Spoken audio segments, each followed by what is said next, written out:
Well, good evening, everybody, and welcome to the City Council meeting for the City of Edina. Before we get the meeting called to order, I want to again welcome everybody and repeat, as Director Benarott did, to indicate that this is quite exciting for all of us to be able to see people in the audience and not on a Zoom call, as we've been doing since March of last year. I think our technology staff, our communications department did an extraordinary job last year trying to make sure that we could function and make sure that people's voices were heard in a very, very difficult period of time. So we're really grateful for Director Benarott and her entire team and the work that they did to now prepare us for some of the things that we've learned from operating in that virtual world, and this is this hybrid world, and so you're going to experience that with us tonight for the first time. People may call in during a public hearing. People will be here testifying during a public hearing. But we'll sure make it work as best we can. So this meeting, as I mentioned, is being held both in person and electronically. All members of the City Council, staff, and presenters are participating from council chambers for the first time since March 2020. Others are participating from their homes or offices, but before we begin, there's a few things to cover. Some of these were covered by Director Benarott as well, just a reminder. The City is committed to continuing to receive and hear your input on matters. We've been collecting public input through voicemail on our engagement website, bettertogetheredina.org. It's important you all know that all public hearing comments are read before we take action. You do not need to submit the same feedback in another way. All communications to the Council are considered equally, regardless of the way in which they were submitted. Tonight, there's going to be two opportunities to provide comment either in person or via telephone. The first is the community comment portion of the agenda, and you're going to be allowed to speak about anything that's not on tonight's agenda or scheduled for a future public hearing. So just keep that in mind. For community comment, you'll have your 3 minutes to speak to the Council and address concerns, but it can't be something that's on the agenda tonight or scheduled for a future public hearing. People may also speak during the public hearing after staff and the applicants have made their presentations, and we'll let you know when that timing is right for public participation. If you want to call in from home or wherever you might be for community comment or provide testimony for the public hearing, here's a number you want to be aware of: 800-374-0221. 800-374-0221. The conference ID number is 853-0805. 853-0805. Individuals in the virtual waiting room will be invited to come forward to speak. In the actual City Council chambers will be invited to speak first, and then we'll hear from those who have called in after the people in the chambers themselves have had an opportunity to testify. Reminder again, you'll have 3 minutes. You notice from our clock system, our timing system, you'll get a green light, and then you can start making your comments, and you'll get a yellow light when you've got about 30 seconds left, and then when you see the red light, you should be wrapping up your comments. So make sure that you don't go over the 3-minute mark. I might let you carry over a little bit, but not much. We want to make sure everybody gets treated equally from a timing standpoint. And remember, you do not need to speak at the meeting or call in tonight if you have already provided feedback. Also, do not repeat information already presented. If we can avoid redundancies, we'd like to do that, of course. To make sure residents have an opportunity to participate, we will not act tonight on the public hearing matter that's proposed by Interlocking Country Club for a conditional use permit. The public hearing will remain open until noon, Monday, July 26th. You can leave a voicemail with your communications, your comments at 952-826-0377. or submit a comment through the form online at bettertogetheredina.org. So that public hearing on the Edina, or the Interlocking Country Club proposed parking lot expansion, that public hearing will remain open until July 26th. Again, that number, 952-826-0377, if you want to submit something after this evening. So thanks in advance for your patience as we work to conduct this meeting in a hybrid format. We hope there won't be any issues, but be assured that we will do our best to continue the meeting as best we can if we do have any technological challenges. So with that preliminary work having been done, I'm going to call the meeting to order and ask Clerk Allison to call the roll. Councilmember Anderson? Here. Councilmember Jackson? Here. Councilmember Pierce? Here. Councilmember Staunton? Here. Mayor Heflin? Here. The next matter on the agenda this evening is the Pledge of Allegiance. We will rise for the Pledge of Allegiance. I pledge allegiance to the flag of the United States of America, and to the republic for which it stands, one nation, under God, indivisible, with liberty and justice for all. Thank you, folks. Council members, we have a form of meeting agenda in front of us this evening. Is there anyone who wishes to modify the agenda in any form or fashion? If not, I'll entertain a motion to approve the meeting agenda as shown. So moved. Second. Get a motion and second to approve the meeting agenda as shown. Any further discussion? All those in favor of approving the meeting agenda as shown and published, say aye. Aye. Aye. Opposed? Carried. Next, we are on to community comment. And I've got a little bit of information again to share. So now we're going to hear from residents who want to address the council on matters that are not on the agenda this evening or scheduled for a future public hearing. If you are listening in and want to talk to the council about a matter that fits in one of those categories, or that category, of not being on the agenda tonight or scheduled for a future public hearing, remember the number is 800-374-0221 and the conference ID is 853-0805. An operator will ask for your name and street address, and to get in the queue, you press *1, and then you'll be given 3 minutes to speak, and I think Director Benarott will bring you into the room to speak to the council. So let's start with public community comment from the public.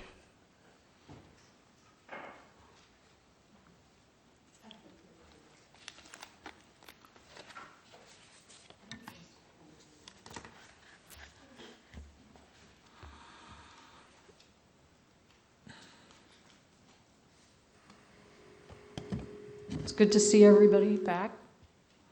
We're getting a little feedback there. Oop, is this about right? Okay. Hold it a little bit further away. Okay, how about like that? That will work. Excellent. Okay. It's been a while.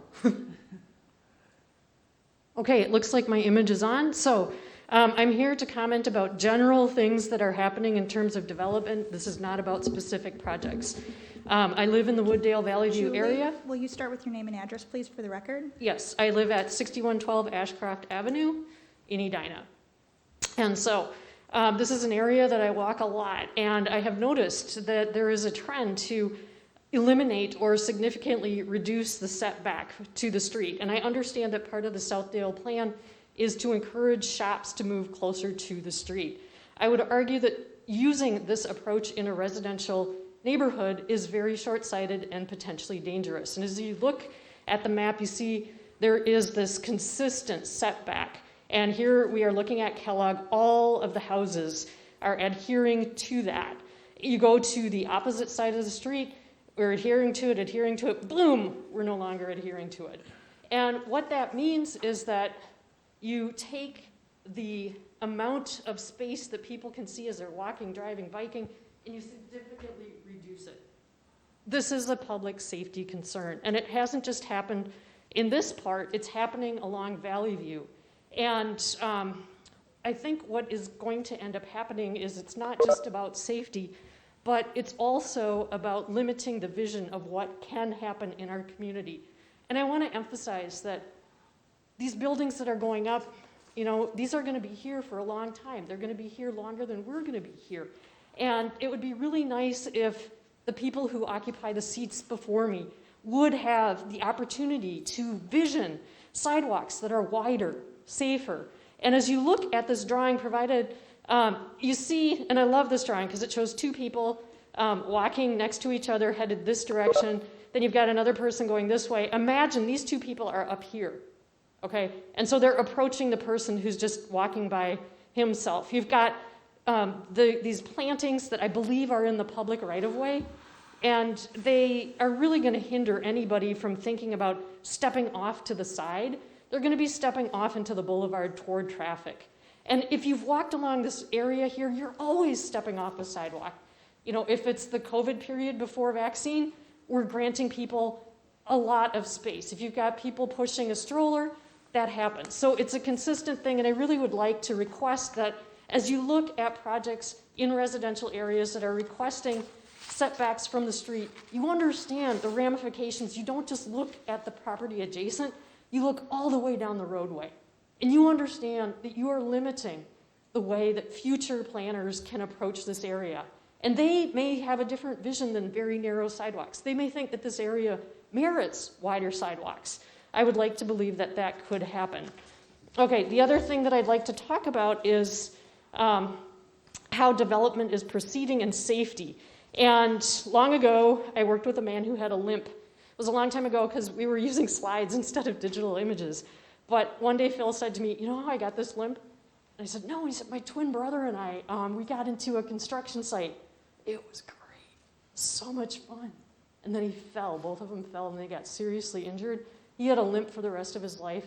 Legislation was passed, and that is why we have fencing around construction sites. So, good to see the fencing up, but... So, Ms. Risser, I need to have you wrap up your comments. Okay. Your red light's on. If you can certainly make these part of the record. Okay. So quickly. Construction sites that are spread across the street need to have signage, okay? They need to have warnings, and my understanding is that in the initial permit, that would have had to have been granted, and I don't believe it was. Also, the public right-of-way, who's responsible for that? This is what you see along Valley View. I believe this is city property. There's a hole about 8 feet from the sidewalk. You look down in it, you do see the caution strip that says that it's an electrical pipe, but we need to have more stringent evaluation of who's responsible for maintaining those spaces. Thank you for your time. And if you want, yeah, you're welcome. And if you want to make that part of a record and give the staff a chance to look at your photographs so they know where they were taken, then we can have staff look at some of these issues. Thank you, Ms. Risser.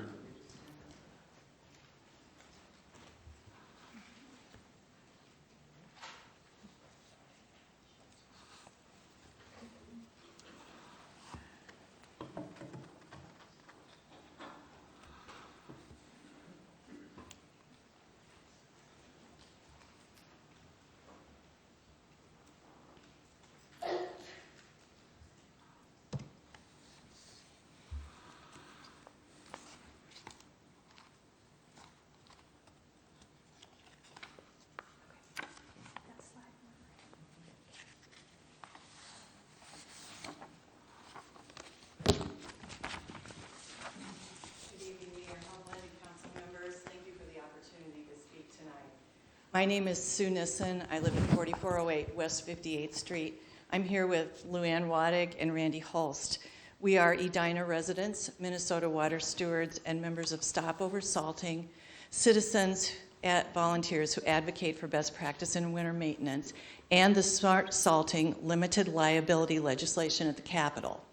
We again want to thank the city of Edina for being the first city in Minnesota to support that important legislation. It will reduce oversalting in the private sector, and we continue to work for its passage at the Capitol. So we're here on this warm evening, this July night, to talk to you about winter maintenance, the oversalting that we've seen around the city in recent winters, the infrastructure costs that Edinans are paying for that over-application, and a pathway to reduce those costs through best practice. I've been talking to folks about the unintended consequences of De-Icers for years, but it became very personal for me late last fall. The finishing coat of asphalt had just been down on my reconstructed street a little over a month, and the snow came. And once the storm was over, the street was white with de-icing salts. From my volunteering, I knew that the powerful chemical chloride, the active ingredient in de-icing salts, had finished its melting job, and the leftover de-icer would soon be damaging the street. As a taxpayer, I have to tell you, I was crushed. I hadn't paid cent one on my assessment, which is going to be thousands of dollars. And the city had a huge financial commitment to that street also, and the decline of that road had already begun. The destructive power of chloride leads to premature maintenance and early replacement of many types of infrastructure: roads, bridges, water conveyance systems, building interiors and exteriors and their landscaping, and fleets of cars and trucks. 1 ton of de-icer is estimated to cause $800 to $3,300 in damages. Winters differ, so usage differs. But at approximately 2,700 tons a year, the damage in Edina can range from $2 to $9 million annually. Over a decade, that's $20 to $90 million. We want to make sure that the city is aware of those unintended consequences of chlorides. We're wondering if they're reflected in the budgeting process and how they're being paid for. Thank you, Ms. Nissen. Mayor Hovland and council members. My name is Luann Waddick, and I live at 5304 Blake Road, Edina. We acknowledge that some de-icing salts are needed to successfully implement best practices. So some damage from de-icing salts is to be expected. However, we believe public safety and satisfaction with snow removal can be maintained using less de-icing salts than we have observed in the recent winters. We brought some pictures that show what we're talking about. Slide number 1. Streets were cleared of snow, but blanketed white with de-icing salts on dry pavement where they have no ice to melt.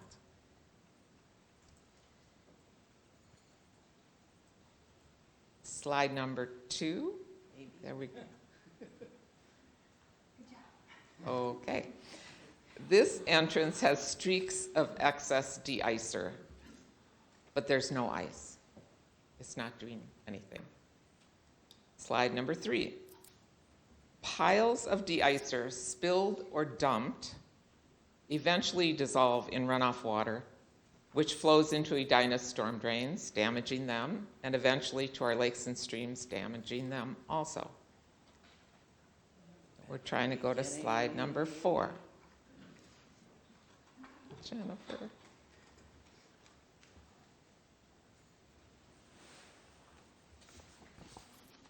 Is that it? Okay. Accumulations of unmelted de-icers from previous storms, that's what we're looking at, remain on dry pavement. You can see the damage in the street. Slide number 5. We are discussing infrastructure damage tonight, but of course we've always been concerned about the environmental damage from de-icing salts. There is no practical way to remove chlorides from water or soil, and a little bit, my teaspoon, can do a lot of damage. Experts are unable to put a cost on the environmental damage from de-icing salts, but it's huge and must be included in a holistic and sustainable assessment of winter maintenance. The pathway forward is to reduce the need for de-icing by using best practices, such as the management and application strategies and processes taught in trainings like MPCA's smart salting. These practices are established and known not to compromise safety. When stated in a snow and ice management plan and documented on the job by applicators, best practices establish that due care was taken on a property. Currently, many people believe safety and due care are established with extra de-icing salt. The science of winter maintenance has established that this is not true. Unfortunately, the belief has become normalized, and we need to dispel this myth. A snow and ice management plan also can begin that process by supporting public works and de-icer reduction practices and informing citizens of the science that supports winter maintenance. Thank you. Thank you, Ms. Waddick. My name is Randy Holst. I live at 4408 West 58th Street. And just to clarify a little bit what we're looking at, you see the salt running right down into the water. This is in a parking lot, and the water is on an angle, and it is going right into the lake. The city of Edina is both a property manager and an applicator, a perfect springboard to have discussions and develop policies from which to affect change. Edina Public Works staff is certified in smart salt best practices and has implemented reductions in the past. We have 4 asks for you going forward. First, we ask that the city to replace the current snow removal plan with a comprehensive written snow and ice management plan containing a separate de-icing policy. We are leaving examples from the cities of Richfield and St. Louis Park, which range from 7 to 10 pages. Among the many best practices to include, we ask the plan contain the following 3 policies. A statement of due care that is expected from residents and traveling public It's winter in Minnesota, and drivers and pedestrians have responsibilities too. Examples can be found in the St. Louis Park and Montana State University policies. B, a policy of no de-icers on sidewalks and trails. Examples can be found in the St. Louis Park policy. C, public outreach campaign to counter the normalization of oversalting and reverse the false belief that more de-icer is more safe. Second, we are wondering if Edina has a dry pavement policy. We asked the city to join neighboring cities of Richfield, Minnetonka, Eden Prairie, St. Louis Park, and publicly declare we do not have a dry pavement policy. Those cities explain why in their plans. We advocate for analyzing property use and known hazard. Richfield and St. Louis Park plans explain how intersections, residential streets, cul-de-sacs, and major thoroughfares are all treated differently. Mayo Clinic, Edina 50th and France, Edina Public School buildings and grounds are great examples of how sidewalks and parking lots can be managed, all successfully accommodating thousands of people every day. Third, what resources are needed to implement best practices? Could money saved from infrastructure damage be redirected as additional funding for public works? We have 3 ideas. We know Edina has acquired state-of-the-art plow blades. What additional equipment do they need? B, pavement forecast systems help winter professionals make informed decisions that reduce de-icer use. Does Public Works have the system it wants?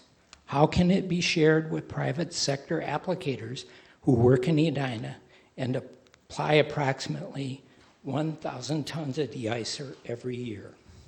C, best practices emphasize processes, which probably will require more staff.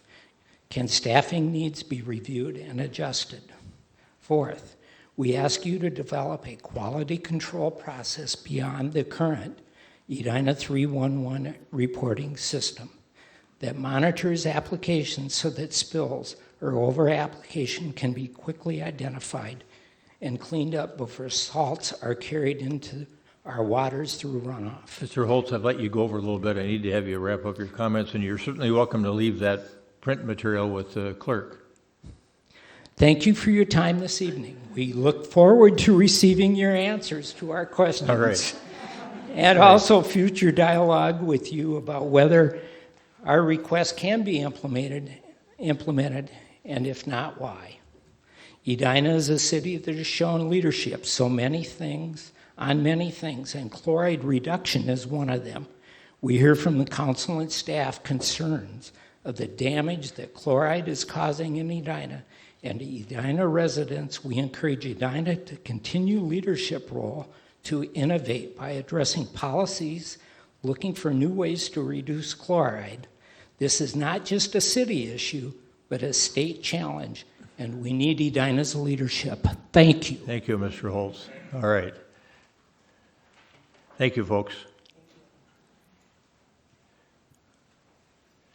I think we all took notes up here on the snow and ice management plans you were recommending in St. Louis Park and Richfield, and I think there might have been one other one as well. But we'll talk to staff about it. Thanks for coming in. Thanks for caring about this issue.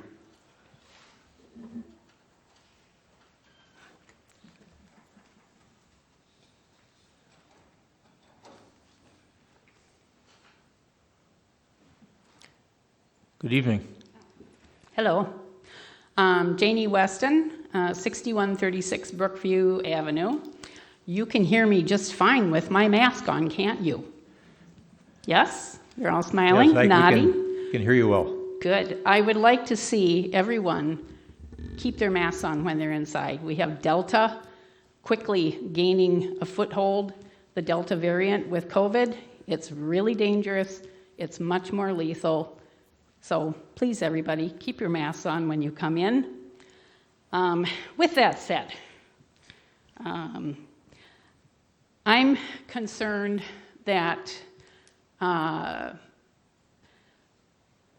items that were worked out, a future plan for development for the Wooddale Valley View area, not that many years ago, I was very involved with the small area plan process. I went to the first meeting, I went to all of them, and we came up with a really good, clear document. And one part of the area, the former Burley's hair salon site, at the intersection of Valley View Road, 62nd Street, and Oak Lawn Avenue, is a difficult site for whatever may be done with that site. Right now, it's an enormous, oversized pile of dirt. It was very clear, anonymously agreed, when we were doing that planning process, that nothing would be taller than nothing would be taller than 2 stories on that site. Nobody disagreed with that. It doesn't matter what building may be there, no more than 2 stories. There's a house right next to it, single family, and there are single family homes right across the street. Setbacks need to be followed. It's a dangerous intersection. Just last week, Monday, 2 Mondays ago, another accident. I heard it. The neighbor saw it about 12:30. If you want to double check on that, a squad was there, the neighbor told me. It is not a good place to mess with the setbacks. You mess up the sight lines for traffic and pedestrian and cyclist safety at that intersection. The small area plan guidelines need to be followed. They were well thought out, and there was full agreement. So please do so. Thank you, Ms. Weston.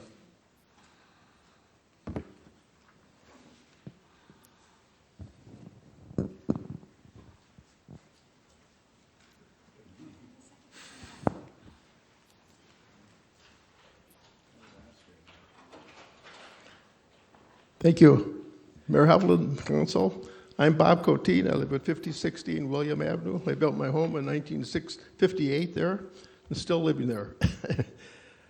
My question tonight is the fact that in 1950 or 69, I helped organize the Edina Horoscope Society.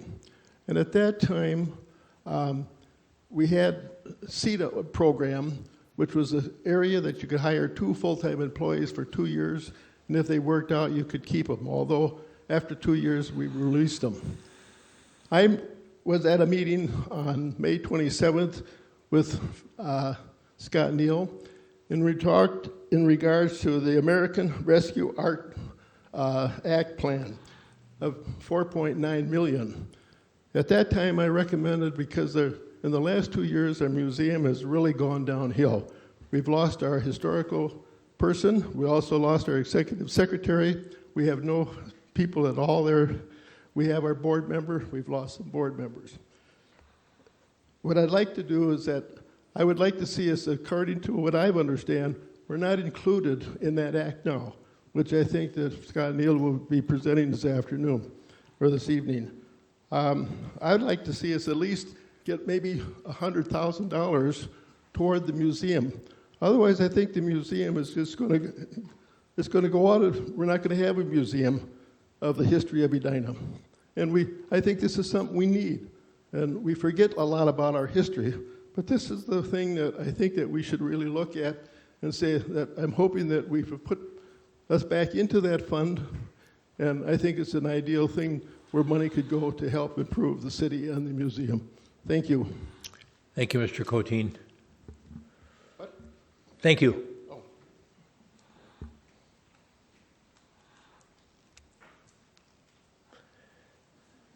You've been a patient man. You've been up and down several times. Thank you for being so polite. Good evening. My name is Brian Lambert. I live at 4007 West 49th Street in the White Oaks neighborhood. I'm on the steering committee for the White Oaks Neighborhood Association, powerful interest group. We have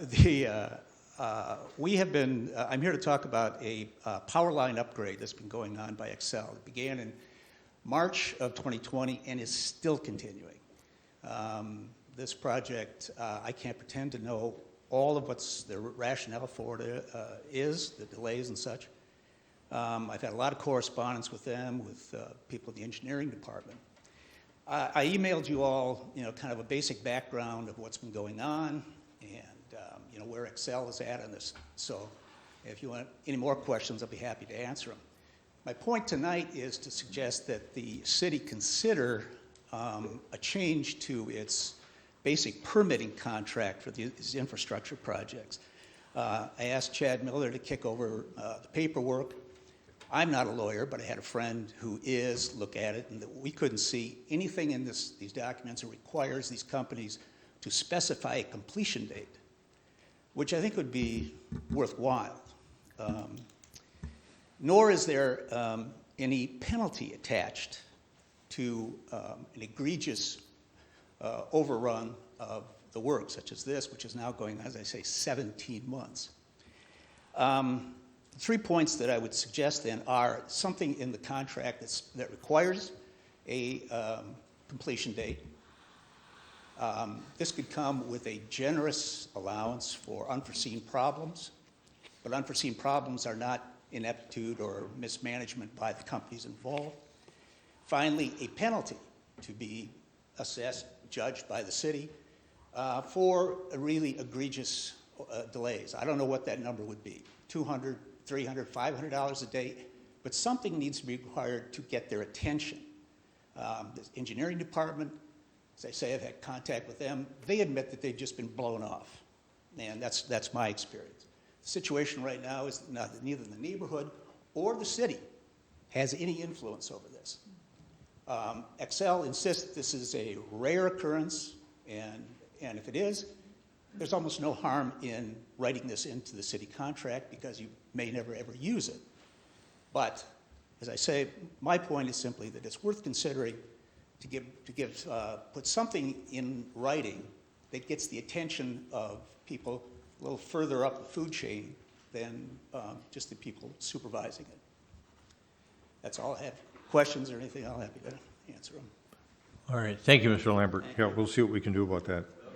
Some of us can write to Excel as well. Maybe we can use the bully pulpit a little bit. Others in the audience wish to address the council on a matter of concern to them? It's not on the agenda or scheduled for a future public hearing? Yeah, my name is Frank Thomas, and I live at 505 John Street in Hopkins. I've been there for 46 years.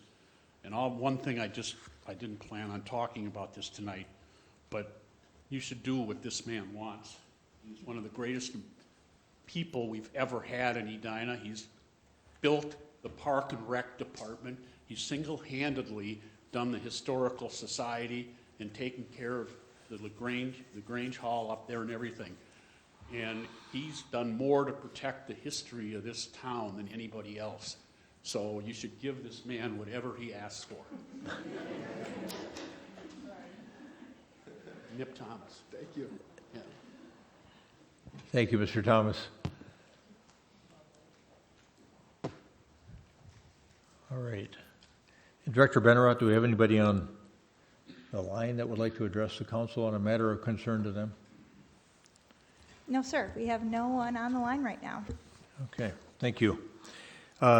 After we finish community comment, whether we're doing it live or in the virtual world, we have the manager respond to community comments that were made at the prior meeting. And I'm going to turn now to Manager Neal to see. I can't recall that there were comments that he needed to respond to, but I'm going to let him address that. We don't have any comments to respond to at the next meeting, but I'll have a lot to say at the next at our upcoming meeting. Yeah. All right. The next matter on the agenda is the consent agenda. All of these items would be handled on a single motion if all were part of a motion. Is there anyone on the council that wishes to remove an item from the consent agenda? Otherwise, I'll entertain a motion to adopt the consent agenda as shown. So moved. Second. Got a motion and a second. Motion from Member Jackson, second from Member Pierce to approve the consent agenda as shown. Any further discussion? All those in favor say aye. Aye. Aye. Opposed? Carried. Consent agenda is adopted. So used to doing everything on virtual world by roll call that I wanted to do it all by roll call now. Boom, boom, boom. Yeah. All right, we've got some exciting things tonight. You know, when we talked about coming back to in-person meetings, and we decided this was going to be the 21st of July that we were going to come back in person, we thought, well, what can we do to really kind of amplify the meeting that we're going to have? And by serendipity, we have a new fire chief that Manager Neal is going to talk about, but also we've got some state champions here with us from our school system that we're really eager to celebrate here in just a couple of minutes, and what an appropriate week to do it. We are back in full session here at the council, and it's also the time of the Olympics, and some of these folks that you see tonight might be future Olympians. So let's first of all go to Manager Neal, and then we're going to talk to some of the athletes that are representing Edina that were state champions in some different sports. Great. Thank you, Your Honor. Earlier this year, we had the retirement of our fire chief, Tom Schmitz. After Tom retired, or while he was retiring, we began a search process to look for a new fire chief. It was a competitive search process, and we had wonderful applicants that wanted to be the fire chief of our fire department. Through that process, we ended up picking Andrew Slama. Andrew grew up in Winnebago, Minnesota, a small-town guy. He's served in the fire service in a number of different places: Mankato, the Midwakanton tribe, Edina, and Savage. Andrew worked for us for a few years before he went to Savage and became a deputy chief, and then rose to be their fire chief. And we're really happy to have him here, and I just wanted to have a chance to introduce him to you and tell you a little bit more about himself. Andrew. Chief, welcome back to Edina. Thank you. We're going to give you a clean microphone here. I got advised by Jennifer we could not talk unless we had this microphone, so I want to make sure I didn't get in trouble here right away. Well, it's a bad way to start. Yeah. Mayor, council members, I really want to just thank you for this opportunity I have to lead the fire department. It has been a joy to be back, returning back to a place I really called home with the Edina Fire Department and all the staff in the city. You should be very proud of all the fantastic staff you have. I'm excited to continue the traditions for the fire department and create a culture for our residents here in the city of Edina. So thank you for the opportunity. Thank you, Chief. I thought some of the remarks I saw in writing that you had made, I thought were very appropriate and really caused me to look forward to having you representing our fire department and our community in this capacity. So we really do earnestly welcome you back. We were pleased to have you here before and so pleased to have you back this time. So, as the Chief. Thank you. I appreciate that. All right. Good. Thanks.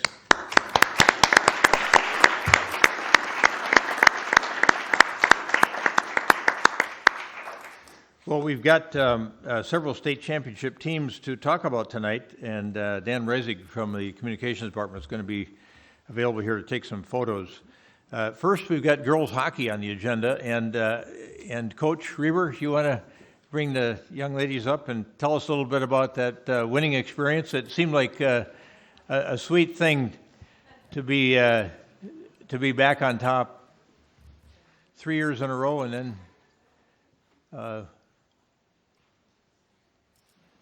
If your captains want to speak, I'm going to introduce, as the young ladies come up, I'm going to introduce them. First, we got head coach Sammy Reber, and is Megan Armstrong? Yeah. Megan here too? Yeah, there you are down at the end. Assistant coach Megan Armstrong. The captains, stick your hands up in the air when it's time here. We've got Brooke Greeley. All right. Vivian Jungles. All right, Vivian, thank you. Sammy Hankinson. Sammy, thanks. Good to have you here. Lauren Zawoski. Thank you, Lauren. And then we've got Uma Cornea, Barrett Lindborg, Haley Maxwell, Emma Connor, and Hannah Chorsky. Hannah, well, you guys, well, congratulations on this wonderful win.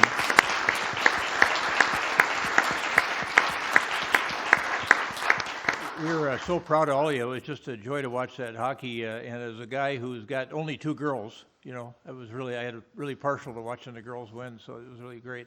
And to see the coach, I just saw her a couple weeks ago in her day job, her other Exactly. job, Good to see her you other again. full-time job, Yeah. like me, 2 full-time jobs. Exactly. So Mayor and Councilman, thank you for having us, you guys, here. It's an honor to be here. Unfortunately, the whole squad couldn't be here. Actually, probably good for everyone. That would be a lot. But yeah, it was a really fun year. I mean, these guys battled through COVID as the other state champions did as well. So really proud of them for coming away with that win. It was against our biggest rival, Andover, who beat us in last year's state tournament, state championship game. So it was really fun. Again, thank you so much for allowing us to be here tonight. It's an honor to be here and be recognized by our city and our council members and our mayor and our community as well. So thank you very much, and we really appreciate it. Okay, Coach, we're going to take a photo, but would you pass the microphone down quickly? And for those that are seniors, would you tell us quickly where you're going to go next year, where you're headed? I'm Hannah Chorsky, and I'm headed to Harvard University to play hockey. I have to go after that. I'm Brooke Greeley, and I'm going to Indiana University in the fall. And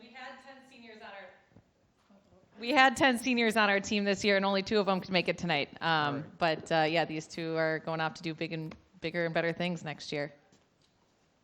All right, come down and have a photo taken.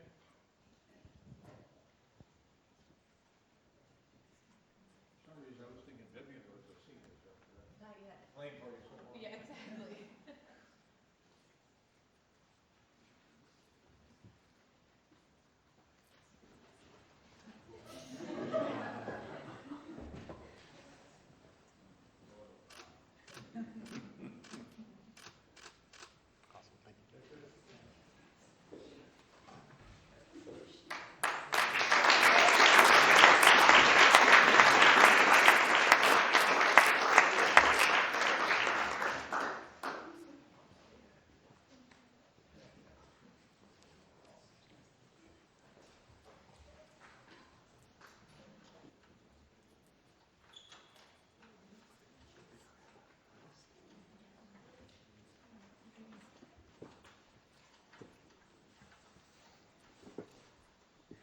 And we're also privileged tonight to have the captains of the boys swim and dive team, and so we're going to have them come up as well.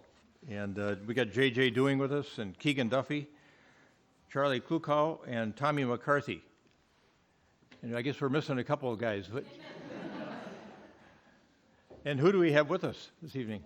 Charlie Klukow and Tommy McCarthy. All right, good. You guys use that microphone. Charlie Tell us a little Klukow. bit about the experience. It was a wonderful team win, I think. Yeah, it was great. It was our 3rd time at state over our 4 years winning, so we did very well. We had a good team full of a lot of guys. It was very fun. Great program, even through COVID. We had a good year, so it was really fun. Yeah, I'm Tommy McCarthy, and I just have to say our team is amazing. Our up-and-comers and rising senior class will be amazing to watch next year. It was super fun to watch Coach Johnson get us through COVID and this year, and I can't be more thankful for him. So, All right, good. Well, congratulations, guys. That was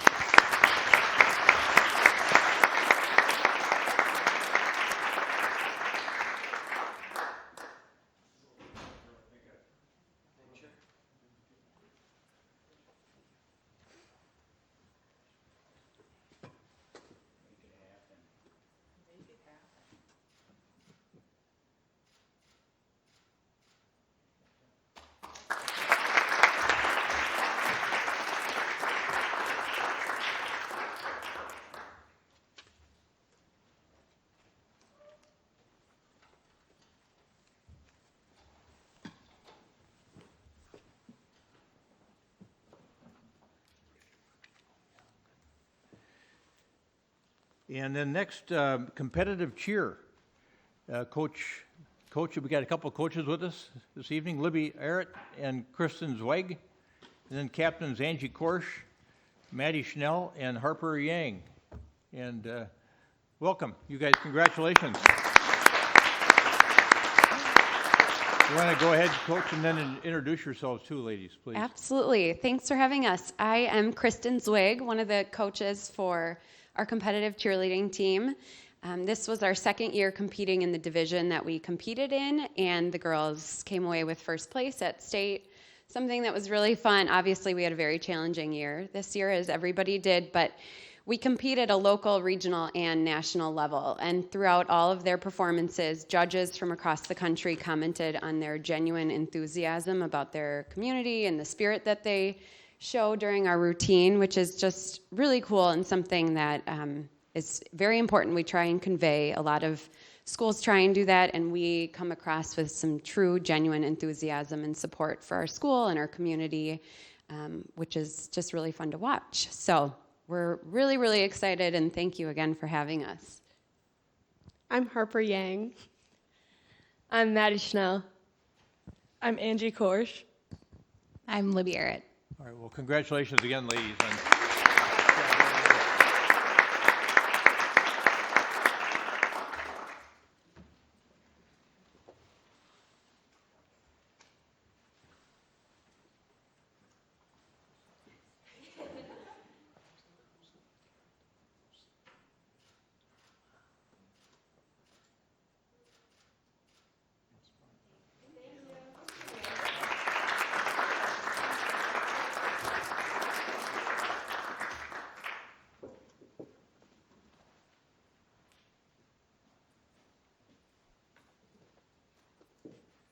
We don't have more folks in attendance this evening that won state championships, so we're just going to let you know that the boys tennis team won the state championship, the girls alpine team won the state championship, and then Ryan Anderson just handed me the track and field state champion information too, because he's an old track guy and follows this pretty carefully. The boys long jump champ was from Edina, William Hansen, and then the girls 4x400 meter relay team won the state championship. Skylar Kiefer, Emma Hudson, Wes McMillan, and Izzy Engel. And then I think probably many of you have read about this wonderful sprinter that we have who's been just a star for a couple of years, Maddie Darlene. She won the 100, the 200, and the 400 meter runs for the state, so that was really quite impressive. I don't know how many state championships we have in Edina, but it's well over 100, and I'm sure more than anybody else in the state by a long stretch is my guess. Anyway, that's part of our recognition portion of the agenda. And in fact, that completes the recognitions portion of the agenda. And we're going to move on now to a public hearing matter. And the only public hearing matter we have with us this evening. And so I'm going to now go back to the script briefly. So for those of you that are in the council chambers, you're going to have 3 minutes to testify. After the presenters are finished, we'll have our Director, Carrie Teague, Planning Director, introduce the topic. Interlocking Country Club is going to spend about 20 minutes making a presentation, and then people that want to testify will have 3 minutes apiece. And then for those that want to call in, again, a reminder, the number is 800-374-0221. Conference ID is 853-0805. 853-0805. An operator will ask for your name and address, and then you'll get in the queue. Press *1, and then Director Benarott will bring you into the council meeting. So, Director Teague, the singular public hearing matter we have this evening involves Resolution 2021-54, which is a prospective conditional use permit for Interlocking Country Club at 6200 Interlochen Boulevard. And thanks for introducing the topic. Nice to be back seeing you live. Yes, thank you, Mayor, members of council. It's nice to see you in person again. Mr. Mayor, I have a conflict, and I do need to recuse myself from this. All right, thank you, Member Pierce. Yep. Yeah, and I knew that. I forgot to turn to you. My apologies. So Member Pierce is going to recuse himself. I think because of membership in the organization. So he's going to go to a separate room and not even be present in the council chambers as we as we deal with public testimony in this matter. So, Director Teague. Okay, thank you. So we're looking at the Interlochen Country Club, specifically the west side. It's their secondary entrance off of Waterman Avenue. Specifically, it's really these 6 single-family, what were originally platted as 6 single-family home lots, 3 on the north side of Waterman and 3 on the south side. So the home here at 6220 has already been removed, and the one at 6225 is gone. The home at 6300 and 6305 would be removed as a result of this project. And the 2 homes at the end here, 6304 and 6309, would remain. The idea is to kind of serve as a buffer from the country club itself as it transitions into the single-family neighborhood to the west. The property itself, which would be located right here, this is the zoning map, both the golf course and the adjacent single-family homes are all zoned R1 single dwelling unit district. Single-family homes and golf courses are a permitted use within this zoning district. It's parking lots that are conditionally permitted use. So that's the reason for the conditional use this evening, is for construction of a new parking lot and also expanding the country club to include those lots that were highlighted. The property is guided in the comprehensive plan, kind of a combination of 2. It's both public, semi-public. That's the existing golf course here in blue. The single-family home lots, those are guided low-density residential. But again, the uses that are proposed here are allowed within the R1 zoning district, so a comprehensive plan amendment is not necessary. Both the public, semi-public uses, golf courses, single-family homes, are all allowed within those designations. So this is the pyramid of discretion that we often look at when we're looking at land use requests. Most of the projects that I bring forward are rezoning, potentially comprehensive plan amendments, where the city has a lot of discretion to approve or deny. As we move up the pyramid, the areas in yellow, the city has a little bit of discretion, but as we get to the top, not as much. So conditional use permits, not as much discretion to approve or deny, or not as much discretion to deny, I should say. So the specifics of the proposal, so this is the parking lot that is proposed, the single-family home that would be removed. It's located roughly right here. They're also proposing to expand the practice area. That's where the second single-family home would be removed. They would be constructing a stormwater retention area in the north here. So the plans here are an improvement to existing stormwater conditions that exist in the neighborhood today. Another part of this proposal is a reconstruction of Waterman Avenue, basically from this point all the way into the country club itself. This would all be paid for by the country club, and they would be requesting a vacation of the right-of-way beyond where they're proposing a security gate here labeled number 2. They would design a cul-de-sac at the end before the gate. So here's some renderings of what the project would look like. So you can see the parking lot, proposing a series of landscaping around the perimeter. Another view, you can see the cul-de-sac and the proposed gate. Part of the idea behind this is, as I mentioned, it's a secondary free entrance into the clubhouse, onto the country club site. What the country club would like to do is have the main entry off of Interlocking be the main entrance to the site. They will also be constructing a gate at that end as well, but to take some of that pressure off of Waterman with traffic that comes and goes. There would still be some deliveries through Waterman. The country club has worked with our engineering department, police and fire to ensure that we would still have access to be able to get through that gate should there be any emergency through a knock system. So here's a look at that gate. You can see the proposed landscaping. So this request requires a conditional use permit, as mentioned, for that new parking lot and the expanded boundaries. So the primary issue is the conditional use permit criteria met, and staff believes that it is. The proposed project meets all city code provisions in terms of setbacks. We believe it is consistent with the comprehensive plan. As I mentioned, the uses are allowed and conditionally permitted within the existing zoning district. This is just a quick compliance table to demonstrate that all of the setbacks are met. The parking lot itself would be set over 200 feet from the nearest residential property to the north and west, a little over 100 feet to the property to the west outside of the boundary of the country club. I wanted to provide, so for all churches, schools, and parks,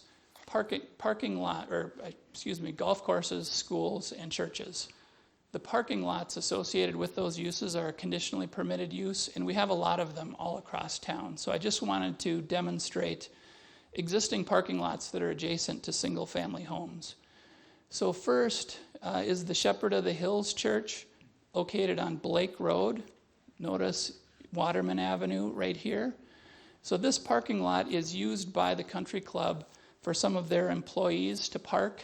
So they park within this lot, and then they walk down Blake, across Blake, down Waterman and into the club.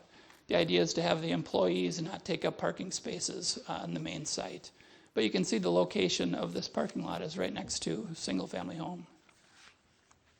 Colonial Park Baptist on Lexington and Wooddale, again, large parking lot adjacent to single-family homes. St. Peter's Lutheran on 54th and France, again, parking lot adjacent to single-family homes. The Edina Community Lutheran Church, this was an expansion of this church, maybe 5 years ago or so. So this parking lot here is new. They did an expansion to the church here. And again, this was located next to a single-family home. The Edina Covenant Church down at toward 50th and France. You can see the parking lot, again, next to single-family homes. Edina High School, parking lot next to single-family homes. As most of you know, it's well screened and there's some slopes there. There's also a parking lot on the east side that abuts up to single-family homes. The Highland School, Countryside School. The Edina Country Club, note that their main parking lot is across the street from single-family homes, about that, maybe a little closer than the proposed parking lot.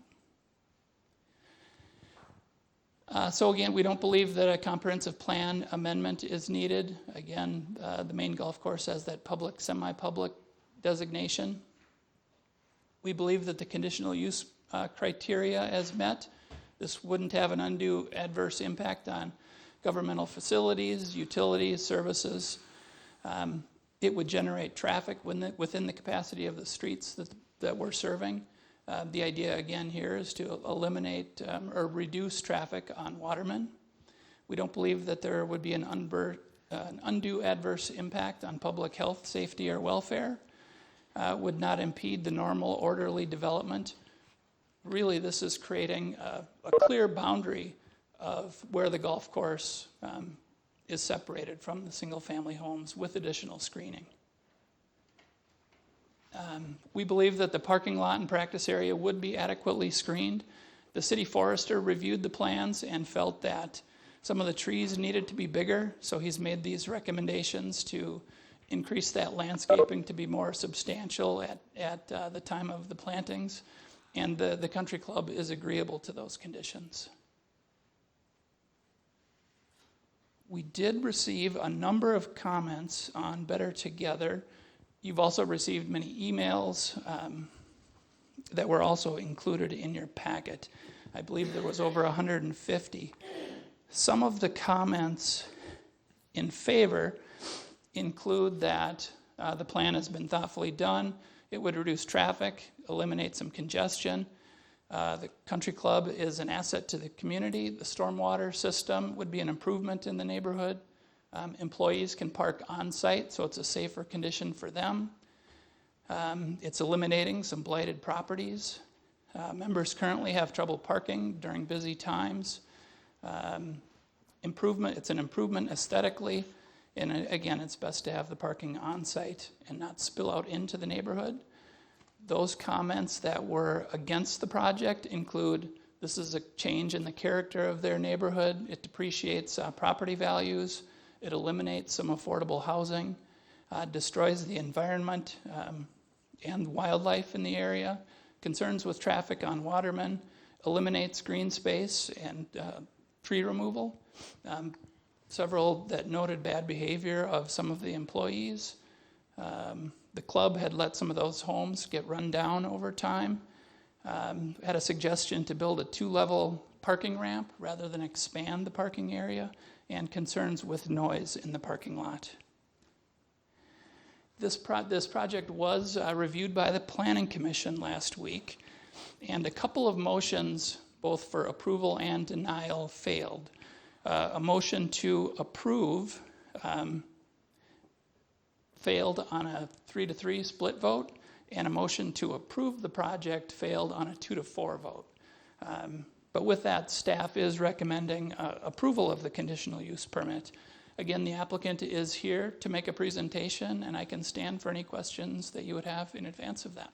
All right, let's see if council members have questions for you first, Director Teague. I think you misspoke there, Kerry. Can you recap the votes again? I think you said approve twice. So what was the 3-3 and what was the... Sorry, so yeah, a motion to deny failed on a 3-3 vote, and a motion to approve failed on a 2-4 vote. Okay, thank you. Yep, sorry. Council members have questions for Director Teague? Member Jackson? Thank you, Mr. Mayor. So I did not see the forester's report. Would that be could we make that into a condition that would be part of the thing? Can we get some more detail on that? It is a condition that's listed within the resolution. Okay. He was very specific about the caliper inch of the replacement trees and the landscaping, the evergreen type trees along the west side of the parking lot, increase those from 4 feet to 6 feet tall at planting. Okay, terrific. But it is Thank you. listed as condition. Okay, good. Other questions? Member Anderson? Thank you, Mr. Mayor. Director Teague, I'm wondering what's the typical traffic flow along Waterman there? Might be a question for the applicant, as they're there. The times I've been out to the site, I witnessed cars entering the site. It's not a steady stream, but I did see quite a few employees walking up and down Waterman as they park. It looked like caddies to me. I see. The effect of the gate, would that tend to create more traffic or less traffic? And what would be the intention of the gate? What traffic would continue to flow along there given the parking lot construction? Yeah, the intent is to reduce traffic. They've told me up to 99%. So they really don't want employees or members to access the site off of Waterman. So the intent is for the gate to be closed the vast majority of the time, and people would enter off of Interlocking. There may be times, large events, they may need to open it up to let people mainly leave the site. But also some deliveries would need to get in through Waterman for larger trucks that can't negotiate the driveway off Interlocking. Good, thank you. Member Staunton? So, if recollection serves, there was a previous project that the country club did about a dozen years ago with the maintenance. They replaced their maintenance facility, is that right? That's correct. Have we heard any, in that, I remember I was on the Planning Commission at the time that came through, and there was a lot of concern expressed by neighbors about how it was going to impact the neighborhood. Have we heard, in the dozen years or so since then, what's been the track record? Yeah, I have not heard complaints from that facility. in regard to that facility from residents. It might be a question for the applicant, to, have they received complaints? But as far as staff goes, we have not. Okay, thank you. Director Teague, I've got a few questions for you. You, it was on slide 28. You made a statement in support of the staff recommendation that this be approved. You said this does not have an undue adverse impact on public health, safety, and welfare. That's an issue that I think several of the folks that have written to us have said they're concerned about in different areas of public health, safety, welfare. How did you reach the conclusion you reached from a staff standpoint that this does not affect public health, safety, welfare? Yeah, we looked at it from the standpoint of we have these types of parking lots all across town for churches, schools, and golf courses. So we looked at it from how far is it set back, what type of landscaping have they done to try to minimize the impact to the neighborhood. So given the distance away from some of the adjacent homes and the amount of landscaping that they're proposing, we don't believe that it would have a negative, an undue adverse impact on public health, safety, or welfare. All right. And then you also said that you thought it was consistent with the comprehensive plan, and some folks have said they didn't think it was consistent with the comprehensive plan. What's your thinking on that? Why is it, in your opinion, consistent with the comprehensive plan? Yeah, because in both those areas, the semi-public, public, and the low-density residential, the uses are allowed under the R1 zoning. So they might have two different designations within the comprehensive plan. The use itself, it is permitted under the zoning. So we didn't believe that there would be a need to amend the comprehensive plan. A golf course could be guided low-density residential because it is a use that's permitted within that zoning district. Okay, that's helpful. Thank you. Stormwater management, that was another significant issue that was raised by folks, I think, in the neighborhood, and there were some photos and some people's submissions about water gathering down to the west of, I think it's 6304, if my memory serves me right. And this may be for Director Milner. I know that you've been talking to the country club, and what are your thoughts about how stormwater would be managed on this site, and would it be better or worse than what exists at present? Yeah, Mayor, members of council, we've had a lot of discussions with the applicant and the watershed district. This goes into two different watershed districts, but the main concerns are what's it doing to those water bodies to the north, and it also goes down to Mirror Lake to the south. So their engineers have provided modeling to show no impacts, and we actually put that into the city model and confirm that there's zero rise to those water bodies.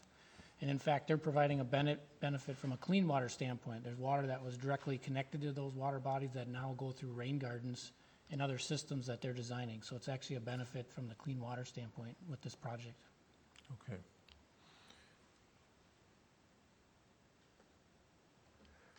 Okay. Councilmember Jackson asked about tree removal and tree replacement. Do you have any knowledge on that, or should that be a question for the applicant?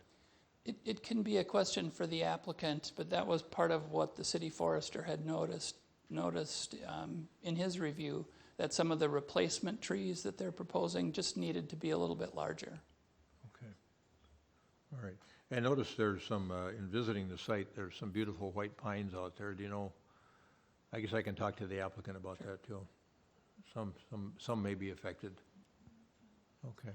Other questions for Director Teague? Did any council member query cause any other council member to think they wanted to ask additional questions? All right, stand by, Director Teague. We may have more questions for you. Mr. Mayor.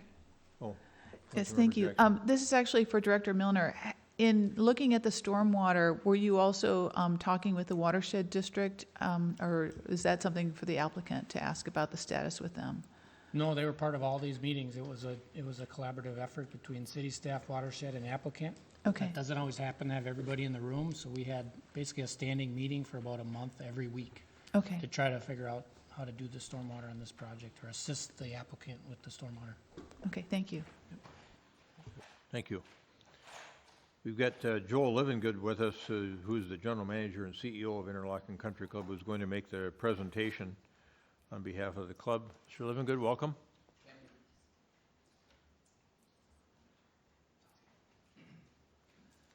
I'd like that last name of yours. I think it's one of the greatest all-time last names. Fits the job. I hated it when I was a child, but I embrace it now. Over the years, that's provided some real interesting conversation. Absolutely. Yeah.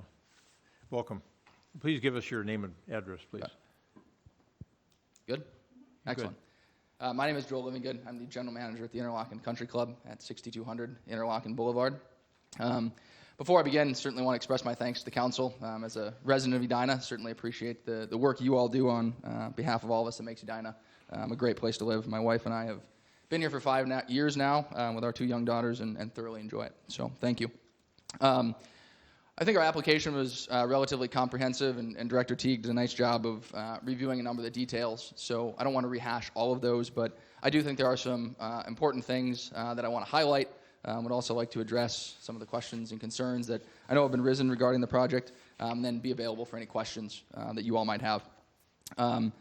Before I begin, I do want to recognize that we understand there are several concerns from nearby residents regarding the project, and it's important to not only the club but myself personally that we're really good neighbors. And so I hope through the course of discussions today we've answered questions and provided some solutions to some of the concerns that they have. And I want the council certainly to know that as additional concerns are raised, any reasonable path to addressing them, we're more than willing to do that, and would certainly like to do that. So I'll jump right in.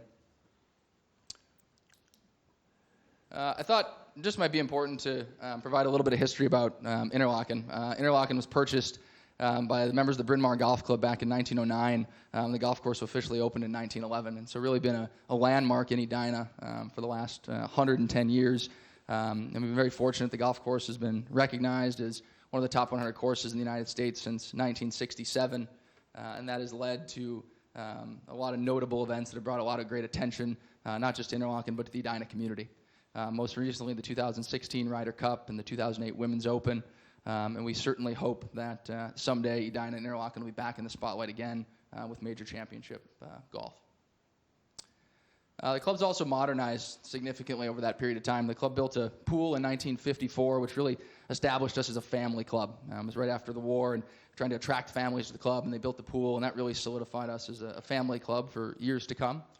The club expanded its facilities and built a ballroom in 1998, which has served as the host site for several charitable groups and sports teams and other groups in the community for several years. In 2011, as Councilmember Staunton referenced, we built a maintenance facility, which after I think a lot of work and compromise and work with residents, has been a success for both parties and not caused any concerns. And I certainly haven't heard any complaints in my 5 years at the club. And then in 2019, we took several steps to really bring the club into the 21st century. It had been some time from significant investments in our member facilities, and so renovated our clubhouse, built a golf performance center in a previous fitness space, improved our tennis facilities and some other things on the site. Didn't expand our footprint from a square footage perspective, but just modernized and updated several places. All of Interlochen's work is really grounded in our mission to enrich the lives of our members by providing outstanding championship golf and family experiences, and our values. And I think certainly notable being good stewards of the environment, good stewards of the community, are all really, really important things to us, and hope that shows in our approach to this project. Also thought it might be helpful just to get a little bit better understanding of our membership as well as our team members. We've got over 825 families at the club. And of those, 70% reside right here in Edina. In fact, 85% of them reside within 5 miles. And they encompass the memberships of golf, athletic, as well as social. We've got 350 team members during peak season. It was 352 during our last payroll period. An additional 190 caddies who are independent contractors that support our golf operation. Those are full-time employees, part-time employees, seasonal employees, and a really diverse workforce with a wide range of positions. There was some conversation at the Planning Commission in regards to alternative forms of transportation for our team and some other creative solutions we could hopefully drive to address our parking issues. And certainly something that we advocate for and encourage our employees to take advantage of, but unfortunately the vast majority of them just aren't in a position to do that. The average commute is about 10.7 miles for our employees. You see them plotted on a map there. And it's about an hour and 30-minute public transit time if they can then access it. And then that leaves them still some distance from Interlochen, and so challenging for us to really encourage them to do that more than we already are. So this project's really about 5 different things. And first and foremost, it's about traffic and safety on Waterman Avenue. It's about employee safety. We do have a need for this parking. We're constantly short parking, particularly during the busy times of our season of May through September. It's also about general security, and it's also about addressing our limited practice facilities as golf has evolved and people are hitting the ball further, needing to expand that practice facility. Director Teague showed some images of that current site. These were taken as recently as last week. It just shows the boundary. There's that existing vacant lot that will encompass a portion of the parking lot. And then the home right next door, as Director Teague mentioned, will be taken down, and the putting green sitting across the street. I won't highlight the details of this plan overview since Carrie did that, and I will just page through some of these renderings so we've got plenty of time for questions. I did want to address a few specific things related to the parking lot. As Director Teague noted, there's going to be a tight hedge screening the border with evergreens planted at 6 feet on day 1 per the feedback from the city forester. And we also have additional layers of planting to the northwest and west to buffer those properties who may have a view towards the parking lot. The lighting is very minimal. We've reduced it currently to 4 poles. This rendering has not been updated since we made that change, but with light control features to limit dispersion of light on neighboring properties. There is security camera coverage within the property, but only within that parking lot. It doesn't extend beyond those boundaries. As Director Milner spoke about, the stormwater management project has been a collaborative effort between Interlochen, the City of Edina's engineering department, as well as the Minnehaha Creek Watershed District. And so that's been an ongoing discussion. And from Interlochen's perspective, how can we do this best? How can we do this to benefit both the city and the Watershed District? And I think everyone in that discussion would agree that we've achieved that as they proceed with their review and ultimately, we hope, final approval. There were some questions about use. The primary use of the parking lot is for employees in the months of May through September. That'll allow employees to avoid walking across Blake Road. That we're always concerned about navigating the busy corner on Blake Road, and although there may not be record of any pedestrian accidents there in recent years, we certainly would not want to be the first. The cul-de-sac and security gate on Waterman Avenue will absolutely reduce traffic on the street. It's important, I think I note this. Members and employees will not be able to access the club via Waterman Avenue. So our plan is to direct all traffic to our main entrance. And the only traffic that would then access Waterman Avenue would be some deliveries. We're just challenged by the location of our loading dock and the entry to the club off Interlochen Boulevard. It's hard for an 18-wheeler to navigate that. And then as well as access for emergency vehicles in collaboration with the city emergency services team. So we've built the gate to match the aesthetics of the club. We really hope this improves the aesthetics of the neighborhood. I think that's another just overall goal. We're really trying to improve the standards of this kind of corridor of our property and bring it up to be consistent with the rest of our facility, which we think will ultimately be a benefit to the broader community and good for everybody. Not a lot to share on the practice tee and putting green, only in that we really do think that significantly enhances that area and brings a landscape to really match the golf course versus an older home today. I think it's important to know that's been a collaborative planning process, and that's been really important to us and remains important to us. Important to us tonight that this is a collaborative process, and there's still some discussion to help address some of the concerns that folks have. We first reached out to the neighborhood on April 16th. We hosted a town hall at the club on the 26th to share preliminary plans, get their feedback. Then we communicated some changes, which I'll talk about in a moment, on April 30th. And then we submitted final plans to the city in May. And the city and both planning and engineering team were involved in that process along the way as well. So we made 3 primary changes to the plan after that neighborhood meeting. We added native plants to the stormwater basin on the north side of the parking lot, so that rain garden, to better match the natural landscapes of the homes nearby. We added additional tree plantings to vary the aesthetics on the parking lot boundary, so you didn't just see that big arborvitae wall. There's additional plantings on that north and west side. And then we revised the lighting specifications and controls, ultimately reducing the height count and overall lumens. So according to our lighting consultant, there shouldn't be any light trespassing outside the boundary of the parking lot. We also considered a lot of alternatives. It was important to us to do that. We heard questions about alternatives, and we wanted to consider all alternatives. Smaller parking lot. Unfortunately, a smaller lot doesn't meet our needs. It just has a lot of the costs associated with building the lot, the mobilization, the general conditions, the stormwater management. And so to make that type of investment, we really think it's important that it addresses our need. We scoured for other locations on property. Interlocking is very landlocked, and other locations ultimately would impact the routing of the golf course that we talked about that's so important to the landmark here in the city that's really been in place since 1909. We have looked at multi-level parking, and unfortunately it's too cost prohibitive. It's a $2 to $3 million project versus a $500,000 project in this case. We've also looked at permeable surfaces, and something we're open to discussing, getting feedback on, using like a concrete permeable paver for at least a portion of the lot. We looked at moving tennis and our skating facilities west, and frankly, we're concerned that this would create more noise, light, and disruption in the neighborhood than parking. These are really active activities 12 months out of the year with hundreds of participants, and did not think that we could do that without creating additional problems. I addressed some of the comments around public transit, just related to our employees' proximity to work. And we could continue to park at the church. Unfortunately, there's no long-term guarantee that parking will always be available. There are event conflicts from time to time that prevent when we can use it. And while a half mile maybe doesn't seem like a long walk, it's a disadvantage for us for sure in this challenging labor market. There's still safety concerns on the road. And a shuttle to try and solve some of those would just create more traffic on Waterman Avenue consistently throughout the day. I'll just touch on this very briefly, as Director Milner did, but I talked about stewardship being one of our core values as an organization, and that extends to the environment, and so we've taken several steps to ensure a neutral or positive environmental impact. So this project includes treating stormwater runoff from Waterman Avenue, which is currently untreated. Ultimately, the water quality in Mirror Lake should improve through these proposed plans, as that treated water will head that way.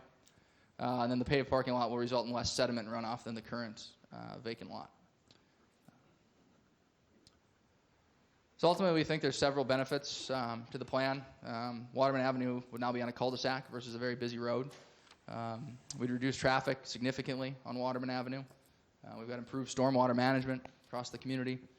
We're picking up 450 feet of street that the city would no longer have to maintain. You can kind of see in the photo there where the street's been paved about halfway down to where Interlocking would ultimately pick that up. It'll improve safety for our employees, and we believe improve safety in the areas, or security in the area as well. There's a few pieces of misinformation that I wanted to address that may come up in questions. I think the parking lot's been called a lot of things, and what it's not is a space for debris storage or primarily for member parking. It's primarily for our employees. The lot's not going to be used for anything other than parking. We recognize that's important to not push our property and activity further west. That light dispersion will be contained, as I mentioned. The video surveillance won't extend beyond the lot edges. And there was some comment, was a question, I believe, at the Planning Commission meeting regarding the improvements we made to our parking lot in 19. We did make some improvements to our parking lot in 19. Our parking spots were reduced by 11.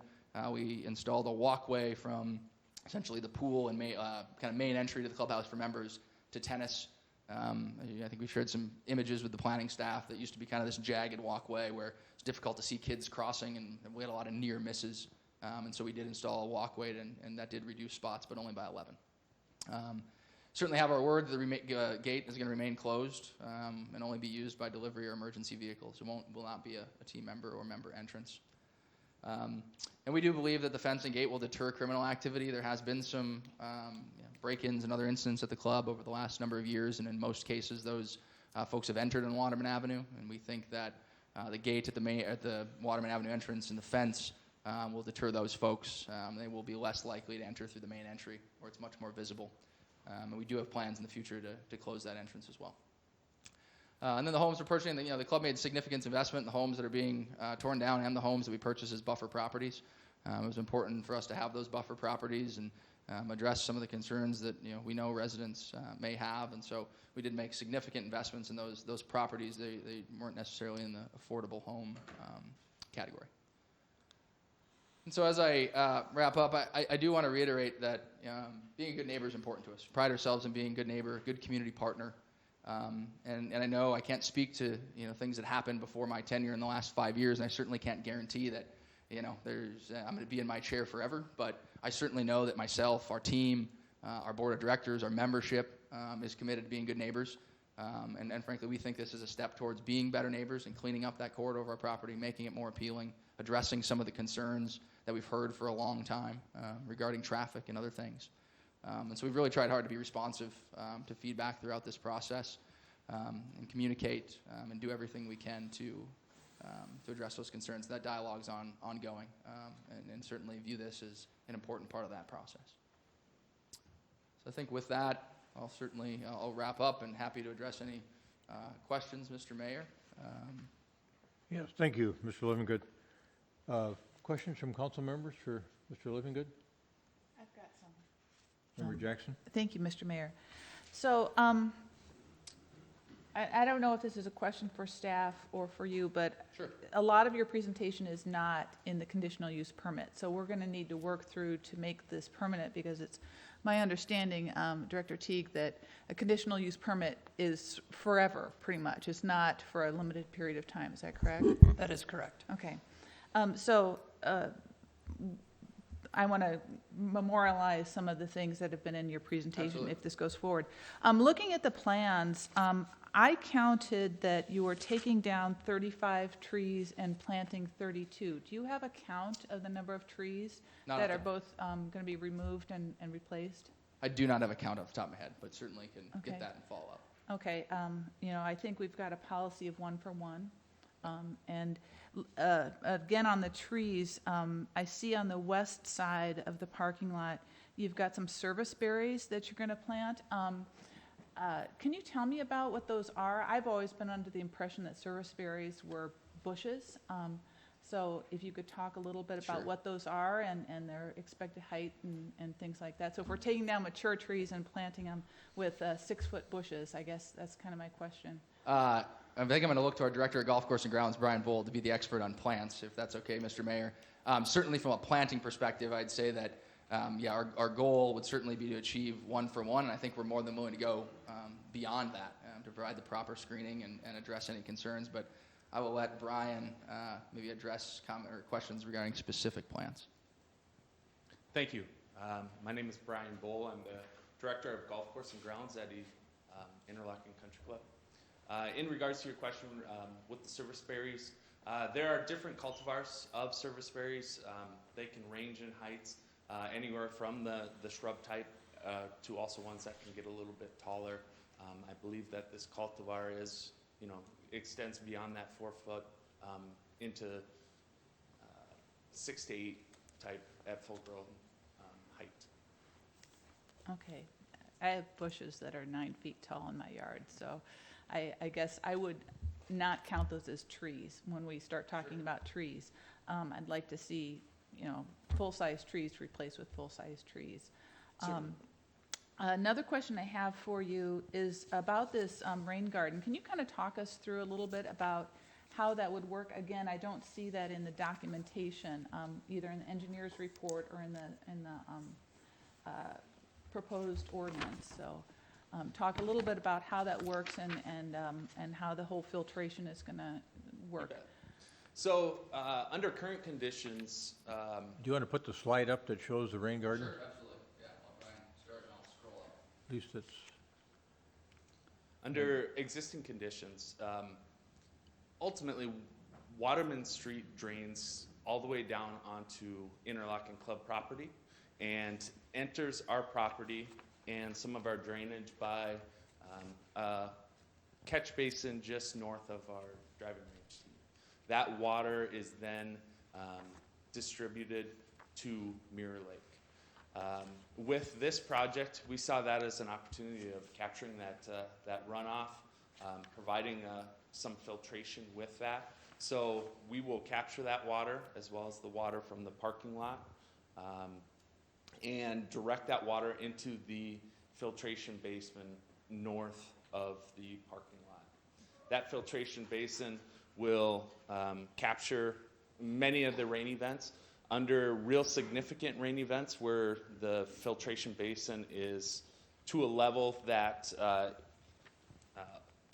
above a certain threshold, it will then flow north to the waterway just north of this improvement area. With that, the balances of existing conditions are met with both watersheds so that the flow requirements are ultimately at a net zero in their eyes, so that they did grant approval for this project. Okay, great, thank you. And then I have a question about the lighting, and that is, I believe in your presentation you talked about it being downward directed. Is that correct? Correct. Yeah, we've been working with a lighting consultant at this juncture. We've got, I believe, 4 light poles plotted in our most recent plan. It'd be very similar locations to where kind of my cursor will go here. 1, 2, 3, 4. Okay.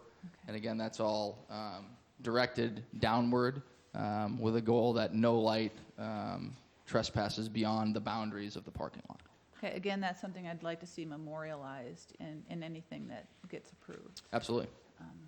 All right, thank you. Those are my questions, Mr. Mayor. Thank you, Councilmember.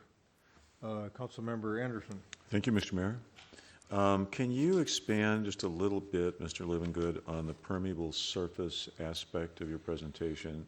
Sounded like that was kind of up in the air. Sure. So the project as proposed and what is shown in the conditional use permit application you have all before you is for a traditional asphalt lot. There was some questions raised in regards to the environment and a permeable surface, and we have explored that. There's some added cost to do that, but something that we are open to exploring and discussing further if that should be something that is important to move forward.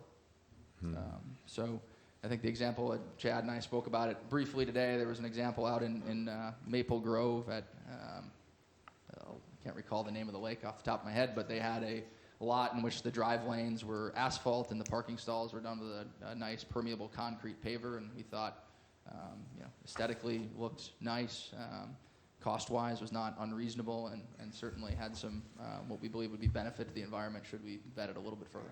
Sounds as if you're open to it. Yes. And if that were a requirement for approval, that would be something you could accept? Yes. Okay, thank you. Member Jackson brought forward stormwater management. I'm satisfied with that. Deliveries. Could you comment on your current delivery protocol and what would change after construction? Nothing would change after construction. So today, those water deliveries come in off of Waterman Avenue, and they would continue to come in off Waterman Avenue. So there wouldn't be any difference in the condition from today. Okay. All right. And then I wonder, could you just comment a little bit about current traffic on Waterman and how that might, the parking lot and its construction might change that in what way? Sure. Yeah, well, we don't have a traffic count. However, based on the feedback I've received from residents over the last 5 years, traffic on Waterman, both in quantity and speed, is a frequent complaint or issue. Has been so each year that I've been there. And so the only thing I can speak to is I would, this is just anecdotally, I would venture to guess 30% of our traffic comes in and out off of Waterman Avenue. I was out there today for about an hour or so. And several cars. I mean, it was a pretty constant flow with a busy morning today with a number of youth activities and other things. And so, well, without any specific data, I can say it will be reduced significantly to essentially nothing, sans our deliveries and any emergency access that's required. Okay. That's what I have. Thank you very much. My pleasure. Thank you. Member Staunton, anything for Mr. Livingood? No. All right. I'm looking at the grading plan. It looks like it's pretty clearly reflecting the rain garden at the north end of the proposed site. And just so I'm reading this properly, off of this prior slide, I think, yeah, that's a number I couldn't quite read on mine. It was 68 feet. So the parking lot isn't proposed to run to your lot line. You're proposing that it stops 68 feet short of the lot line, and then that area in that 68-foot rectangular space would be the rain garden location. Correct. All right. Yes. Yep. The lot is 68 feet off that north lot line. And then on the west side, are you taking it all the way to the lot line there of the house that would be removed at, is that 6,300? That is 6,300. It is relatively close to the lot line, yeah. Okay. Yes. All right. Yeah, and I do think, Mayor Hovland, I think you were asking some questions previously about some of those spruce trees. So there is a series of spruce trees in this northwest corner, probably 4 or 5, and would fully expect that those would not be impacted by what we're talking about doing. So there is some mature trees back in that corner that would remain as part of this. Right. And to the extent there's some mature trees back along the lot line beyond the rain garden, I would assume they would stay too. I wouldn't want to commit without exactly understanding where that line is and what's necessary for construction of the lot. Certainly confident in that back northwest corner, but would say that we do everything we could to preserve any mature trees along that line that would provide additional screening and benefit. But I wouldn't be comfortable committing without understanding that further. All right. And then you mentioned you were talking about a smaller parking lot wouldn't work for you. At one time in my analysis, I was thinking that 6220, the vacant lot now, might suffice for an interim period of time, but what I hear you saying in your testimony is that if you had a smaller parking lot, A, it wouldn't work, and I think the inference, at least for me, was that it might mean that you would keep the access off Waterman, because you'd have to have people coming back and forth, and so we wouldn't end up with the benefit you're talking about from this proposed plan. Correct. Yeah. With if employees have to continue to park off site, that access on Waterman is important to us. You know, and we I think the reality would be is if we took the parking lot in pieces, we would incur you know, significant costs above what we're planning to invest to do so, particularly around mobilization and general conditions, and then to tie those two together, I think would be challenging. But yeah, with the parking lot moving with inside the boundary is what makes that gate possible and much more feasible and reasonable for us. Okay.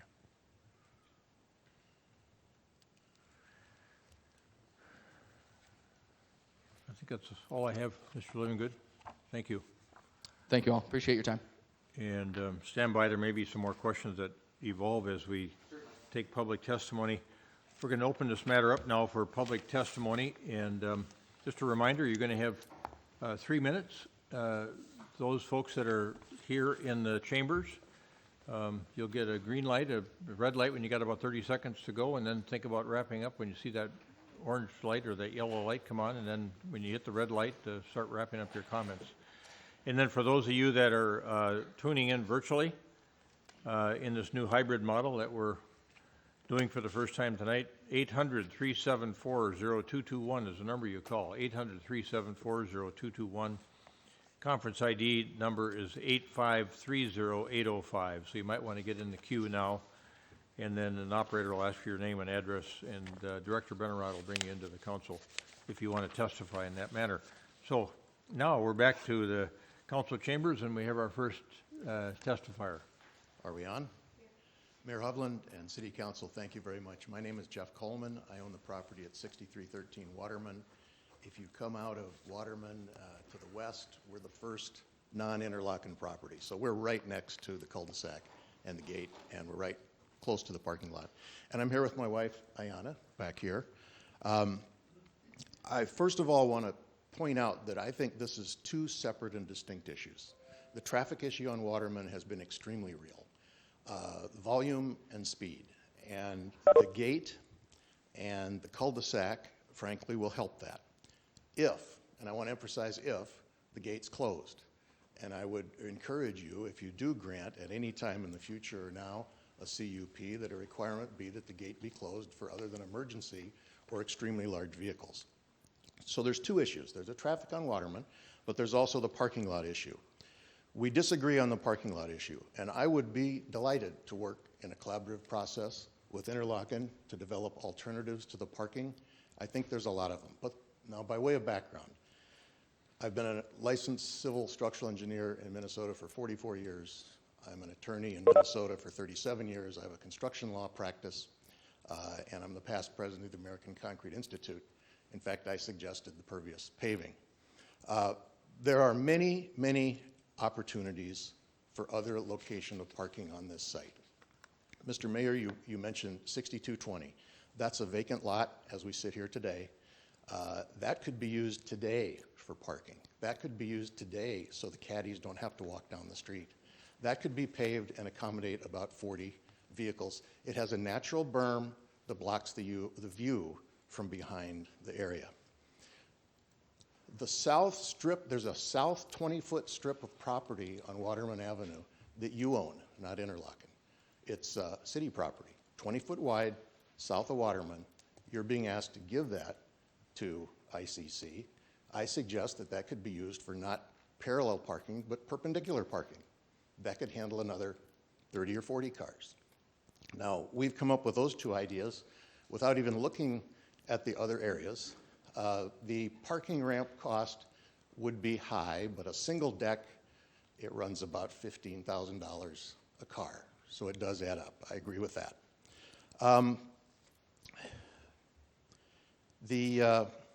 Those are my main points. There are other areas to put this parking. This will have an impact on us. The lighting is going to be 24/7. You're going to be filling in a residential valley that's pristine, has deer, wild turkey coming up it. There are environmental issues. You're going to be creating a huge heat sink with a new parking lot. And I would leave you with just one question. Where else in Edina would you demolish houses to build a parking lot? I don't think anywhere. Thank you. Thank you, Mr. Coleman.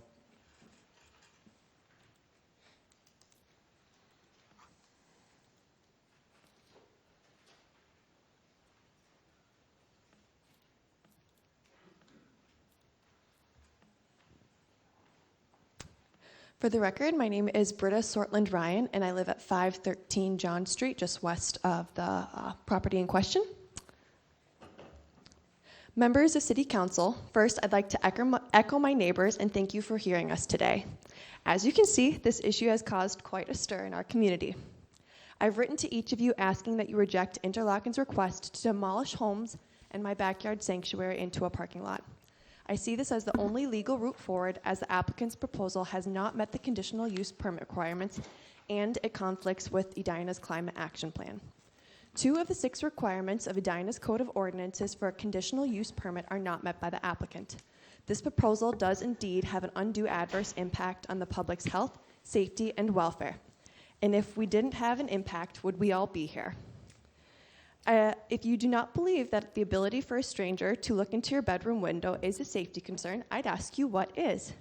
This is not something that my family and I signed up for when we purchased our home 2 years ago. Also, council will note that this proposal is not consistent with the comprehensive plan that was put into effect only last year.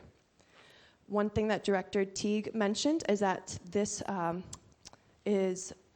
would add a clear delineation to the country club, but I would like to note that that delineation already exists.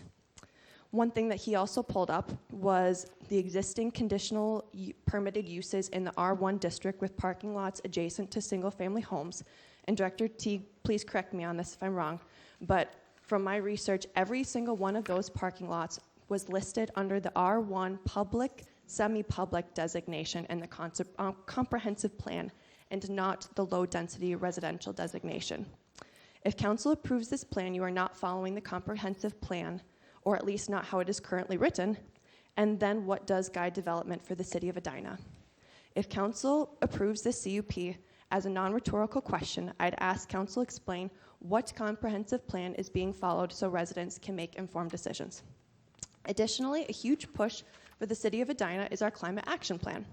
Not only does the applicant not have a climate action plan, if they did, I would expect that they would have looked at some alternative transportation. If the city of Edina is serious on decreasing greenhouse gas emissions, why would we add a parking lot that actually hurts this initiative? Not only that, if we succeed in our climate action plan, the parking lot would be obsolete in a matter of years. Council members, saying yes to this proposal is saying yes to private interests before that of Edina residents, our safety and security. Saying yes to this proposal is saying no to our comprehensive plan. Saying yes to this proposal is saying, sorry, we'll try better next time for our climate action plan. Saying yes to this proposal is going to send a loud message. And so again, I humbly ask that you reject this request for a conditional use permit. Thank you. Thank you, Ms. Ryan.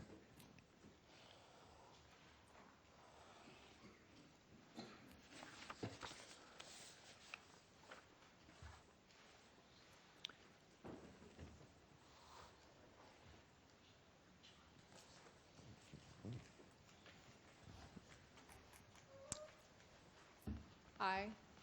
Am I on? Ready? You are. Okay. Hello, I'm Chrissy Lamson. I own the house at 509 John Street.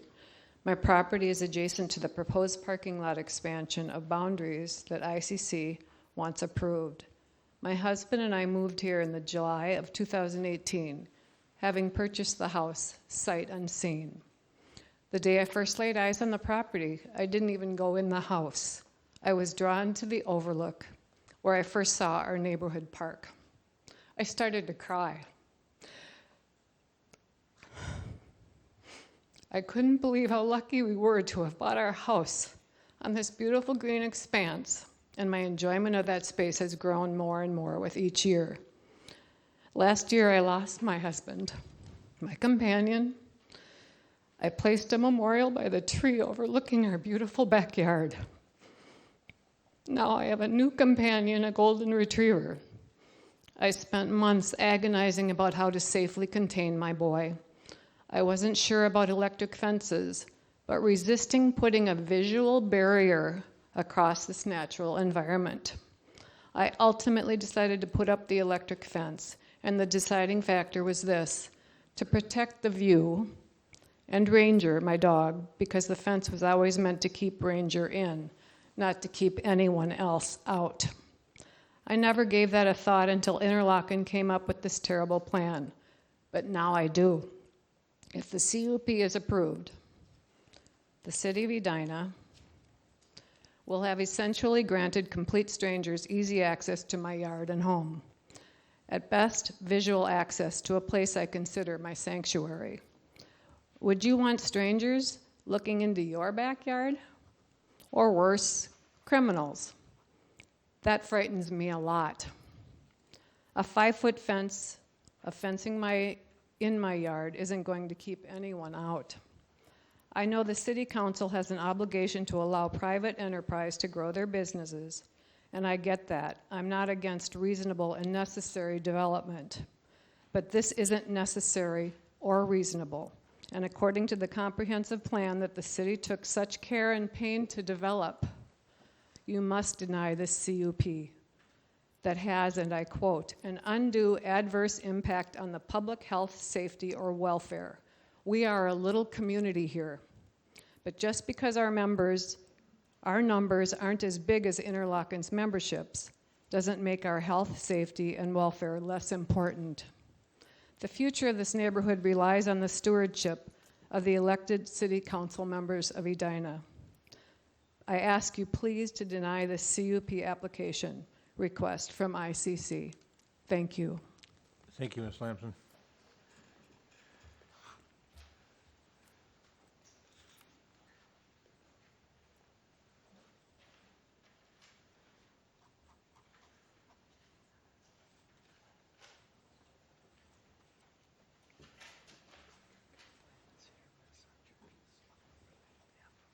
I'm Connie Brockway. I live at 6301 Maloney Avenue. My property shares a border with the Interlocking's proposed parking lot. In its application for a COP, ICC cites safety as being one of the main reasons it wants the parking lot. And they say that since 2016, they've had 39 break-ins. I checked with the police department, statistician, and most of those occurred during the day. During the day, in the full view of the clubhouse, by their swimming pool, in front of their tennis house. The plan has, because during the same time, there's reference to a suspicion that miscreants entered via Waterman. Why would anyone assume that the break-ins had to be committed by non-members and non-employees? Because during the same time period, there were only 2 break-ins in my neighborhood, within a half a mile of my house. ICC's assertion that this parking lot and gate will reduce crime is at best conjecture and at worst dangerous. Not only are secluded parking lots prime hunting grounds for break-ins during the day, but they're perfect for places like drug trafficking at night. How is ICC going to keep cars from slipping down their driveway through their new isolated parking lot? A new lot isn't going to keep crime out, it's going to transfer it to my neighborhood because this lot is very isolated. Yet ICC plans to insert it smack dab into our neighborhood, a satellite parking lot an ancillary parking lot. Unlike the church pictures that were recently shown us, this is not like the church pictures that we were recently showed. This lot is at a dead end. It's not on a main artery like France Avenue or Blake Road, and it's a country club, not a church that only uses its parking lot a few hours a day. Additionally, it's a quarter mile away from any building, hidden, because with this lot, criminals will have easy access not only to cars, but to us, and there's no reasonable fix. We don't want ICC monitoring us in our backyards with motion detectors and cameras. This isn't some sort of Orwellian dystopia. These are our homes. Ever since ICC bulldozed the rat house, I see strangers in my backyard. I assume they're the ICC employees or from the rental houses. They lounge where a home used to be. I don't know what they're doing, and no one's watching them. Would you want strangers near your grandchildren? A few years ago, after much hard work, so you guys did a comprehensive plan, and I really appreciate all that work that you did. But tonight you have an even harder job, and that's upholding the plan. It says that you will not grant a conditional use that has undue adverse effects on public health, safety, or welfare. This unnecessary lot, this convenience, is going to threaten our safety, irrevocably harm our mental, emotional, and physical well-being, not only our well-being, but that of the climate and the environment. These are our homes. We are not visitors coming in to play a round of golf. We live here, and we have to live with the ramifications of your decision 24/7. Ms. Brockway, I need to have you wrap up. I've let you run over. Please do the hard work. Deny the CUP. Thank you.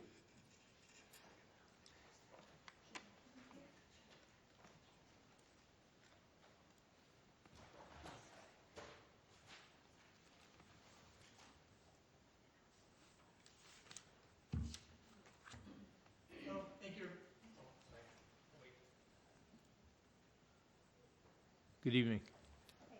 Thank you, Mayor. Thank you, Council, men and women. And first of all, I'd like to say it's great to be back. You guys look really sharp. This is pretty cool. We're back in person. I'm not sure if you guys noticed, Mr. Pierce, though, pulled off way cooler shoes than you guys. Would with you his give us suit. your name and address too, please? Yeah, sorry. Robert Fimmerman. I'm at 6229 Maloney Avenue. We just moved in December to Edina, so loving being here. I want to draw your attention to one thing that the applicant had stated around misinformation. This is from their application. This is like the fifth to last page. You'll notice here where it says snow storage and turf and snow storage. They will use this for debris storage. So in their own application, they're stating that they're going to put organic snow items on here. So that's what we're worried about, what they will use this lot for. Another thing, too, I want to draw attention, just learning from the meeting today, around alternatives. They'd mentioned around shuttling wasn't an option, because shuttling would create traffic on Waterman. Think about that. You can't bring your shuttle through the main entrance. You can't drive your shuttle around to the main entrance. Your mindset is stuck on, I need to use Waterman. I'm only going to use Waterman. There are alternatives to handle the traffic.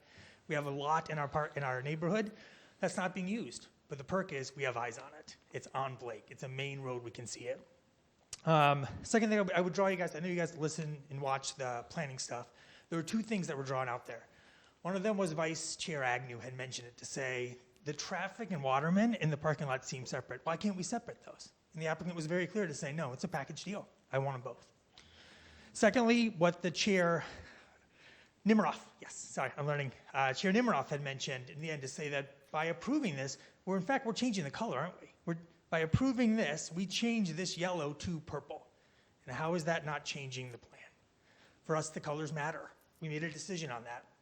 So when we moved here, my wife and I, who you'll speak with, I work in housing policy and government affairs for a very large financial institution. I read comprehensive plans. I like comprehensive plans. I am a dork when it comes to plans. We looked at the plan. I was worried by fact about a vacant lot in the backyard of the house. What is this? We saw it was R1. We saw it was single-family dwelling. And I saw it as an opportunity. Great, we might get some affordable housing because it is next to the tennis court. So maybe that would help bring the price into a reasonable area. I will say as well that I'll draw your attention to one other chart in the comprehensive plan. So Mr. Teague, thank you, has provided the, I think the current use, and I think it's just the current use in the comprehensive plan. This is a blow up of the future use. I want to draw your attention to one property that's south of Interlochen and just east of the Blake intersection. This is where the roundabout's going to be. If you look at the existing use, that's yellow. If you look at the future, that's blue or purple, or we'll debate that later. The color is, it's on my public. We see there's a conscious choice. That property is a very large property set along off the road. It's no other neighbors next to it. It's next to the water, and it's pretty much surrounded by the club. That's expansion, not in our neighborhood. So we'll draw you to take a look and study that property if you can. In addition, visit the rain garden they installed by the facilities. See the condition of that rain garden today. There's a rain garden by that facility. Walk by it. See the stagnant water, see the bugs, see the unmanagement of it. That should give you an example of what this will turn into in our backyards. This sets a dangerous precedent.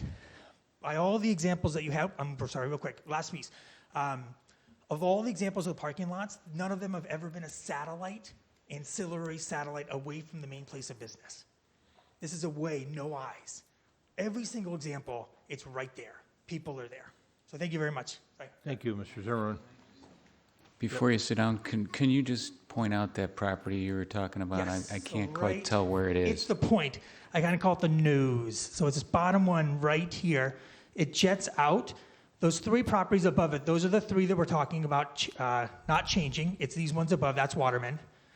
So this point, if you look at the existing, here's my pen. So that's where Interlocking turns to Blake. So right there, that point right there, Yeah. look at it compared to current versus future. Okay. Thank you. Yep. Thank you, Mr. Zimmerman.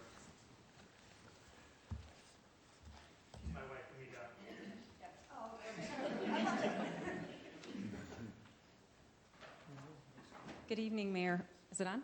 Okay. Good evening, Mayor Hovland and Don't City call Council. us if you get sick. All right. Using his I microphone. promise I won't. Who knows where he's been today? And City Council members, thank you for the opportunity to share my perspective on the proposal. My name is Deborah Firmerman, and I am a new Edina resident. As my husband mentioned, my family moved to 6229 Maloney Avenue 6 months ago. And as he mentioned, we reviewed the 2040 comprehensive plan before buying our home, and we relied on it in making our home purchase decision. He said he was in housing, I'm an attorney. We are those people that read comprehensive plans. And the plan guides in figure 3-12 on page 3-26 for future land uses and guides the parking lot site as low-density residential, yellow, not as public, semi-public as part of the golf course. I say blue or purple. If we had known about this proposal, we never would have moved here. We would have not purchased our home. But we did. And now our main concern is safety. We have a young daughter, and she plays in our backyard. Some of you had the opportunity to visit our neighborhood. We have a natural landscape without a fence where our daughter plays and many animals live. You may have seen the ninja playground in our backyard, the swings and the rings hanging in the trees. It is right near the edge of where this parking lot would be. It is absolutely unsafe to have a secluded parking lot away from the country club's main building as a satellite internal to our neighborhood. The parking lot would not have eyes on it except for those of us that live adjacent to the site. If you look at the pictures provided by the planning staff of parking lots in Edina's R1 zoning district, every single parking lot is adjacent to the main building on the property and on a road with through traffic. None of them are tucked back into a neighborhood away from the main building and away from passersby. An example is Shepherd of the Hills Church, where the employees park today. There is a direct line of sight from the entrance to the parking lot, and it's right on Blank Road. There are a number of people from both the church and those driving by who have eyes on the parking lot. With the country club's proposal, there would be no one passing by from the country club or the community to help keep our neighborhood safe. There have been a number of research studies about safety in parking lots, and you need to have eyes on them to keep it safe. There are ways to have safer parking lots, but that is not what is being proposed here today. Per the Edina ordinance, for a conditional use permit to be approved, the country club must prove its expansion and parking lot proposal satisfies all 6 elements laid out in the ordinance. The country club has not proven a number of the elements, including number 3 and number 6. The parking lot would have an undue adverse impact on the public health, safety, and welfare. It will negatively impact the environment, the watershed, the safety of our neighborhood, and the value of our homes. The expansion of the golf course is not consistent with the comprehensive plan. It's effectively changing the lots guided as low-density residential from yellow to blue. It is not consistent with the guided future uses set forth in the plan. It is not consistent with a number of the goals and policy statements set out in the plan for the city of Edina around climate, transportation, housing, or others. For all of these reasons, I urge you to please deny the application. Thank you. Thank you, Ms. Furman.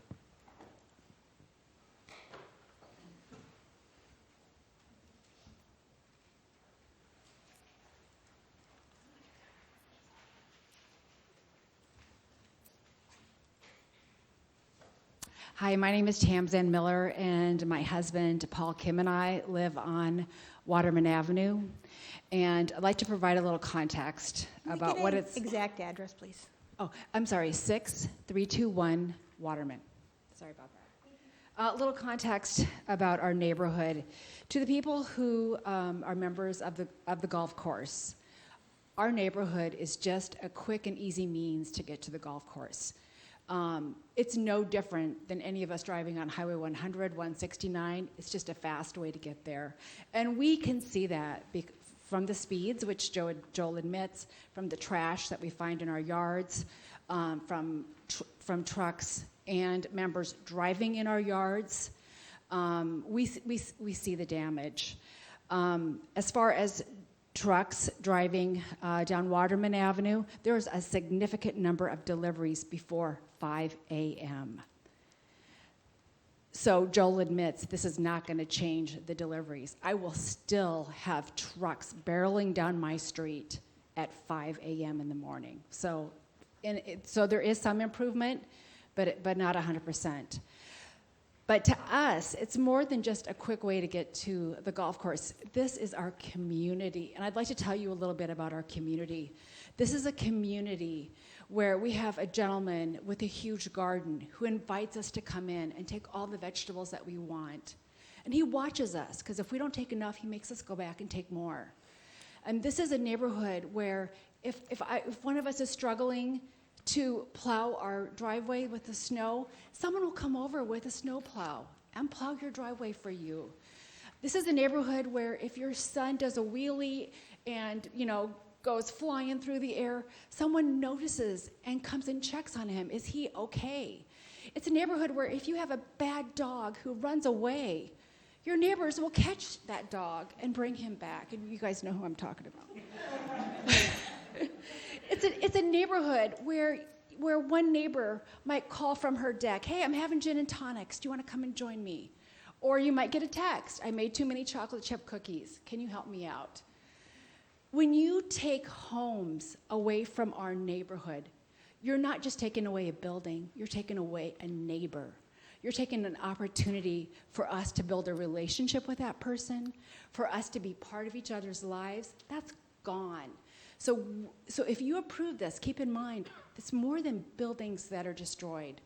We're losing our community, and it's really important to us. But like Jeff said, we can solve this through good design. They can solve their problems. It just is going to take a different approach and a little different design. We want Interlocking to be successful. We want them to be our neighbor. We just want them to go back and choose a different design. But thank you for listening to me. I appreciate it. Thank you, Ms. Miller.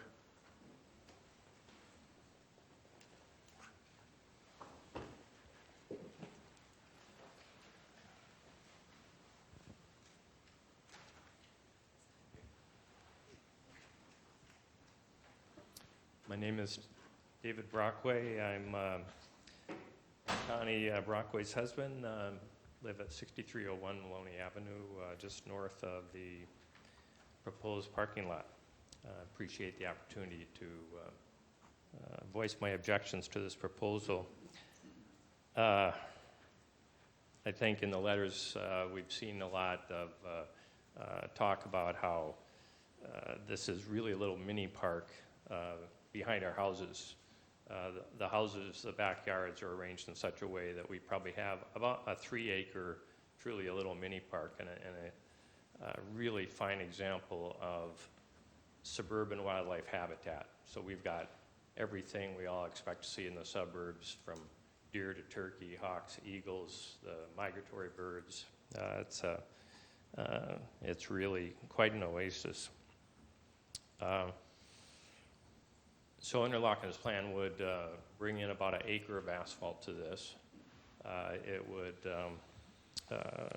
obviously require habitat to be changed, mature trees to be cut. The replacement program, in my mind, is inadequate. It will have non-native trees. It will take 30 or 40 years to catch up to what will be taken down. The photos that we had of what the parking lot would look like shows trees that have to be 30 years from now, from the plan of the trees that are being put in or would be put in. A couple of things that weren't really discussed. I am very concerned about any lighting plan. Low lights. I'd like to know exactly what we're talking about in illuminance. I believe the Edina requires a half-foot candle at residential property lines, and that sounds like a very low thing. So it's a half-foot candle sounds low. However, it is about 25 times as strong as a full moon. At my house, doing the computations, it would still be about 3 times as bright as a full moon. So if these are lights that can reach our upper windows, which I'm afraid they might, that would be, if they're on 24/7, that would be very disruptive. Lighting, the loss of circadian rhythm, loss of sleep, that's been associated with a number of illnesses, including cancer, autoimmune disease, perhaps some neurological disease. The storm infiltration, when I talked to the watershed district last week, they hadn't approved it yet. I'm not sure about that. I just want to say the rain garden, it's not a rain garden. A rain garden infiltrates water into the soil. This is an filtration basin that stormwater will go through the media and then be taken away by drainage pipes into a pond. So it does not remove a lot of the nitrates and phosphorus. It does remove suspended solids. And I think my time is up. I obviously hope that you deny the CUP. I think in terms of climate change and everything else, a parking lot that is not absolutely necessary is the wrong decision. Thank you, Mr. Brockway.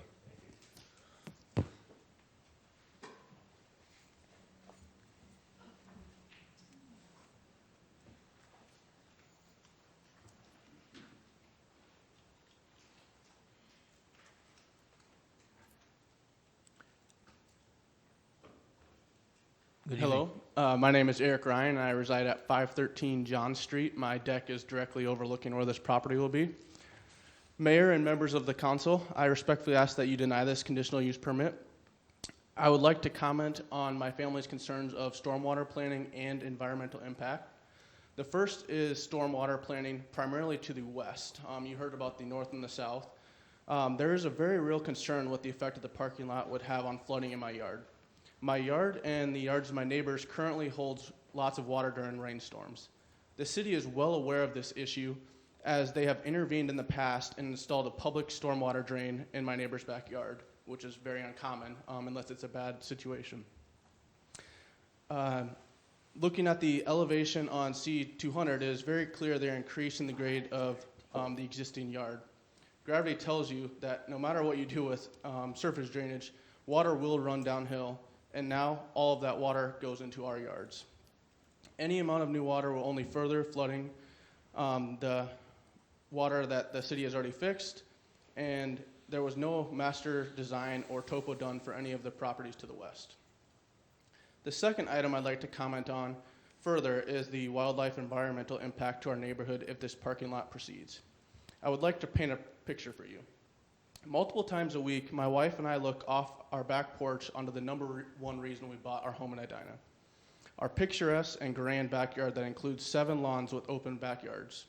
There's no fencing, and it has some of the most mature trees and natural landscaping in the metro area. There are foxes, deer, bunnies, turkeys, geese, robins, many birds, eagles, and other animals. These living creatures currently reside in our yards, including part of the area that is within the parking lot, and then they get food and water from the ponds that are directly north of this parking lot. The current landscape and animals provide immense personal enjoyment and fits everything the city strives for with its resident-focused goals of sustainability and climate. This ideal picture completely changes if the CUP was approved.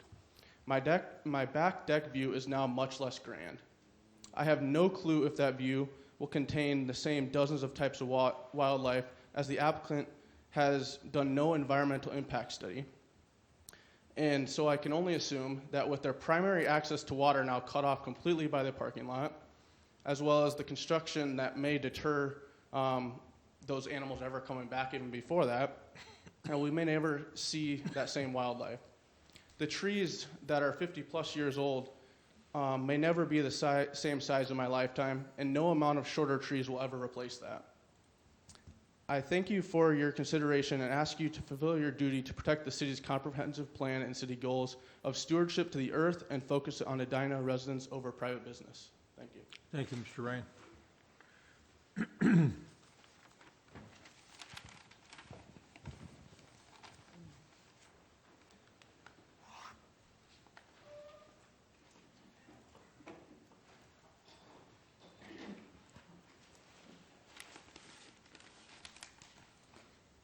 I hope you noticed that Bob Coteen stayed around in case you want to give him another compliment.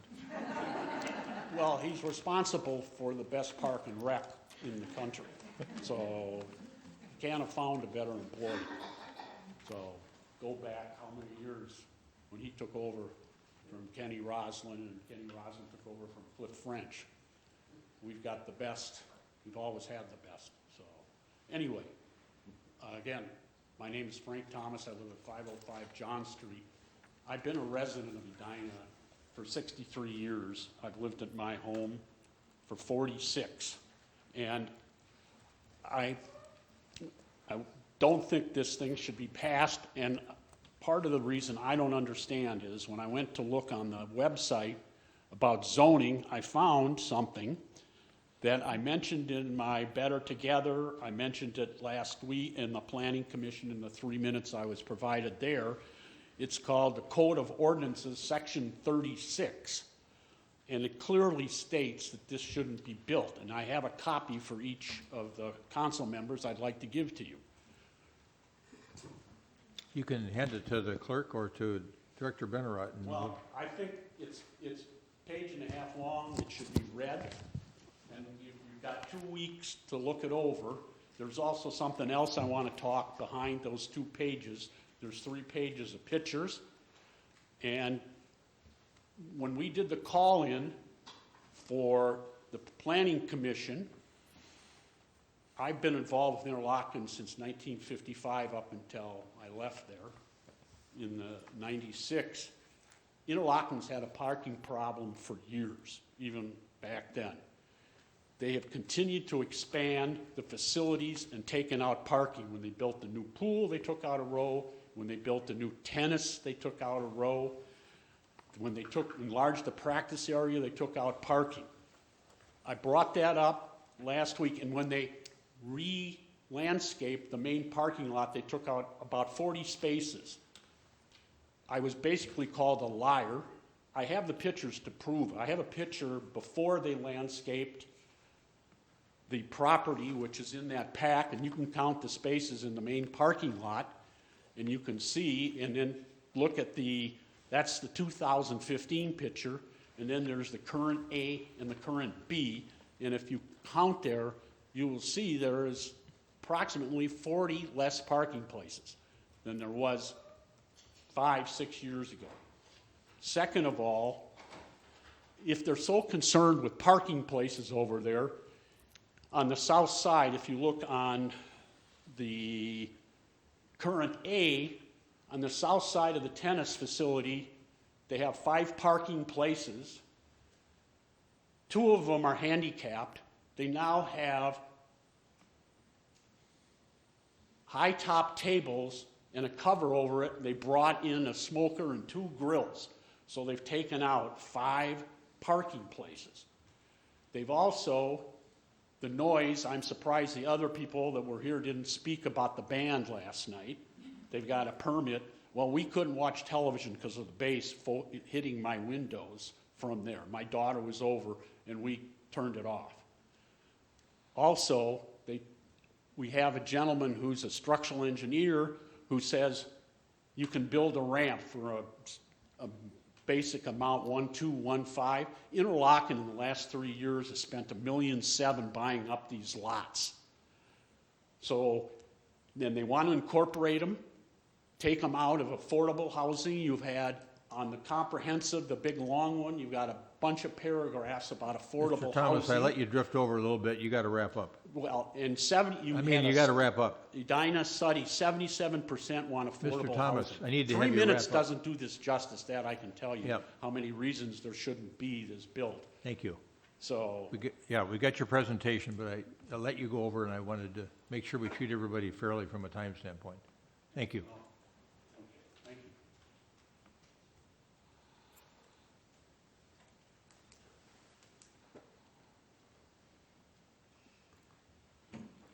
Anyone else? Okay, how about online? Do we have anybody that wants to testify? We online? do have someone on the line. Operator, will you please unmute the line of Mr. David Oxford? David, once your line is open, please begin by stating your full name and address for the record. Your line is now open. Mr. Oxford, good evening. Oxford. Yeah, good evening. I live at the intersection of Bywood and Interlocking Boulevard. And I appreciate the personal and sometimes emotional appeals that I've heard tonight. As I mentioned, I live on the corner of Bywood and Interlocking, and the backyard of our home overlooks the tennis courts, the public tennis courts and parking lot at Mirror Lakes Road and Interlocking Boulevard. So I appreciate the concern. Probably most relevant to this is I appreciate Interlocking being a good neighbor and volunteering to create privacy walls for those residents that could be impacted by this. Additionally, I struggle to understand, personal point of view, I struggle to understand how reducing traffic by 90% increases concerns to the neighbors. I might think it was the exact opposite. Just in conclusion, I appreciate Commissioner Teague concluding that the plan supports or meets all conditional use requirements. And as a neighbor and a friend of Interlocking, we completely support the plan. Thank you, Mr. Oxford. Mayor Hovland, members of the council, I do not have anyone else on the line at this time. I did recently lose a caller who had been on for about an hour, so I would like to wait about a minute before we move on in case he's trying to get back in. Again, if you call in, please press *1 on your telephone keypad. That will put you in the queue to speak, and I will be able to introduce you. My operator does tell me that he did absolutely disconnect on his own, but I still want to give time for people to call in. My clock shows that it's 9:15, so I will let you know if I have any new callers or 9:16, whichever comes first. Thank you for the brief pause.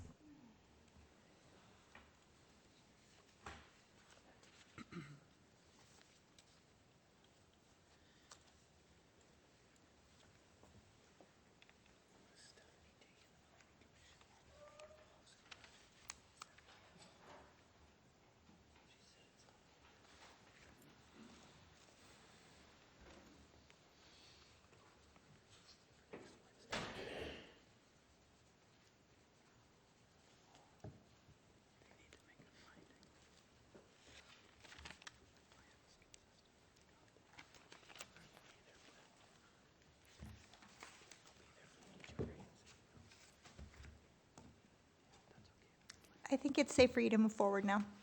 All right, thank you.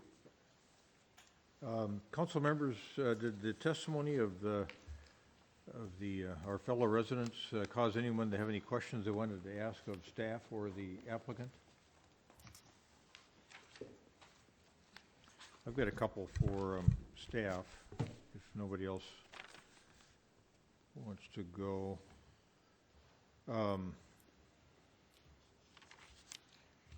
So this is back to Director Teague. You know, the requested action is embodied in a resolution 2021-54 is how we have it titled.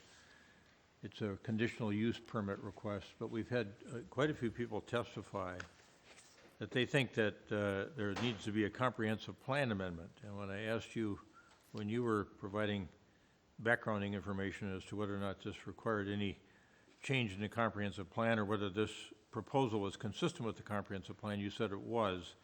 And I just want to revisit that issue one more time. I'm looking at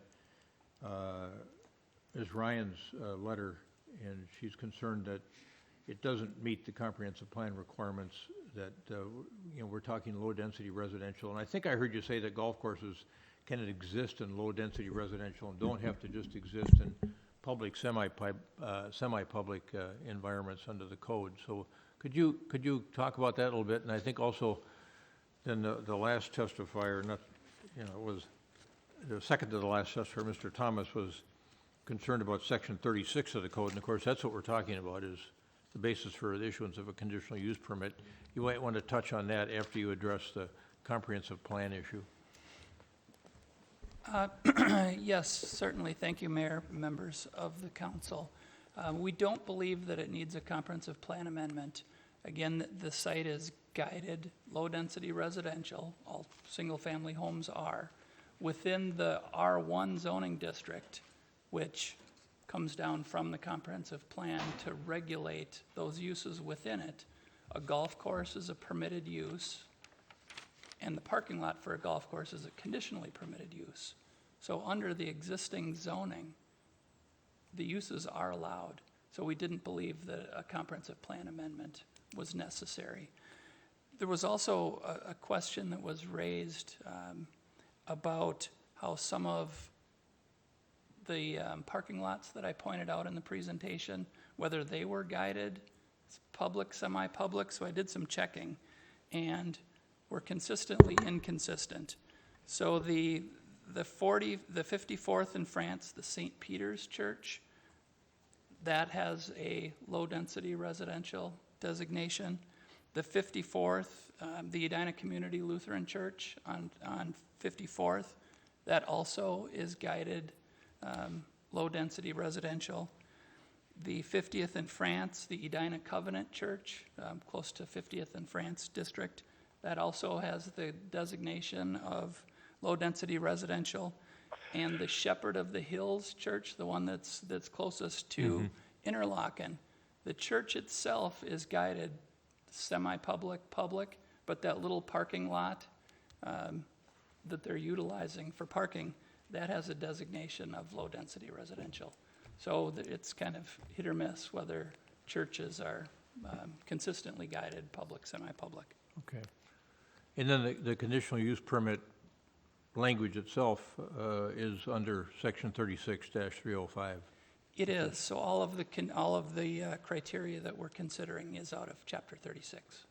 All right. Director Milner, a couple of questions for you that came to mind when Mr. Ryan was testifying.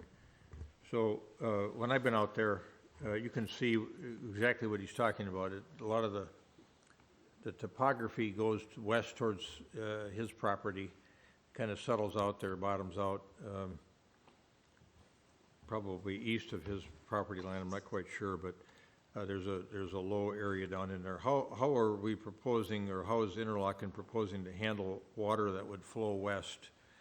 And does the proposed regrading of the parking lot exacerbate an existing situation, or at the end of the day, will we be better off with controlling stormwater that runs west than we are now?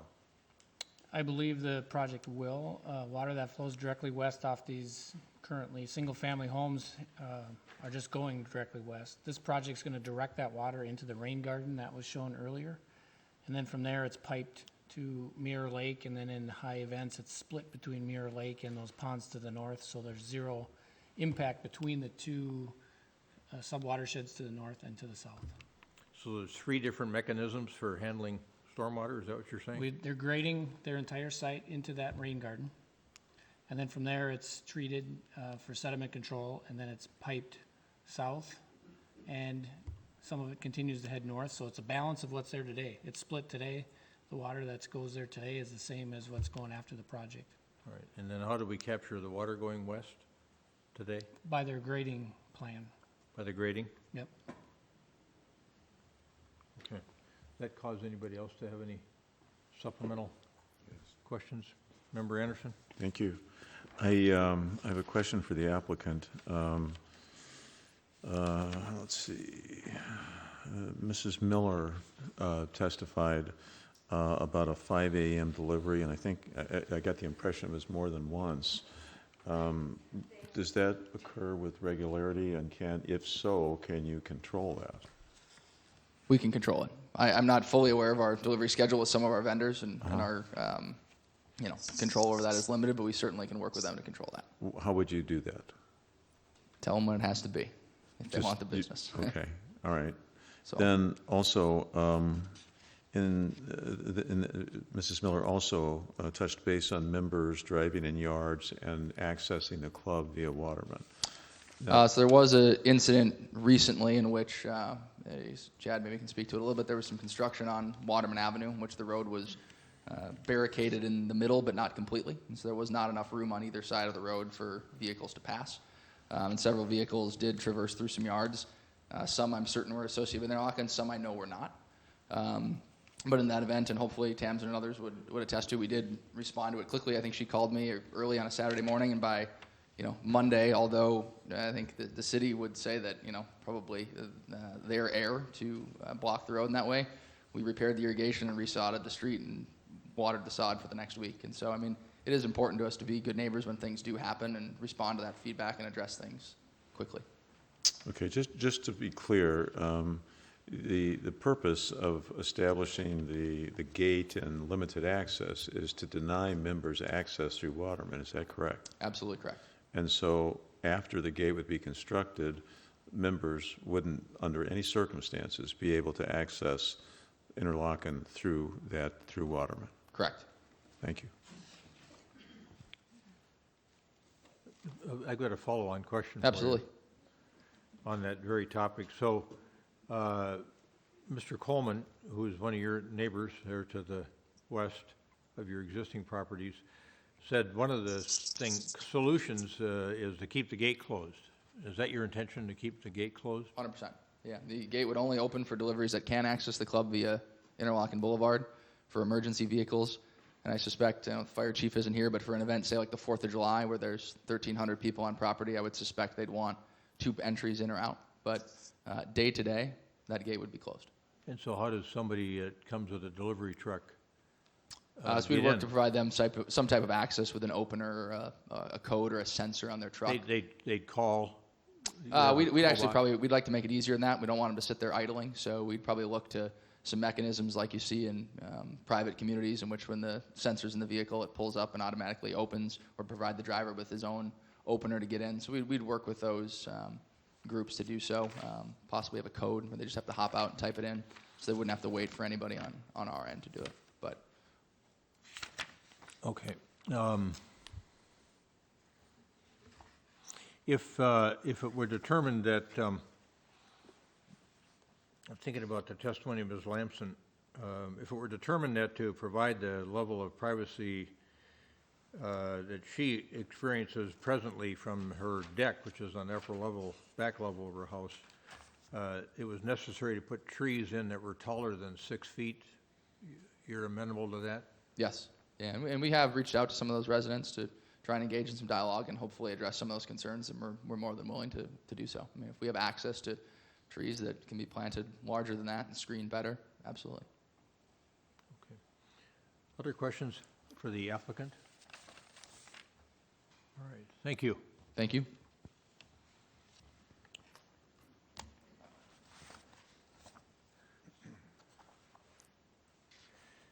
Any other questions, folks, or staff? Yes. Do we need to Member close Jackson? the public meeting first? No, we're not going to close it. Oh, We're gonna- that's right, Yeah, that's right. I'm just going to ask if anyone wants to make a motion to continue the public hearing to Monday, July 26th at noon, and then continue the matter to the August 4th City Council meeting for a vote. So moved. All right, second? Second. All right, we've got a motion and a second. With respect to continuing the public hearing on this matter to Monday, July 26th at noon, and continue the matter to the August 4th City Council meeting for action. And for folks, just a reminder, if you're listening in, you can leave a message on bettertogetheredina.org, and there's also a phone number that you can call. If you call the city desk at 952-927-8861, Lynette will direct you to the appropriate phone line. All right, we've got a motion and a second. Any further discussion? All those in favor of the motion as stated, say aye. Aye. Aye. Opposed? Carried. And now, thank you, folks, everybody, for your testimony. You got a real complete record here, I think.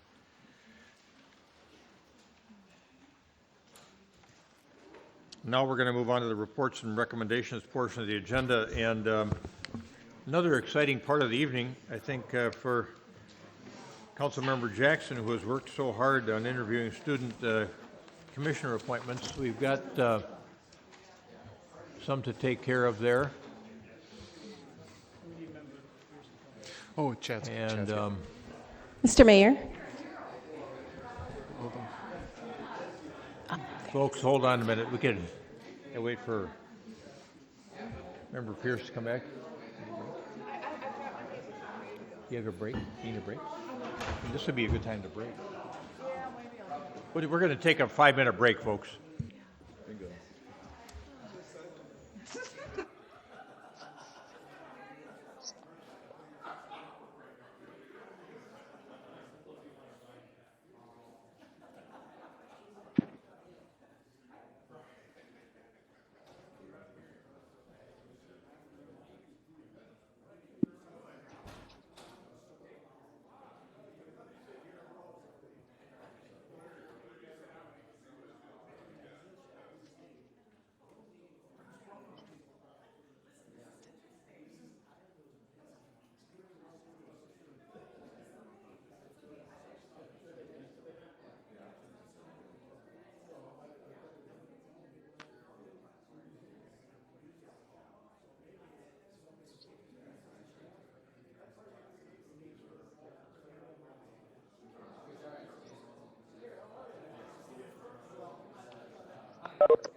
Proposed 2021-2022 student commission appointments.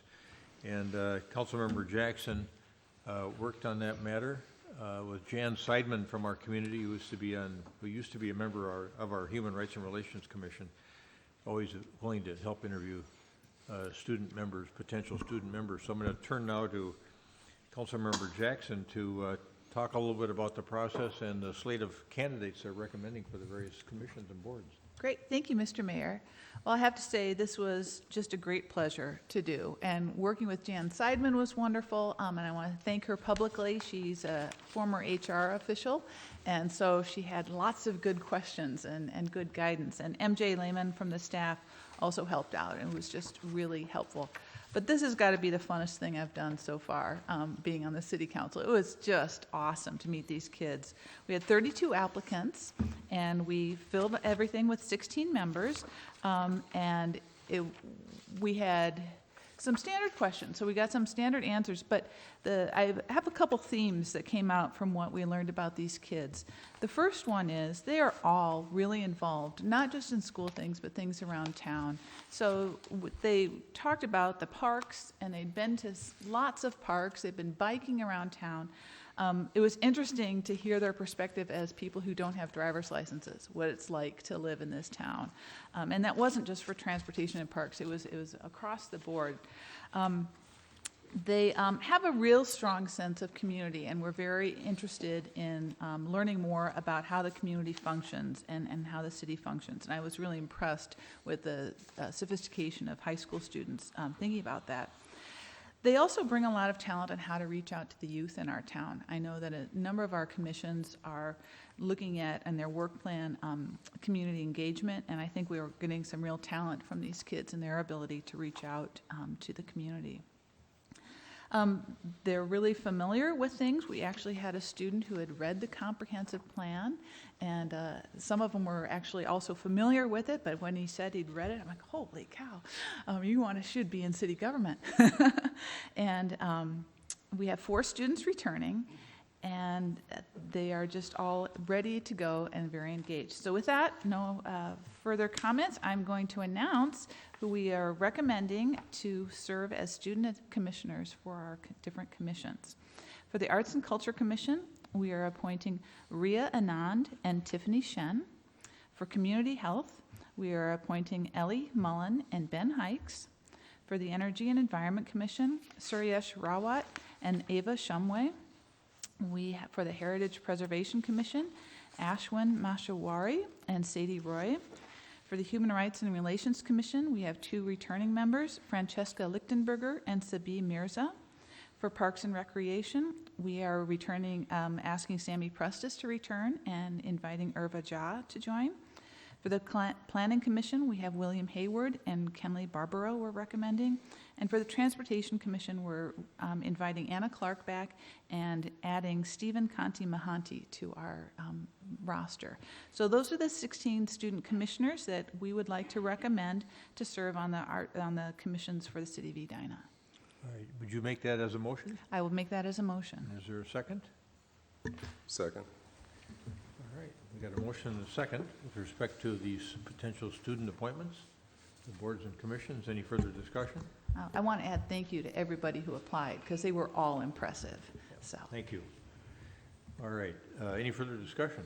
All those in favor of the motion as stated, say aye. Aye. Aye. Opposed? Carried. Thank you. And now we are on to item B, which is the proposed adoption of Resolution 2021-52 and Ordinance 2021-06. It's a preliminary rezoning request and preliminary development plan for Solheim Companies at 4660 77th Street West. And Director Teague has this matter. Yes, thank you, Mayor, members of the council. So you've held the public hearing and taken the public testimony. So this is the proposal to build a 7-story apartment at 4660 77th Street. The Planning Commission recommendation is for approval. That was a unanimous vote of 8-0. Staff is recommending approval as well.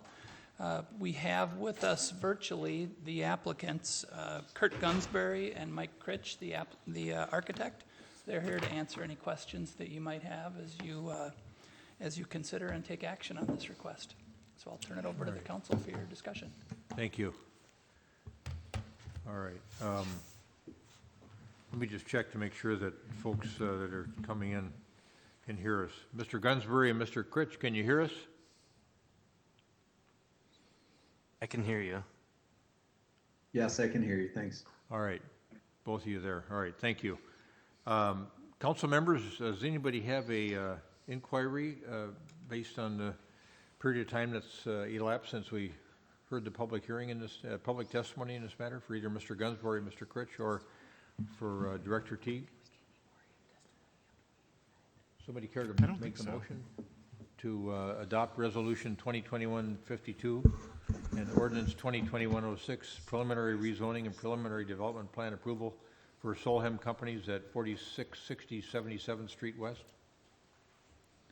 Well, I would move yes to adopt. However, I would like to, before we do so, I don't know if Director Hawkinson is anywhere to be found or if she's available. She's on vacation. Okay, well, I just wanted to, there has been some question. Should we move the matter and get a second and then have yes, discussion? thank you. Okay. Yes. You'll move the matter? I shall. All right. And have. And Member Staunton is there. All right, we got a motion to adopt the resolution, and we're looking for a second. And we figured you were the last person to come back into the room, so you care to second? Second. All right, now we're going to have discussion. Member Anderson has a question. Just, and actually, I was seeking clarity in the status of the proposed 73 to 74% AMI, I believe that you're seeking. And I just wanted to expand on what that is and what that actually means, because there have been questions about it and comments that we've seen. And so I wanted to bring that forward for clarification and maybe an explanation of the impact of that AMI designation, as well as how that fits into any affordable housing goal that we have.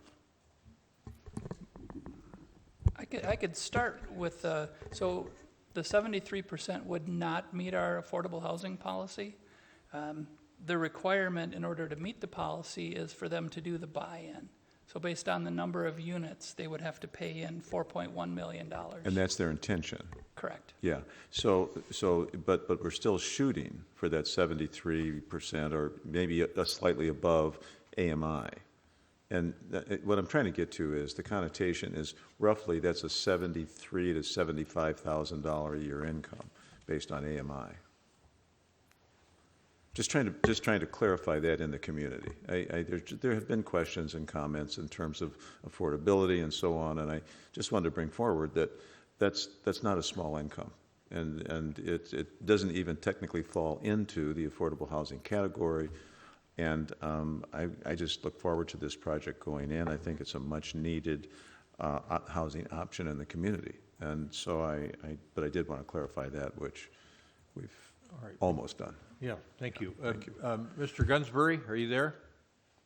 Yes. Do you hear Councilmember Anderson? And maybe you could restate your intentions here. We know that you're going to buy into the affordable housing policy, so to speak, and then you're still trying to achieve a level of affordability at, I think Member Anderson said 73% of area median income. And do you want to comment on that and what your understanding is of that area median income? Yes, I think he's exactly right. And keep in mind that that's household income, not just single person income. And we have a lot of large 1-bedroom plus dens, 2 bedrooms and 3 bedrooms in this project. So we'll still be targeting market rents, and I'll just repeat, market rents. We're not committing to 73% or 71% or any percent. We are actually paying in $4.1 million to cover the affordability requirement per our discussions with Stephanie. And our discussions with Stephanie are very much, I think, for her in line with the goals of current affordability policy in Edina.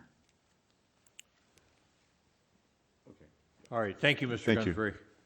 Yeah, that's good. Other folks have questions or comments? I think you raised a good point, Member Anderson, about the project itself. It has so many good aspects to it, and Member Staunton has a couple of comments, I think. Yeah, I just wanted to echo that.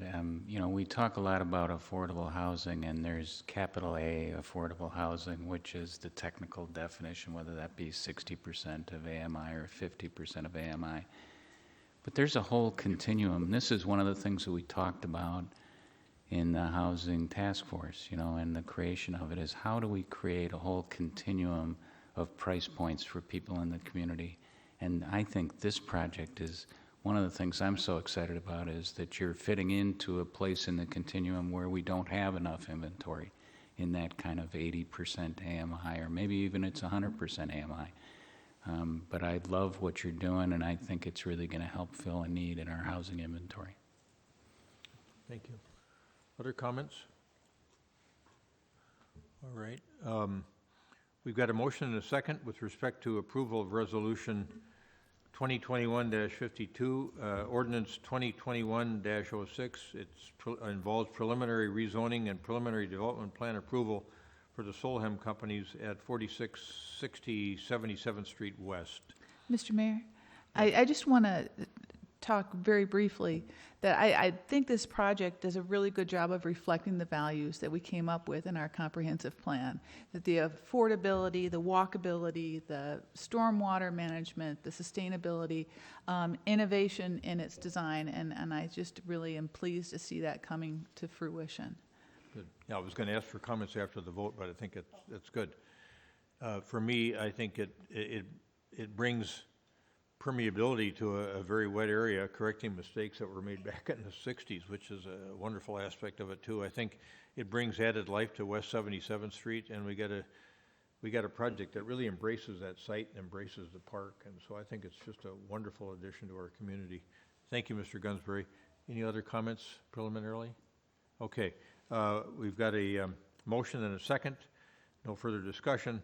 All those in favor of approving Resolution 2021-52 and Ordinance 2021-06, the preliminary rezoning and preliminary development plan request for Solheim Companies at 4660 77th Street West, say aye. Aye. Aye. Opposed? Carried. Gentlemen, thanks for being available to us in this new world of communication. Thank you so much for having us. We Yeah. really appreciate all of your feedback and all of your shared visioning for the site. It's been a great partnership so far. We look forward to keep moving along. We do as well, Mr. Gunsbury. It's going to be a great project, and Mr. Critch, thanks for your good work. Thank you. All right. We're going to move on now to discuss Ordinance 2021-07, the potential adoption of that ordinance, which would amend Chapter 36 with regard to our off-street parking regulations. And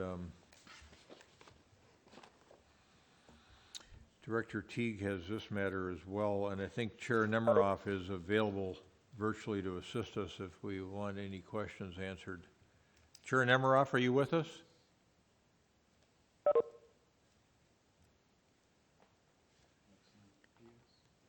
Chair Nemiroff? Hello. All right, very good. Nice to have, oh, there. Nice to have you with us. Thank you. Thank you for reviewing this project, for this proposal. All right, Director Teague, go ahead. Yeah, just a brief overview. Again, this is the ordinance that's recommended by the Planning Commission. We've been working on over the last 6 to 9 months or so. In general, it is a reduction in the number of parking stalls required across the city. We've established some different regulations within the different neighborhood nodes, codifying the 50th in France, basically codifying the 1974 50th in France plan that deals with the district parking down there. We tested the proposed ordinance with a bunch of recent projects that the city has approved. And in running those tests, and we went through this in the presentation, but in general, we've found that the proposed ordinance with those projects, most if not all, would not require variances today. So we feel that it's in line with the market, what's actually being built out there. So with that, again, staff and the Planning Commission are recommending that you do first reading of the ordinance this evening. If you have any suggestions or anything to bring back for second reading, we could certainly do that. So I'll turn it over to the council for discussion. We do also comment, or Chair Nemeroff, on the comparative between the proposal that we have in front of us and some of our neighbors in terms of what they have. I think you had a chart on that, but I thought that might be important just to discuss generally. You know, how would our proposed changes on parking regulations align with some of our neighbors and what they're doing? Yeah, we're more in, the city hasn't updated this off-street parking regulation since about the 70s. So we're a little bit behind other cities. So cities that are like us and haven't updated their ordinance, we would be ahead of them. But in general, we're in line with some of our neighboring communities. There were some members of the Planning Commission that wished we'd go even further.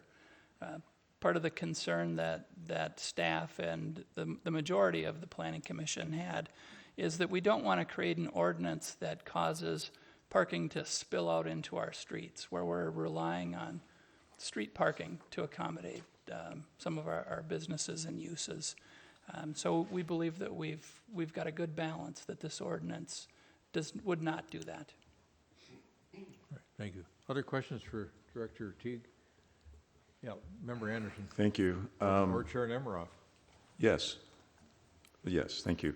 A couple things. Chair Nemeroff, I just wanted to thank you for all the time. It's very obvious that this was a large task, so I want to thank you for that, because I think it's a good idea to review minimums and go through and see where we are. I was trying to work through the tables, and there's a lot of data here, a lot. I wasn't familiar with all of it prior to starting to research for tonight.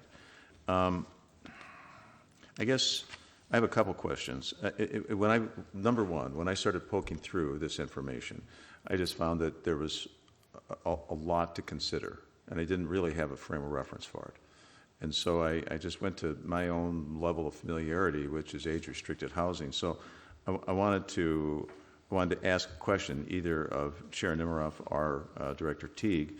So I noticed that, and Director Teague may have referenced this earlier, there were members you mentioned of the Planning Commission who wanted it to be maybe stiffer than the final version. So there was a 127 draft regulation, and I just, could you explain the process in moving to the proposed ordinance that we see in front of us tonight from the 127 draft?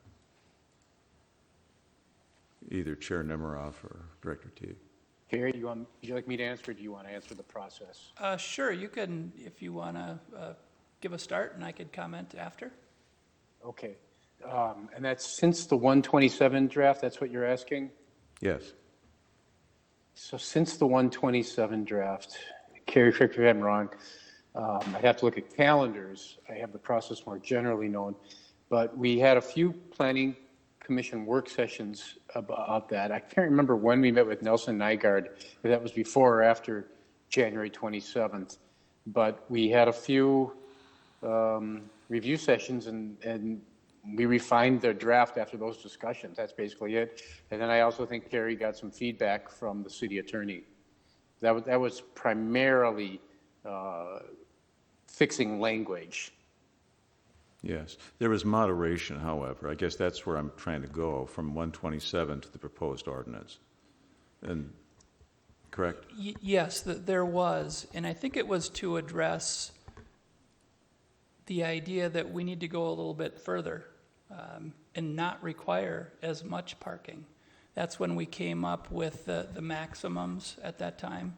And also, as an example, for a medical office, the 127 draft was one space per 250 square feet, and we settled on one space per 300 square feet, just to go a little further to not require as much parking. So for an example, the nursing home, I know I see that referenced in the staff presentation slide, but nowhere else in any of the tables. So the nursing home requirement, I think, moves from 1 space per 5 residents to 1 space per 4. So how did you determine that? How was that done? Yeah, boy, I don't recall the specifics on that. You're right, we went from 1 space per 4 patients to 1 space per 5. Yeah. I don't recall if that was where we looked at the comparisons to some other cities. I can't, I'm not finding it in the tables, but that's just, it's a question. And to me, I'm struggling with this on a certain level. Parking regs for senior housing are 3 cars per 4 units. That's what we've moved to. But in St. Louis Park and Minnetonka, they're at 1 car per unit, and in Bloomington, we're at 1.5 per unit. So why is that a question? Because the demographic has changed. Today's age-restricted housing at age 55 includes a lot of very active employed people at 60 and 65 and today 70. So they're active, and I look at that and think, so yet we are going to, for senior housing in the future, we would say somebody, 1 out of 4 units doesn't get a car. That's essentially what we're saying. Now, is that useful or is that applicable? I don't know, but the demographic shifted. And so that would be an example of taking a look on a line item and saying, do we sometimes need to adjust up as opposed to adjust down just because things change? So if we anticipate, for instance, 90 or 100 units of senior cooperative housing in a $500,000 or $550,000 price range, it's unlikely that that's going to be acceptable, that this 1 car per unit level is going to be acceptable to those folks, in my opinion and experience. And I want to try to go through every single line item here, or it wouldn't be a good use of time, and I don't know enough about it to do so. But I did look at the table comparing the Edina projects to the draft ordinance, and I wonder if we can pull that up. Is that possible? I think that's under the... staff presentation. Yeah, it's under the staff presentation, yes. It's the...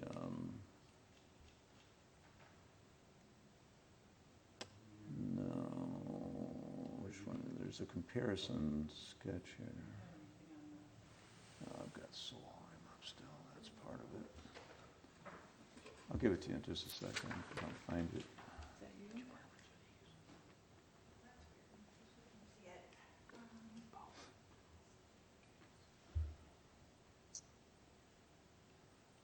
The slide is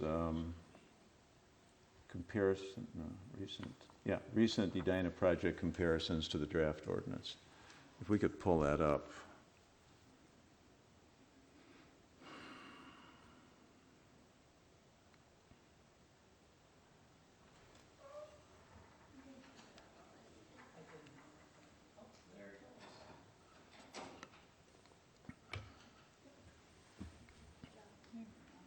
There we go.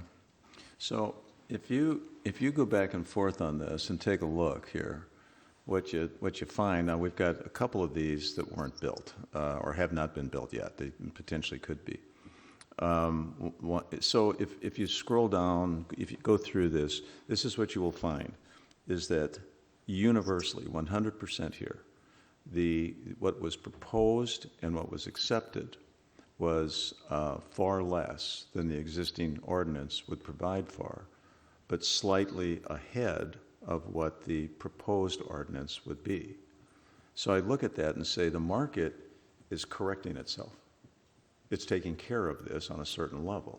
Now, it may not get to the levels of the proposed ordinance, but if you scroll down a little bit, I think you can prove that very quickly. You take a look at that and you just say, so I think we have a need for an updated parking ordinance. I'm just not quite comfortable that this is the one. That's really the point that I want to try to make.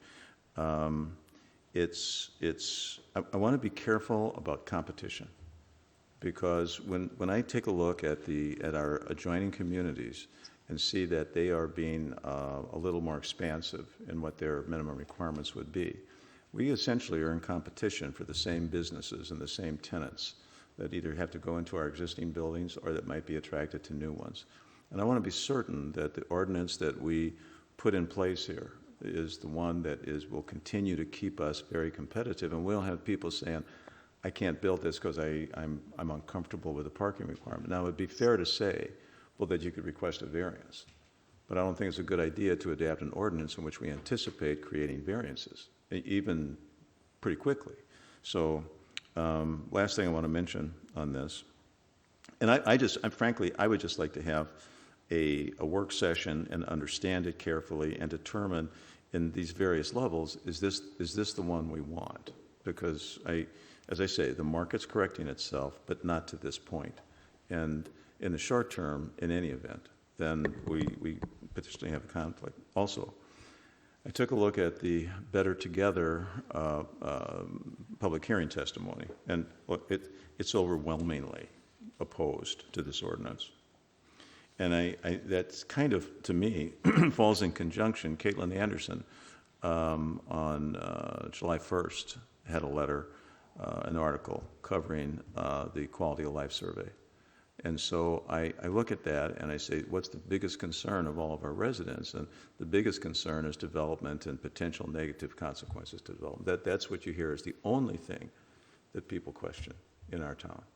And I look at that and think, well, okay, so what we're seeing in the public testimony and Better Together is kind of a reflection of that sentiment. So for those reasons, I'm kind of uncomfortable with this. I'm very uncomfortable with this particular ordinance because I want to make sure that we will be competitive into the future and that we are attracting businesses and not giving people pause and reasons to look elsewhere, as well as the fact that we then at least we respond to the overwhelming public testimony. So thank you. So can I respond to that? Of course. Because I don't understand what you just said. So help me understand, because I like the idea of having a work session. But on the one hand, you want to avoid variances, and you say the market's correcting itself by reducing parking. And yet you say we need to listen to the public testimony that said don't lower the parking requirements. So maybe I misheard what you said, but those two comments just seem to be in direct conflict. I didn't catch all of that. It was hard to hear, I think. Okay. Could maybe we pull down the screen so we can see Chair Nemiroff on the screen? Okay. Why Director Benneroth's doing that, Director Teague, are the Hazelton Apartments, is that the Bauer?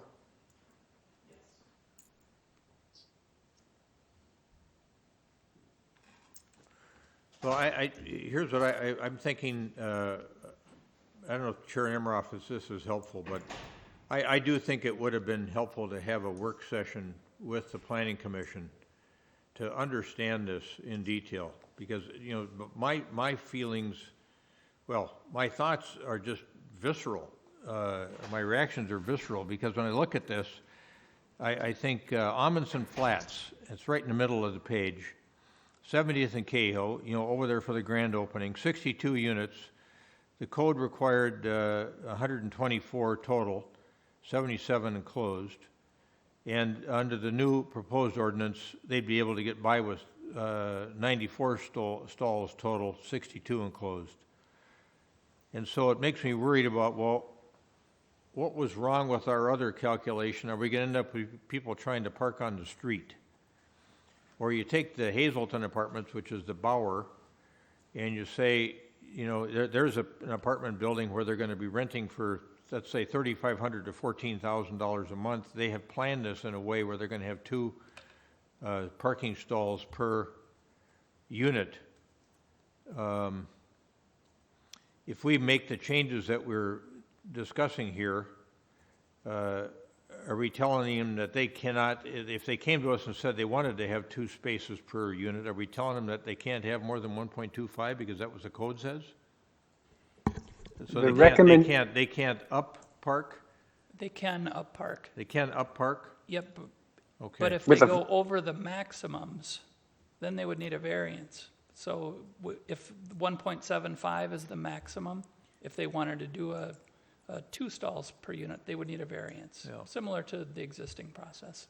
I join Member Anderson in having a real sense of anxiousness about this, just passing it tonight without having a work session with the Planning Commission, or at least some members of the Planning Commission. And I think Member Pierce has a few thoughts too. Thank you. The challenge I have is it feels a little out of context for me personally. So I'll give you 2 extremes. One, I actually think this makes a lot of sense, but I have to put it in a frame that says what we're really trying to incent is fewer cars on the road. So we want more transit options. We want more electric vehicles, right? I have to come up with some kind of frame that says to a resident who lives at 6950, there's some emotional equity that I'm going to compensate you for. You're going to have 1 less parking spot. It's going to be a pain. However, we are trying to accomplish something in the community. And I don't have that view. I don't know what the benefit is in that context. So if we have a work session, I could make it up.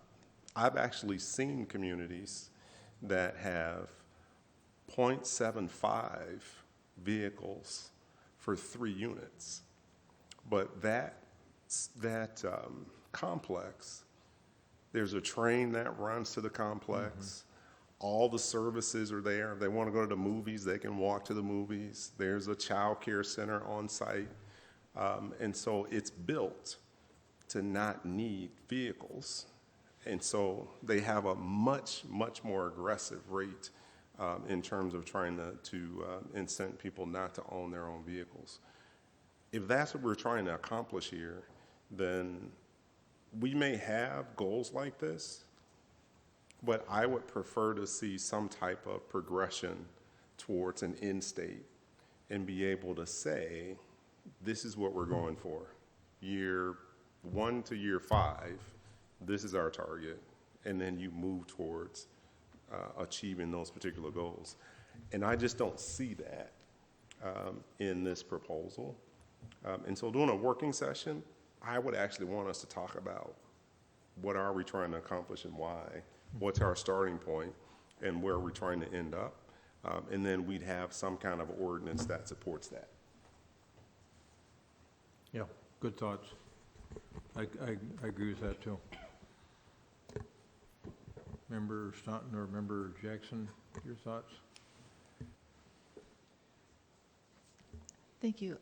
I guess one of the questions that I had was the problem that people seem to have is I want to have 2 cars if I move into senior restricted housing.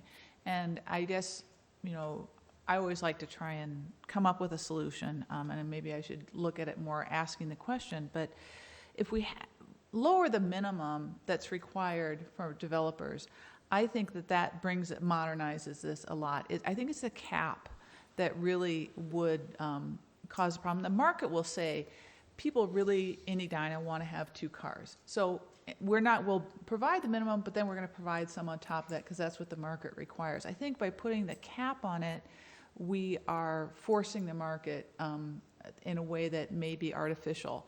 And I think that goes to your point, Member Pierce, to sort of understand organically how this would work. And I'm really concerned with relying heavily on public transit and changes to those types of things because we have no control over that. We can't force the Met Council to give us better transit. It will happen, but it's really something that it's a fiat of the Met Council as to what happens with our mass transit. So to me, the problems were with the caps. I really liked changing the minimums required, because that's just out of date. And I think when you look at our neighbors, it seems out of date, but the cap doesn't seem to tie to any sort of theory or actual practical use.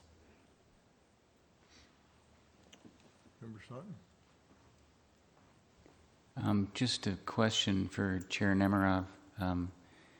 You know, I think this is a good discussion about what the objectives were. Do you have any can you give us any sense of the Planning Commission's objectives here, or, you know, what philosophy they were trying? I mean, I know from listening to the conversation there was some disagreement about how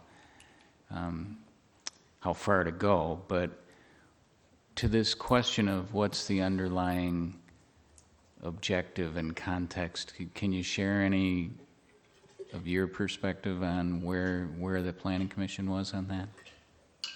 Well, a few things. First of all, this project was triggered by the City Council. They asked us to review it and compare it to our neighbors after, I think, a development proposal that got a lot of public feedback, pro and con. So this wasn't something that the Planning Commission itself initiated. So in doing it, we tried to look at a variety of things that we considered. And the staff memo dated April 28th, we tried to look at trends nationally and around the Twin Cities metropolitan area regarding parking requirements, the usage of decades-old parking lots within Edina, current and projected quantities and availability of mass transit, differing needs for different areas of Edina, such as locations where the city has provided mass parking facilities, creating incentives for reduced parking, including sustainability incentives, increasing green space and enhancing mass transit and other forms of multimodal transportation, such as bike pedestrian connectivity. We examined climate change and equity. We had a goal of reducing surface parking lots. And we also just examined, as Carrie mentioned, previous approvals or rejections of requested variances to Edina's parking regulations. We also recognize, and this kind of sits in the background, or this is the big elephant in the room, is, as it says in the memo, the need to consider district parking structures, multimodal options, and robust mass transit system. As Member Jackson mentioned, some of those things are out of our control.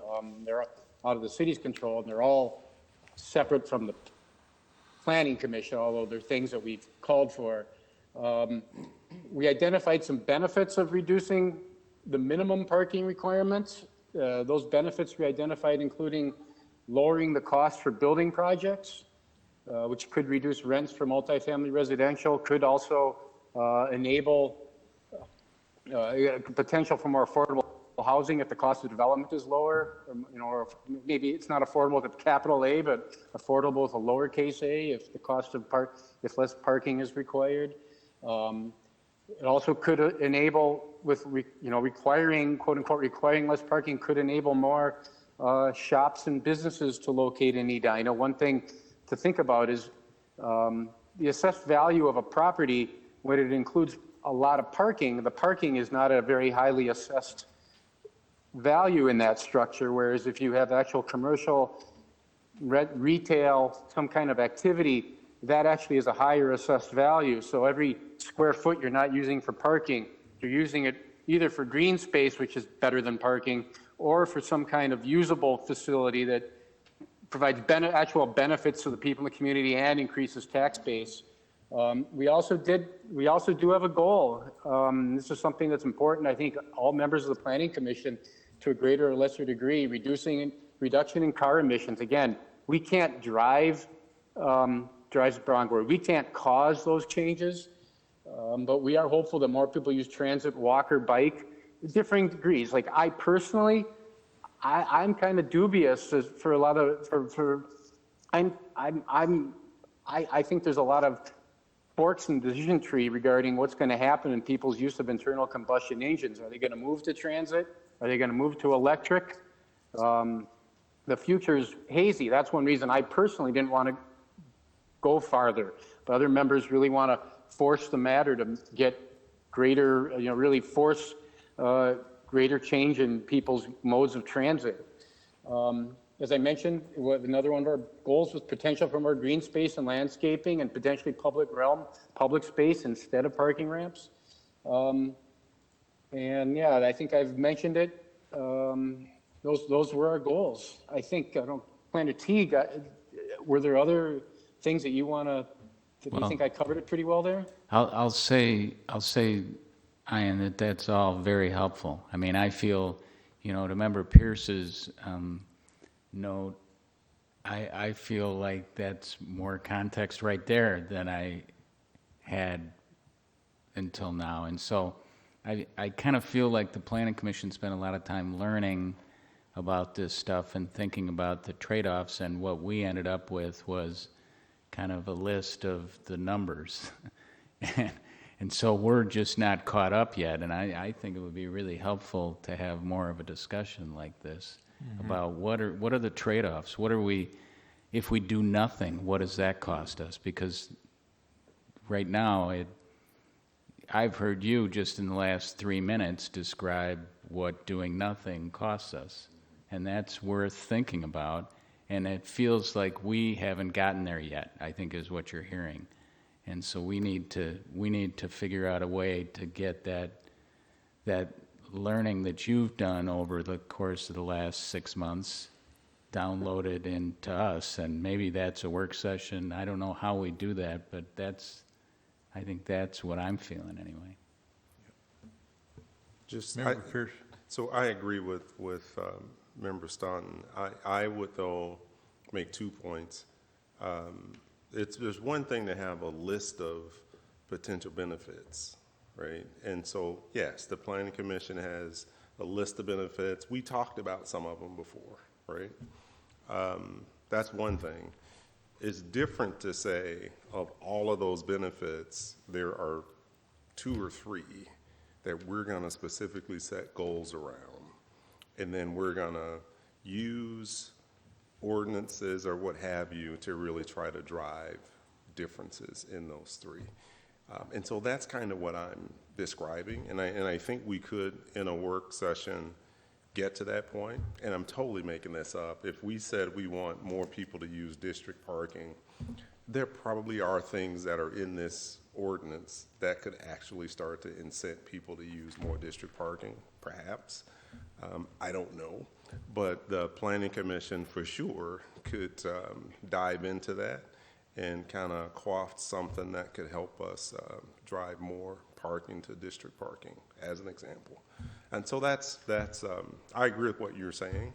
I just think I want us to be a little bit more specific on what we're driving towards, and that might actually warrant us having a policy that doesn't necessarily include everything. It may, but it may not. But it's a little difficult to tell tonight without, to your point, kind of digging in a little bit more. I think you're seeing or hearing some commonality of opinion here. I know for me, I think my anxiousness is based on my ill education. I don't have a comfort level yet.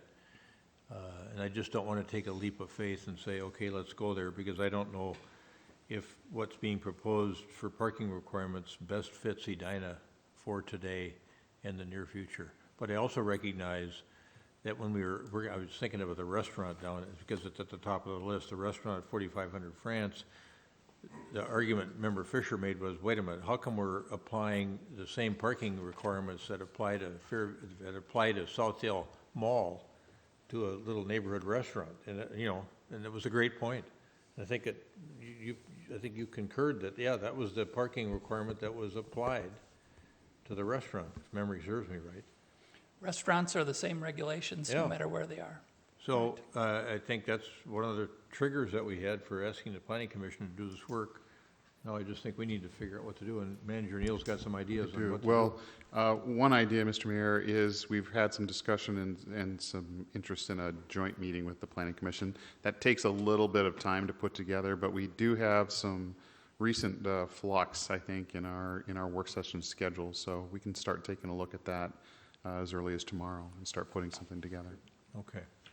So do you want any kind of motion related to this, or just Want to table it? mean, I think we don't can just I table don't- it and table it pending additional discussion at a joint meeting. Okay. Do we have a motion to that effect? So moved. All right. Do we have a second? Second.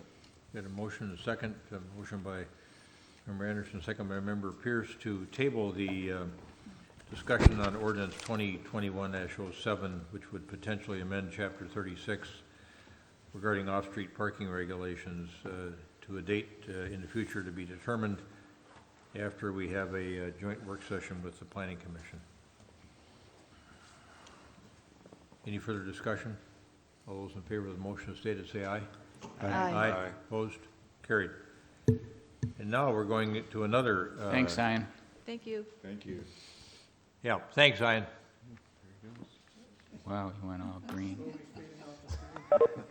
Oh, that was a weird fade out. That was. That looked like, I felt like Star Wars or something.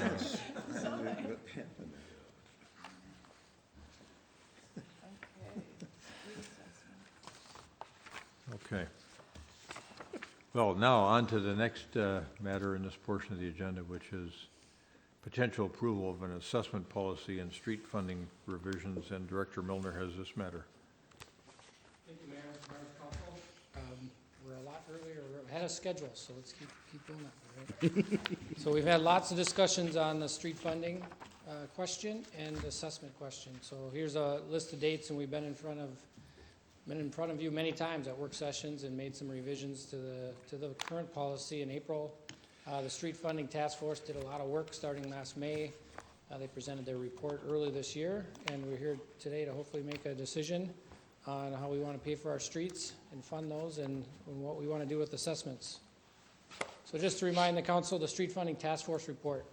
So the current method is no longer legally and financially sustainable, and a change in the policy needs to be made. So just some of the background stuff, we're about 51% of the way through our local streets for reconstruction in the last 20 years. And on the municipal state aid streets, we're 33% through. So we're partially through our network of streets, reconstructing them the first infrastructure replacement cycle. There's a map and a handout in the packet if you're interested to know where those streets are. We wanted to make sure that what we're doing in the past and how we select our streets, if there is a change tonight approved, we want to continue to do that. And how do we prioritize our own projects? And we want to make sure we're doing that by data-based information. Because if we change the policy, I think there might be some neighborhoods trying to get their neighborhood to come later in the cycle. We want to make sure that we continue to do it the way we did before. And how we do that today, and we would continue to do that, is using some metrics you see on the screen, the pavement condition index, the PCI, looking at those utility needs and utility systems, the water main, the sanitary and storm sewer systems, and then the transportation needs, those multimodal needs such as sidewalk gaps or trail projects that we have prioritized. Looking at all three of those and picking neighborhoods that have those highest priorities. So we would want to continue to do that if a change is made here tonight. And recall the legal review. We've had a lot of discussions with our city attorney, David Kendall, and also brought in Jay Lindgren for an opinion on refunds and taxing, and we had a discussion at the work session in June. We can't do refunds of people that previously were assessed, and we can't tax people differently if they were assessed. So I just want to remind the council of that legal review that was pretty extensive, and that findings of those reviews. So going to the June work session, the comments we heard is that the council is supportive of funding street reconstruction with 100% taxes and transitioning to that method over 16 years. We also heard we need a communications or like a change management plan. So in the packet we have that, and we'll discuss that a little bit here. So here is the financials. If we go to 100% taxes, we presented, this was actually in the one of the recommendations from the task force. So you can see, and we talked about some of these numbers in the work session in the first preview of the budget for the next 2 years. So year one, the reduction in assessments would be just over 21%. 950,000 would be the increase in the levy. That would be about 2.3%. And then the annual tax increase to the median value home is $37.90. Then those years 2 through 16, the remainder of that transition, the assessments would come down just over 5%, 5.3%. The increase in the levy would be 0.6%, it would be an increase to those median value homes about $10.50. In total, if you added up all the cumulative tax impacts, and this was a number the task force felt was important to share, over those 16 years, that median family would have paid nearly $1,900 for street funding over that time frame. We want to make sure if it's whoever the staff member is through these 16 years that's administering the program, that they know exactly what they're going to assess these groups. So we have year 1 through 16 on here. We have the construction year. And recall that we do assessments the year after reconstruction, so there's no confusion. We have both years on there. And then the 5th column is really the number we want to be aware of every year we do reconstruction. What is that assessment amount per year? Year 0 is 20%. We made those changes in April, so this year we're actually at that 15.8%. And then there you can see those reductions over time. And then in the packet, these two tables would be in the policy. They are in your packet. And then we gave some example assessments on those right-hand 3 columns for both of the municipal state aid. That's what you're looking at here. And this is probably the most common one, is the local and alley assessments. So you can see how those assessments would go down per year from 100% down to 0 at year 16. So no confusion, and it's easily communicated to residents and staff members. So also in the packet is a communication plan. So we came up with a plan, how are we going to communicate this out, right? It's a major change. Half the communities have been assessed, half is coming. So immediately, we would do a press release and a Friday report item, and then first available, we do Edition Edina and Agenda Edina. And then we felt within the first 6 months, we do a town talk style event where I could present the changes and answer questions and be available. And then there's going to be communications with residents, with staff, and with the council. So they're going to ask questions of us and you, and then we can communicate with those residents as those phone calls come in, as the emails come in. In the packet is a frequently asked question list we already provided in there. We can get that to the council members to help with those questions that come in. Really, the key point here is those yearly communications, just part of our street reconstruction program. We have those opportunities during the public hearings to have those comments and explain this change. We also do the neighborhood meetings or these online meetings that we did last year, and we're kind of looking at some hybrid stuff this summer for those meetings. And then we meet with future projects 2 to 3 years out, and we'll continue to communicate these assessment amounts every time we meet with a neighborhood when we know their year they're coming, so we can share those tables I just showed you. We'd also do it on the website, on the Better Together Edina page, so we'd have 2 other online places to communicate this information. So with that, I'm looking for hopefully an approval of the street funding revision based on the staff recommendations and the task force recommendation to go from 100% special assessments to 100% taxes and transition over 16 years per the tables that are in the revised policy, and then approve that revised assessment policy that's shown in the packet. And in the packet, there's a red line copy and a clean copy so you can see where those changes were for the policy. That was dated in April when we made those first adjustments. So with that, I would stand for any questions from the council. Yeah, good presentation. Questions for Director Milner? Comments?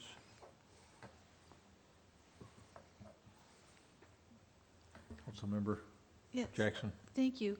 So I have been listening very carefully to all this, but I didn't understand the difference in the assessment of MSA streets versus neighborhood streets, because I know we get some state money for that. Can you kind of talk a little bit? I guess I didn't understand how the assessments actually went into MSA streets. Sure. Councilmember Jackson, the policy today says we do get some money from the gas tax and license fees. We get a percentage, and we use that on our municipal state aid where we designate what streets those are in town. It's based on the traffic volumes, and we get more potential funding if we do the streets with the most traffic. Our current policy says we use 80% MSA dollars, 20% assessments, because those streets are typically the ones that are more regional traffic than the local traffic. So we would apply the same 16-year transition to the state aid streets, which you see here, starting at 20% of assessment, going down to 0. So you're only dropping, roughly just over 1% each year for the state aid. So those would go to 0 also, and we'd fund that difference. That 20% would now be tax dollars versus assessments. So both local and MSA would go to 100% taxes after 16 years. Okay. So that was my primary question. I had another one. Oh, when you do the town talk, would it be useful to have former council member Ann Swenson with you? I thought she was really helpful to talk about the resident and citizen input that they all went through, because I know this was an agonizing process, and she really articulated that well, and I think that'd be useful for other citizens to hear some voices from the people in the panel. I know you do a good job, but she really captured that feeling. So if she's willing to do that, I hope that you ask her to. Okay. Thank you. Other questions? Yeah, thank you. Questions, comments? Member Staunton? Any comment? You were the proponent of the 100% method, I think, over 16 years. Yeah, and I guess I'll kind of try to repeat why I think this makes sense. I think I start from the place of if we were starting over, if we were starting from scratch, how would we do this? And I think we reached a consensus that if we were starting from scratch, we would all do it 100% taxes. And part of the rationale for that, for me anyway, is, this notion of a special assessment is it's built into the law to make sure that somebody who is getting something, a group of people who are getting something that the rest of the community isn't getting, should pay extra for that. And while that kind of happens here, it isn't really true, because eventually everybody's getting the streets in their neighborhood redone. So it doesn't feel like really an appropriate thing for a special assessment. And it wasn't a big deal when it was a couple $1,000s over 10 years, but when it becomes 10 or 15 or over 30, then people start paying attention and they're saying, what am I getting here, and why didn't I know about this, and I thought my taxes were paying for this. So it feels to me kind of like a transparency thing and a fairness thing. But then the tough part of the issue is, how do you deal with it now that we're halfway in and we've had a bunch of people assessed? And one of the recommendations the task force made was go to a 50%. And that was a way to kind of have it both ways. You could transition it, but you could also still assess people. But it feels to me like that's just assessing people because we assessed people before, that we're doing the wrong thing longer because we feel bad that we did the wrong thing before. So I think this is the least bad option, and we need to just take our medicine and do it. And I think it gets us to the right place. I mean, the final reason to do assessments would be if we had a bunch of nonprofit entities that didn't pay into our tax system and couldn't pay for this. But the report showed that there's a minuscule number, and so we're not even benefiting through that. So I think this is the right answer, and it will transition, and it'll take us 16 years, and there'll be a council 16 years from now who will thank us for having done this. Thank you for those comments. As you were talking, I was thinking back to being on the council when we made the decision that we couldn't meet the Chapter 429 test with respect to assessing residents for curb and gutter and the street. And so we decided to start paying for curb and gutter out of the utility fund. And here we are again in a position where we're foreseeing that we cannot meet the Chapter 429 test over time. So how do we go about creating a new system of assessment that is as fair as possible to those who have yet to be assessed, and also to those who have already been assessed? And so what we put to work was this task force led by former member of this council, Ann Swenson, who came up with some great ideas, led by Director Milner. And we're now sitting here tonight trying to decide, well, if this is the way we're going to do it, and we decided that the subcut was something that we ought to be covering. And so this first year is a little bit painful. Under the chart that Director Milner put together, there's a 21.1% reduction in special assessments by year, but that first year we got to come up with $950,000. That's a 2.3% increase in the levy. that hits a median-priced home with the cost of $37.90. But after that, after we get by the subcut year, in years 2 through 16, it's a pretty painless way to go. And as Member Staunton says, it's the least, I'll couch it my own terms, least offensive of the methods we looked at, to try to achieve this level of fairness and end up in a situation where we've got a sustainable policy over time. And so, while I tried to figure out all kinds of ways that we didn't have to deal with people that already paid a special assessment or making sure that they had a soft landing, I think this is a pretty soft landing over a 16-year period of time. And we get ourselves in a position where we're really in good shape from a community standpoint, and we're not anguishing over these special assessment hearings every December with 3-4 projects and a bunch of angry folks out in the audience saying, gee, when I bought my house and pay property taxes every year, I sure didn't expect to have to pay a special assessment of $15,000, $20,000, $25,000. So that's a miserable night at City Hall too. So I'm going to support this. It's taken me a while to get comfortable with this, but I'm going to support it. Other comments? Member Anderson? Thank you. I guess the only comment that I would make is that this is driven by Chapter 429, and when you really take a look at what the provisions of that and how special assessments can be charged, then it becomes clear that we have to do something. Then the matter becomes, what is it that we're going to do? And so all the hard work that has gone into crafting this final, I guess, least bad solution is a pretty good term for it. What goes into that is an incredible amount of work, and yet it's one that we need to land on because, and the community should understand that in the event that we would enter into litigation after litigation because of the limitations of Chapter 429, that's an expense that also gets passed on to the taxpayer. It's an expense that is shared by the taxpayer if we don't meet the 429 test that the mayor refers to. So it's inescapable. We sooner or later, these expenses get passed on. So now we have a very clear plan to do so. It's the fairest one that we can come up with. It comes to the quickest resolution, and I'm in support of it as well. All right, thank you. Member Pierce? I am supportive as well. I don't have any additional comments. I would say that I do appreciate the effort that the Planning Commission has gone through.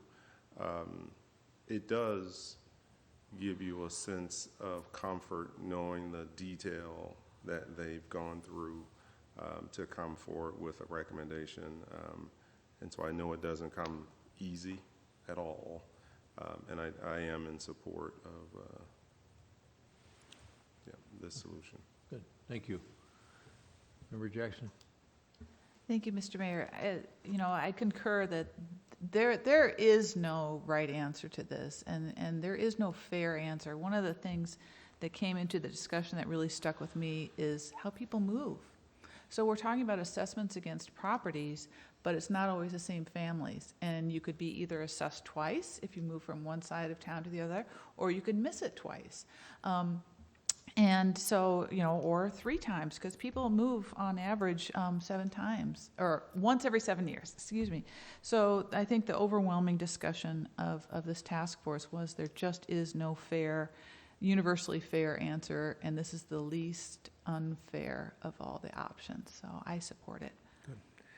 Would someone care to make a motion to approve the assessment policy and street funding revisions from 100% special assessment to 100% property taxes with a 16-year transition period?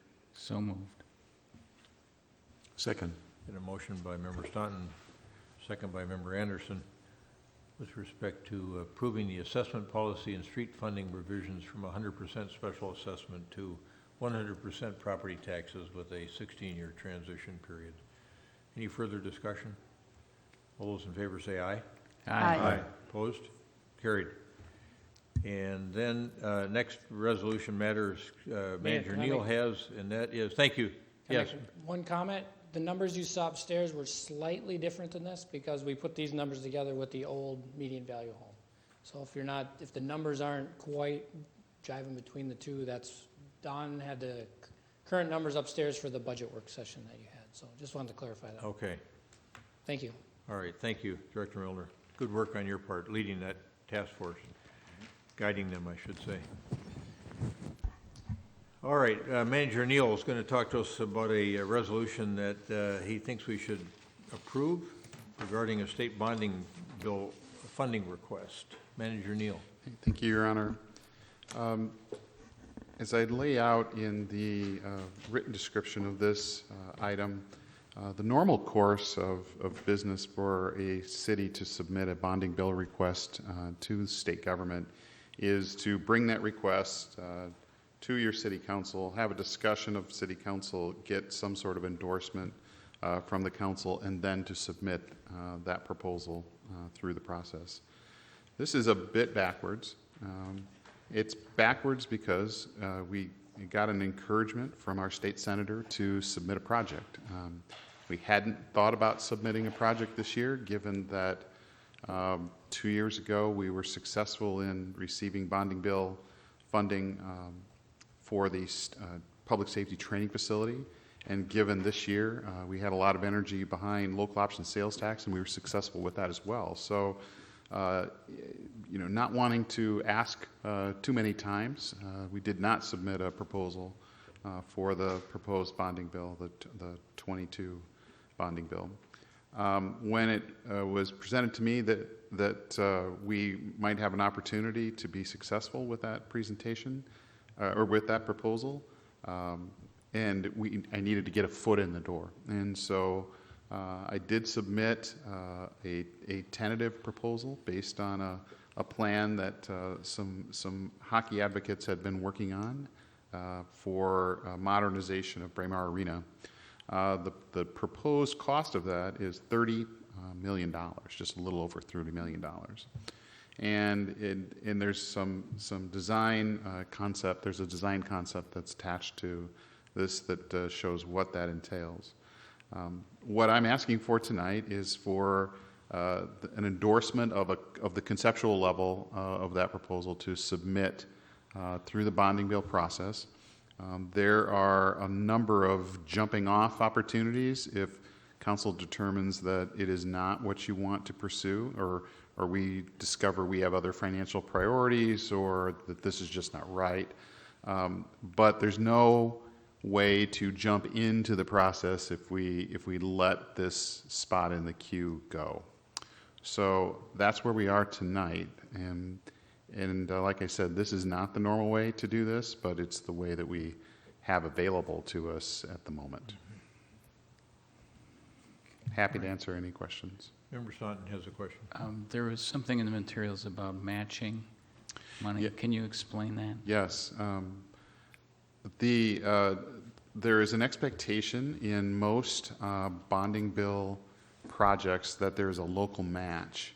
One of the exceptions to that is for public safety facilities. So the $1 million that we received from the state to do the improvements at the public safety training facility, we don't have to match. But the suggestion to me was that we could use our, if it's approved by residents, the local option sales tax funds as a possible match for these funds. So we'd have to put that together. That may or may not pass muster with the capital expenditures committee in the Senate and the House. But that was the suggestion about how we might put that together. Because $30 million is a fair amount of money, and it also would require a match of 50% of that, or whatever it's going to be. So maybe it's 15 and 15. Maybe that's how it ends up when it goes through the final process of kind of trading opportunities. And in fact, our local option sales tax authority pending a vote included Braemar. Did. So that would be a logical piece to the puzzle. Right, that's correct. Okay. Right. Other questions for Manager Neal on this question? Member Jackson? Thank you, Mr. Mayor. So one question I have is this plan, is this the plan as approved by the Park Commission? No. Or it's, so would this, how does this fit into, do we get committed to this plan by submitting this, or can, because I know that it's been a matter of controversy in the Parks Commission, is my understanding. So how wed are we to this plan if we submit this? Engaged. Engaged. I'll be Using your honest. metaphor. I would say we are wed to a plan of this scope, but not to this particular plan, because it has not run through the processes here or at Parks and Rec Commission at this point. Okay, thank you. And then my other question is, I know with the safety training building, that was part of a statewide effort to upgrade those efforts, wasn't it? Is this part of a statewide effort to upgrade hockey arenas, or is it just a really good project that we could get some funding for? Because I know a couple of years back there was sort of hockey associations across the state were trying to get a hockey package together in the bonding bill, and I don't know. I if that's, don't think it's part of that. Okay. So I would say it's more of a, while it's not a one-off, there's going to be a substantial, there's a lot of anticipation for a substantial bonding bill next year. There are a lot of federal funds in this pipeline, as there are at the state level, as there are in the local government levels. And so there's a lot of anticipation about the kinds of projects that wouldn't have really gotten much interest at the legislature. There may be a lot more funds this time that they do get funded. So this probably falls into that category. Okay, thank you. Those are my questions. Thank you. All right, thank you. Other questions for Manager Neal? So what would the timing be? So this would be in the bonding bill next session. Yeah. So then it would be 2022. So there is, to the point about the park and recs, there is an opportunity now to say, well, if we got this kind of money and it was for this kind of scope, how would you feel about that? And That's right. Okay. That's right. And while I would say that this has not passed, this has not gone through all the vetting at the commission level, this was put together by some competent design individuals.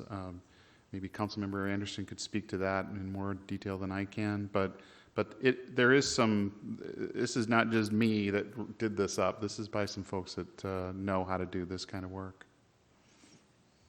And there's no doubt that Braemar needs some help, the ice arena. I think that's right. Yeah. Member Anderson, did you want to comment at all? Yes, thank you. Historically, Braemar Arena has been considered one of the hotbeds of hockey in the state of Minnesota and throughout the United States. So it houses not simply youth hockey and local hockey. The Braemar City Lakes Figure Skating Group is there, developmental skating, instruction, Breakaway Academy, which is I think that's K through 6, I believe, K through 8 maybe now, also uses that as part of their instruction. The Beauty League is about ready to open up again right now. That's a semi-pro and professional series of games that is really used for conditioning. But Braemar today is a dated facility. It's virtually functionally obsolescent. We're not ADA compliant there at this point in time. So we just think about that. There's 40 feet of permafrost under the west rink. We just earlier tonight approved ventilation replacement. There has occasionally been mold found in locker rooms. So this is an important consideration. there is a group of people who have been meeting, and Director Vetter has sat in. I think Manager Neal has sat in on a couple of those meetings to really get to the bottom of what does it take to fix Braemar. As a result of some of those meetings, the NOVA group, who does those types of inspections, went through very carefully. That's why I can mention with specifics what they have begun to find. So the deferred maintenance issues that they identify wouldn't cost $30 million. That's true. However, we have safety issues in and around the drop-off point in front. Edina Hockey Association routinely searches the whole area for additional ice time. So by adding, in part of the $30 million proposal that you can see that architect Nick Spirides has shown in a sketch attached to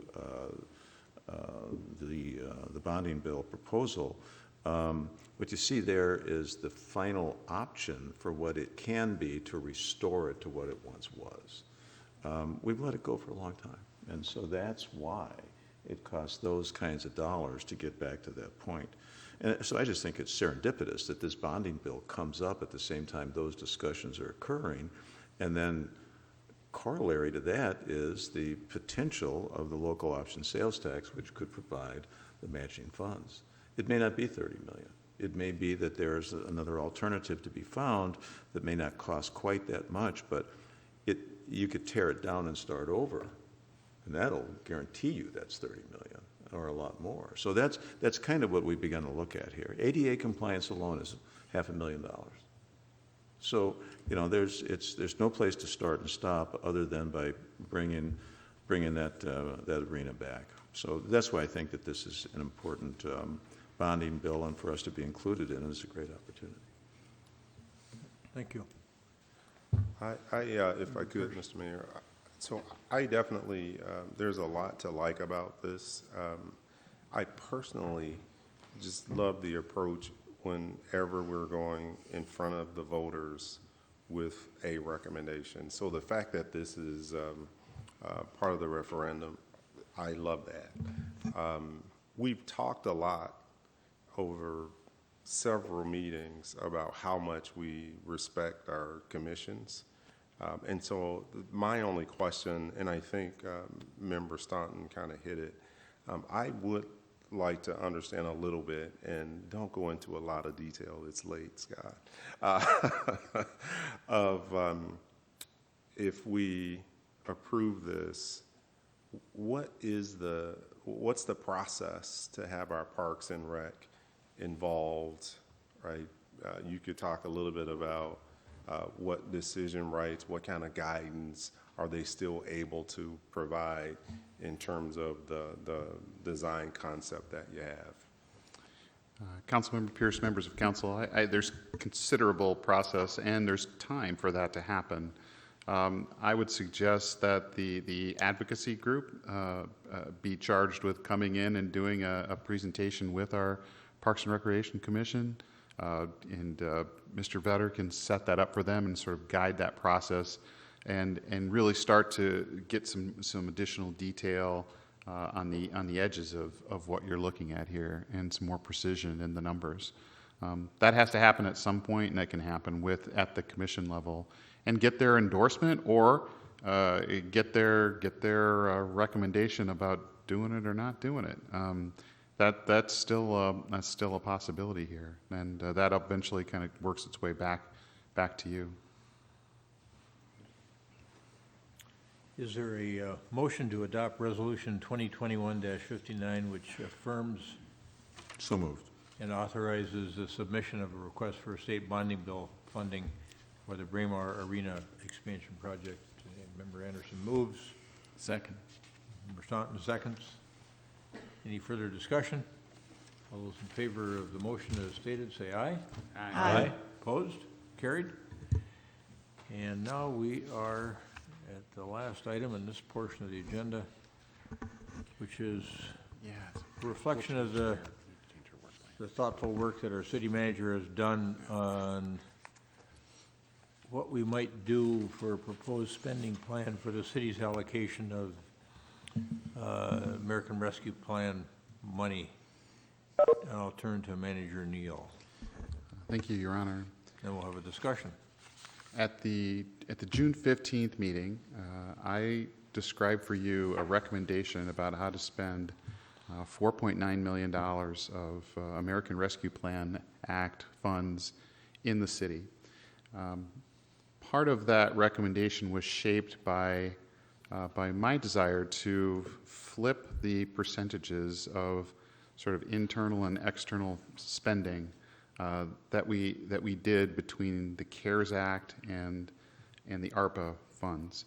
The CARES Act, if you look at how we spent the CARES Act money, we spent about 70% of it on internal costs, which means that we put 30% of it into the community, and 70% of it the community gets some advantage of because we paid for some costs that if we didn't have that money, we'd have to increase taxes or not do some kind of project to pay for that. But if you look at how we spent the money, that's how I would characterize it. What I'm proposing with our ARPA dollars is to spend 70% of it in the community and 30% of it internally. And I laid out for you a description about how I would suggest doing that. And that partially, that list from June 15th had on it things like food assistance, rental assistance, small business assistance, general small business assistance targeted, an urban forestry initiative. But the big ones were really around an expansion of mental health services and a broadband, accelerating some broadband investments, both at city utility facilities and also incenting private utilities to to expand their broadband services in the city. We've had some initial discussions with U.S. Internet, with CenturyLink, and with some other folks that are in that business. They're interested in that. They're interested in us giving them money to influence their decisions to invest here as opposed to other communities. That's essentially what we would be doing. The food assistance, rental assistance were pretty standard. We did that with our CARES Act money. I'm proposing we do that again. But we're also talking to Veep, who we used as a trusted partner the last time we did this, to find out if they can they really spend that much money. And that doesn't, I know that sounds funny to say that, but they weren't able to use all of the CARES Act money that we committed to them last time. They just couldn't spend it all. They didn't have enough demand for it. So we want to make sure that they do have enough demand for it this time. On the mental health side, we've had some success here with a social worker program, and I think we could have more success if we took that position on full time rather than shared and expanded that program, whether that we continue to do that within our police department, which is how we do it now, or we do it through community health or through fire department. We've got some more time to discuss that, but right now we do it through police, and we've had some success with that. So I'm bringing this to you tonight, as I suggested at our June 15th meeting, with a request to authorize it or to approve, at this concept level anyway, this proposal. If you do that, the next set of things that we will do as staff is start to put together a very specific program about how would we use the targeted business assistance. Who would our partners be in the food assistance, rental assistance? Would it be Veep? Would it be somebody else? How would we accomplish the broadband expansion? What facilities would we expand broadband to on the city utility side? All of those more detailed items we would bring to you. And part of what I'm asking you for tonight, again, is the level of approval. Is this gets us, by approving this tonight, it gets us out into gets the money out into the world faster, which is important. It's intended to create economic stimulus in the community, and the longer we sit on it, the less the longer we have to wait for the economic stimulus to happen. So we'd like to get at it, and we'd like you to give us some kind of signal about, is this something you're interested in, or are there other details, and are they details that we could work through at the staff level during the next month, or am I missing the base of where you're at on the conceptual plan? Happy to take questions. Yeah, thank you. Mm-hmm. Thoughts, Member Pierce? Thank you, Mr. Mayor. Manager Neal, I had two questions. Just curiosity on one. Community broadband expansion. What is that? Community broadband expansion is a good question. It's one of the things in the act that is spelled out very specifically that we can spend this money on community broadband expansion. And here's what it might mean in Edina. We have some communities that are not as well served as others, and one of those communities is a community of rental housing that's down around the Fred Richards Golf Course and the Fred Richards Park and that part of town. There isn't really a very good level of service down there from a broadband standpoint for people to buy, even if they wanted to buy it. So we want to talk, we've had some discussions already with U.S. Internet, for example. What would it take for them to change their expansion plans in Edina, because they've got an aggressive expansion plan in Edina, and route service down that way so that those folks could get access to broadband faster than what they have now at a reasonable price. So that's what we mean by that. Okay. Is Comcast calling you too? No. I haven't called them back, but they've called. I suppose maybe they've talked to you, Manager Neal. I think they. Yeah. Member Pierce, go ahead. And then my second question, maybe / comment or advice, take it for what it's worth. I would want us to ensure that the benefits that we'll receive as a city from these funds are going to people that have really experienced disparities because of COVID. And I'm not sure how to ensure that we do that, but I'll use broadband as an example, and you kind of said it. It's one thing to expand broadband service to areas of our community that are underserved. It's different if you're expanding it, but they still can't access it. Right, because of a myriad of different of reasons. And so I think it's incumbent on us to, as we determine where to invest funds, that we can pair with that. Here's how we think this is going to serve the broader community. And I know there are organizations that are focused on that. There are organizations that can provide statistics on for sure disparities, since we're talking about broadband. Families that during the pandemic were struggling because they didn't have internet access. And so there are communities that we could leverage to get some of the statistics to help us hone in on ensuring that these funds are going to the right place. Thank you. Thank you. Other thoughts from council members? Member Anderson? I actually have three questions actually. So the $2 million to piggyback on Member Pierce's broadband questions, how far does the $2 million go to establishing better broadband capability? I don't know the answer to that, but that is, that's the kind of question that I would answer for you in pretty specific terms on September 9th. Okay. If this is the general direction you want us to go in. Fair enough. Also, now the changes that you're recommending to include the software, the community health software upgrade, how do you evaluate the trade-off between the revenue loss at city facilities and then direct assistance to business? probably more on a personal basis. The law is very heavy on both CARES Act and ARPA in some respects, have a lot of deference for community health, public health spending. So to the extent that we can connect a spending program or policy to the benefit of community health, that puts it at a pretty high priority in both of those acts. So that's how I justify that particular one.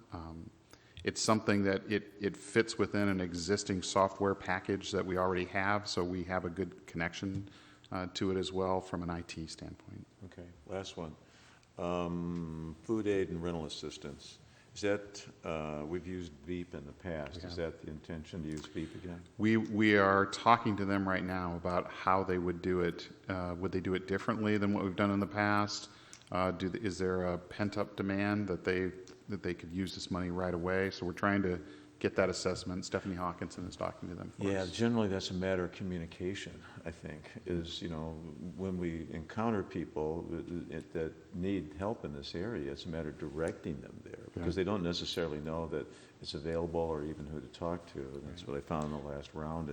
So we had a fair amount of discussion with property owners, with landlords, to make sure they knew, because the money doesn't, even in the CARES Act, the money didn't go from Veep to renter. It went from Veep to landlord, generally. Yes. Okay, so then if those dollars aren't used in the timeline, does that fall into the broadband sweep? We would kind of sweep it back into that unless there's another priority from the council. Okay, got it. Thank you. Member Sutton, thoughts, or Member Jackson? I'll go. I've got some questions. Good. I guess I really want to see more on the broadband. I understand that's a priority. I guess I don't understand, we get emails about, well, we don't have this type of internet and we don't have that type of internet. I just don't understand what the state of internet in Edina is and how this would change that. So that would be really useful to get a 60,000 foot, 30,000 foot view. It would be really helpful for me.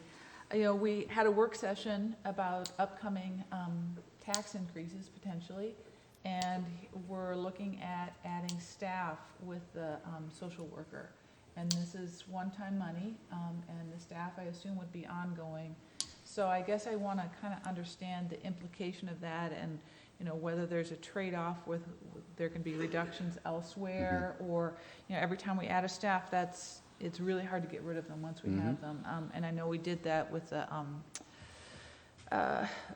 Homeland Security dollars, and we have that sort of pending over us as well. So I'd like to understand the long-term implications of that. It's a great idea, but it's going to cost money. And then I had one other question. Forgotten what it is. Oh, I don't see anything on here for healthcare workers.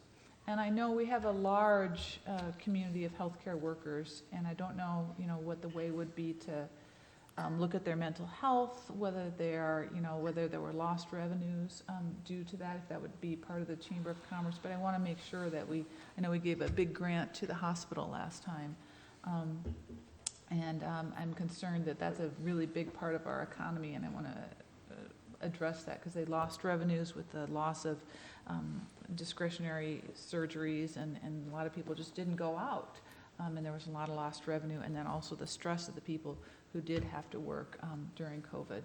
So I'd like to see some explanation of that with the business assistance. So those are my points. Thank you. Thanks, Mr. Mayor. Thank you, Member Jackson. If I could, Mr. Mayor, I'll respond to the question you have about broadband. One of the frequent, I think, comments you all receive is maybe the city should get in the broadband business and set it up as a utility.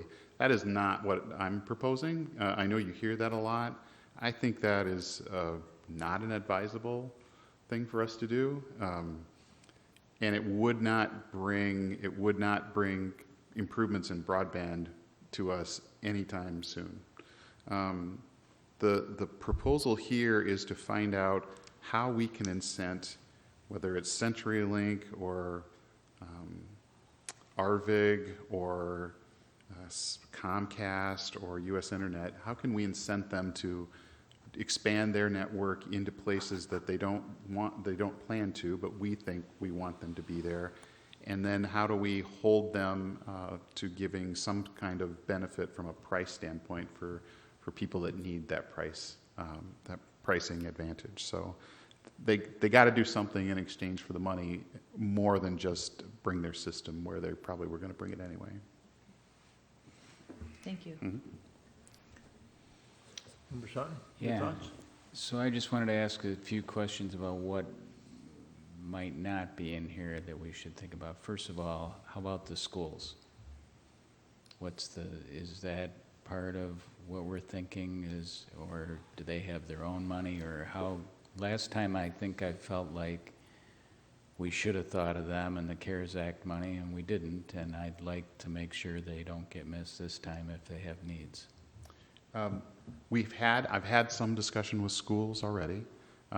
There is a proposal for us to do some kind of social work, mental health program together, perhaps. And the schools, I've had some contact with the finance director, that they have also received ARPA funding of in excess of $1 million, and how they're going to spend that money inside the schools is largely on extended learning, learning loss in the summer. So I think that sounds like school in the summertime. But Well, yes, it certainly sounds like, I think they would be a good source of information to Member Pierce's point about who didn't have adequate Yes. broadband Yep. when they needed it, that might have it again. So I guess I'd want us to continue to collaborate with them. It sounds like they're getting some money independently of what we're getting, but we should work together with them. And then, are the trees still in it? the trees are still in it. Trees are still in there. Sort of That's plant 1,000 trees. I like that. In places where they're not right now, some on private property, some on public property, but as a public health benefit. All right. And then the last thing is, and you and I had some conversations about this, one thought that occurs to me with this money is how do we prepare ourselves for the next time? Because there's going to be a next time. And so how do we use this money so that that we're ready? And I don't know what that means. I don't know if that means PPE, if that means some kind of systems, or if it's technology or what it is, but we should be thinking about the next time and use this money. I get that we have to spend it. We can't just sock it away and wait for the next time, but we should do some thinking about how we are ready next time. Yeah, because purchase of commodities that we might use in the future is a permissible use. Okay. So that's part of it, but even broader, and that might be a good conversation with the schools as well. How are they, as everybody debriefs on this experience, what do we wish next time we had that we didn't have when we had to do this time? So those are my 3 thoughts. Thank you. I was on a call today with a couple of people from USDOT, and they said that it looked like 10 or 11 Republican senators were going to come over and support the transportation infrastructure bill. And that bill includes $70 billion for broadband. So I'm just thinking, we got until, what is it, December 31st of 2024 to spend this money. I'm reluctant to commit all this money by category now. In fact, I think the prudent thing to do would be to have a reserve, because there's things like, Bob Cotina stayed here all night to see what we say about the Historical Society, but I've talked to him about it before, listened to him tonight. I think he's got some good points to raise there about, should we be thinking about using $100,000 of this money to support the Historical Society and the broader question about whether or not that should be a subset of one of our boards or commissions. I think that's something to think about. What about the Edina Theater? We keep talking about the Edina Theater. We want that to be back in operation. We've got some possibilities there, but it might mean that we need to make an investment as a city in that theater, and it seems to me that this is some money that would be possibly used for that purpose. I'm going to have a broader discussion the first week in August with some other communities in the Center for Economic Inclusion about cities peeling off a small portion of their ARP money to use for racial equity work on a collective basis.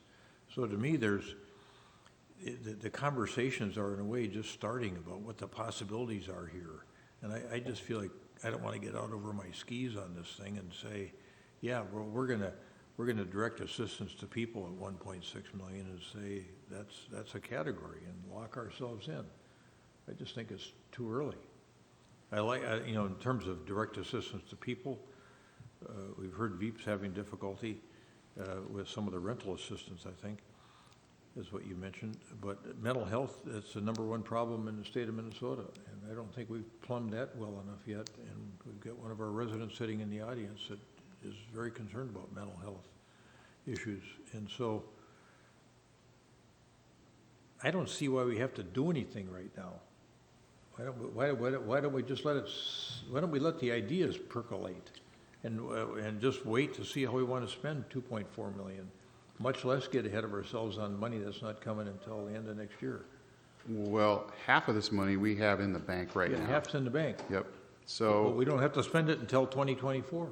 We don't. My recommendation for making a plan to spend it now is the sooner we spend it, the sooner people can benefit from it. There might be broadband money coming in a possible bill at this federal level, but we don't know how that would be deployed. We know that this is money that we have right now that we could use to make broadband improvements for people that need it now. So that's my rationale for bringing a proposal to you that says let's get this moving into the community and spend it for the purpose that we got it for. I'm willing to explore those ideas like that, or something that acts as a stimulus, our own mini stimulus program that helps business get up and operating and helps people get up and functioning. But I just don't want to broadly commit that we're going to spend all this money in these certain categories and not have any kind of a reserve. I guess that's my main point. Okay. I think it's imprudent for us to not have a reserve to think about things like the Edina Theater, the Historical Society, racial equity on a broader basis, mental health on a broad basis. Those are my thoughts. To Mr. Coteen's request, he has mentioned this to me before. I just can't find a category within the guidance that we've received from the Treasury Department that we could make that fit. So that's why that's not included. It's not that it's not worthy, and it shouldn't shut off the discussion about should it be a commission, should we handle it differently, but that's the reason it's not included in the recommendation.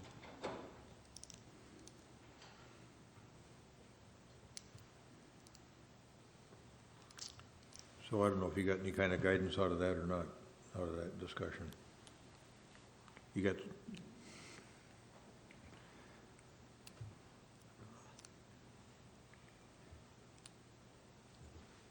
We could allocate 1 year of it. That would be one way to go. There's the proposal from the June 15th proposal. I did break it down into 2021 and 2022. If you wanted to have keep that 2022 in reserve and reallocate that when we have more information, perhaps, or when we receive it, we could do. That's one way we could handle this. If we have revenue losses at city facilities, I don't have any issue with that. That seems like something we should do right away. I like the trees idea, the planting. Direct assistance to businesses, it think where it's warranted. I guess you'd be coming back to the council for those Yeah, decisions right, anyway, right, yeah, yes. Same thing with broadband, I get the theory of it, I understand it, I think it's important. I don't want to see any, if this happens again, to Member Staunton's point, I don't want to see kids sitting in a fast food parking lot at 10 o'clock at night trying to get a signal. I think what I'm really asking for is to tell you that to go to the next level of analysis, to bring something back specifically, is going to be an enormous amount of work for a number of different people in the organization. And we ought to do that if we're going in the direction that you want us to go in. We shouldn't do that if we're not. That's kind of what it comes down to. Colleagues, what do you think? Well, Mr. Mayor, I think the idea of going into depth on the 2021 proposal is a good idea, because these are pretty strong categories. And then holding on, I like the idea of sort of holding off on the 2022 categories to sort of see what gets fleshed out and what we've forgotten, and gives us a little breathing space. But I guess, we've got small business, general small business, targeted, 50th and France business, and Chamber of Commerce business. That's, $700,000. That's quite a bit of money that can cover a lot of categories. So I think, we should get more granular in that. The mental health assistance expansion, could that include, then I know the schools have a big program, a big fundraiser. They're trying to get money for mental health. And would that fit within that purview? I think it would. Okay. So I'm comfortable with the 2021 stuff, and I think being a little fuzzy on 2022 at this point is probably a good idea. Everybody else comfortable? Mr. Mayor, I just pragmatically speaking, it's 2021. We can't wait to 2024 to appropriate funds to help people from an issue from 2020. So I think it makes sense for us to make sure the categories make sense, and having staff do a deeper dive on the 2021 initiatives. That makes sense to me. And to Member Staunton's point earlier, as best as we can leverage those organizations who have really been on the front line of understanding the need, I think that could give us some comfort that the dollars that we choose to approve to spend are actually benefiting the community. And so just pragmatically speaking, I think it makes sense, and I would support 2021. I would also support another pass at 2022, but that pass to me is doing the due diligence of prioritizing, leveraging other organizations to help us prioritize where we should be looking to spend additional funds. And if that's coming back to the council for approval, that seems to make sense to me, and I would support an approach like that. Mm-hmm. Yeah, and I didn't mean to intimate that I thought we should hold all this money until 2024. I see the urgency in this and the purpose of the money getting to communities and then back out to people, but I do think, I still continue to feel like we should hold a little bit in reserve just to think about, to be able to deal with things that come up that we see as opportunities that we don't even see right now.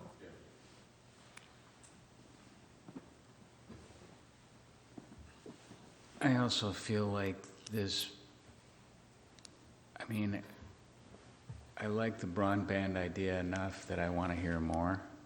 So I do want you to work on it, but I don't feel like I have much of a handle on what it means right now. But I think you've heard from us about some of the things that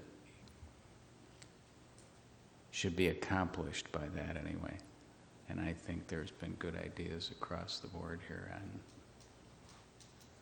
what the details ought to accomplish. And that might give us all more chance to think between now and September we may learn more too. Mm-hmm. I think all of us want to make the best investments we can make in people and businesses to try to get our town up and operating at capacity again. It's sort of the underlying goal. I think we just want to make sure that we do it right. And you'll have to come back with some ideas on that are more detailed. So we'll do that for 2021. Am I hearing that? So for the funds that we have right now, and then we'll do it again for 2022 when that funding comes in, which is sort of we're anticipating the May, June timeframe of next year, the second half.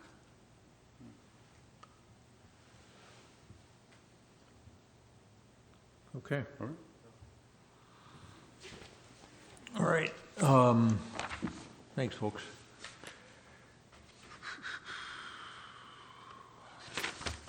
I don't think we've had any communications come in. Any aviation noise update? I haven't heard anything from former member Brindle. I haven't either. You either? Mayor and council comments? Member Jackson? Want to lead us off?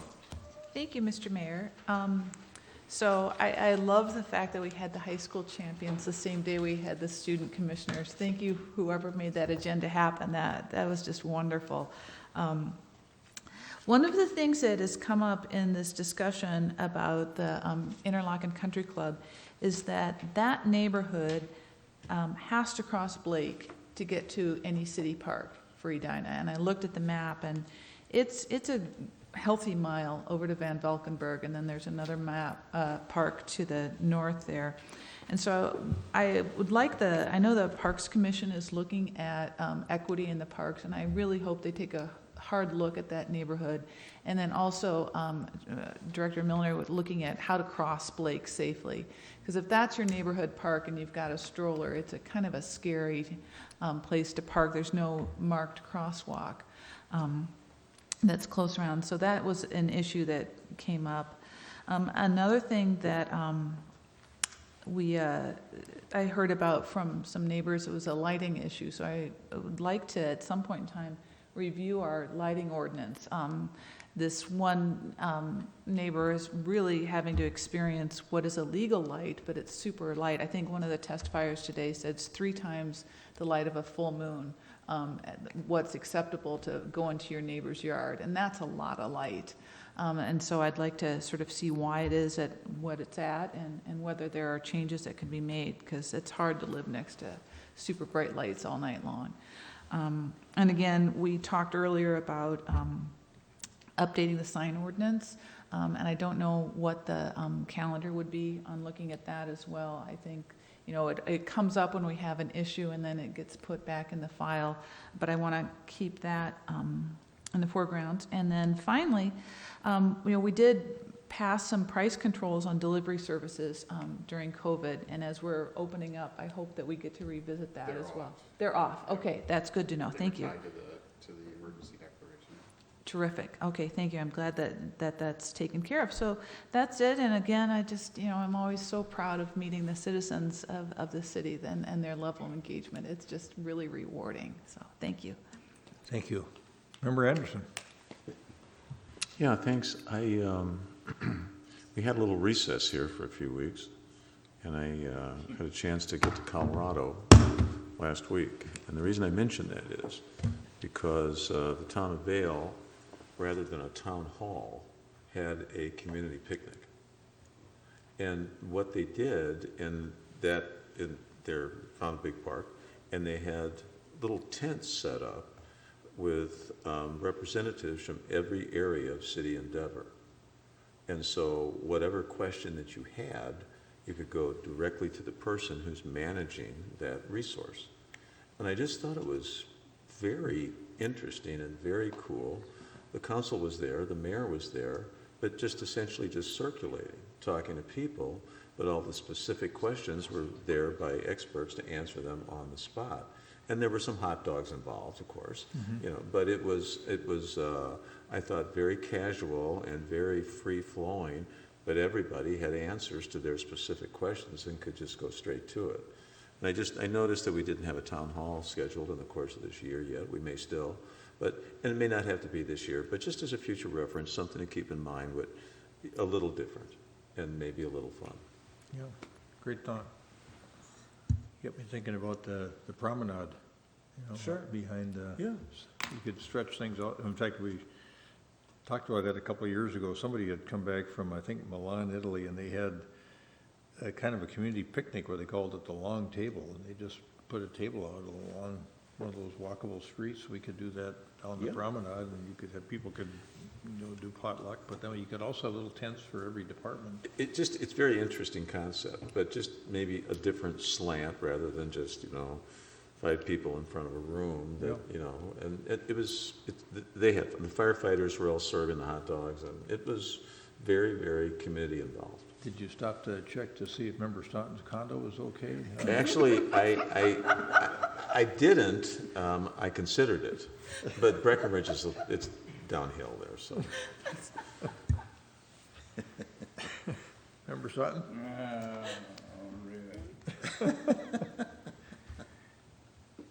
All right. Well, I got a few things. A couple of things that came up on tonight's community comment. The Xcel Energy thing, I think some of us heard from Brian Lambert before this, and I know I talked to Director Milner and to the city manager.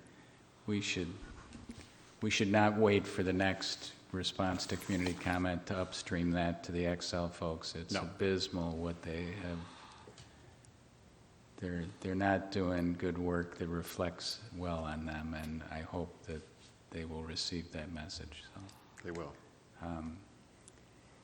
And then the salt and liability folks were great. I think some of us had a chance to meet with them in the last few weeks. They're doing such great work. I think one of the things we should be thinking about as a city is looking at the policies that St. Louis Park and Richfield have on that.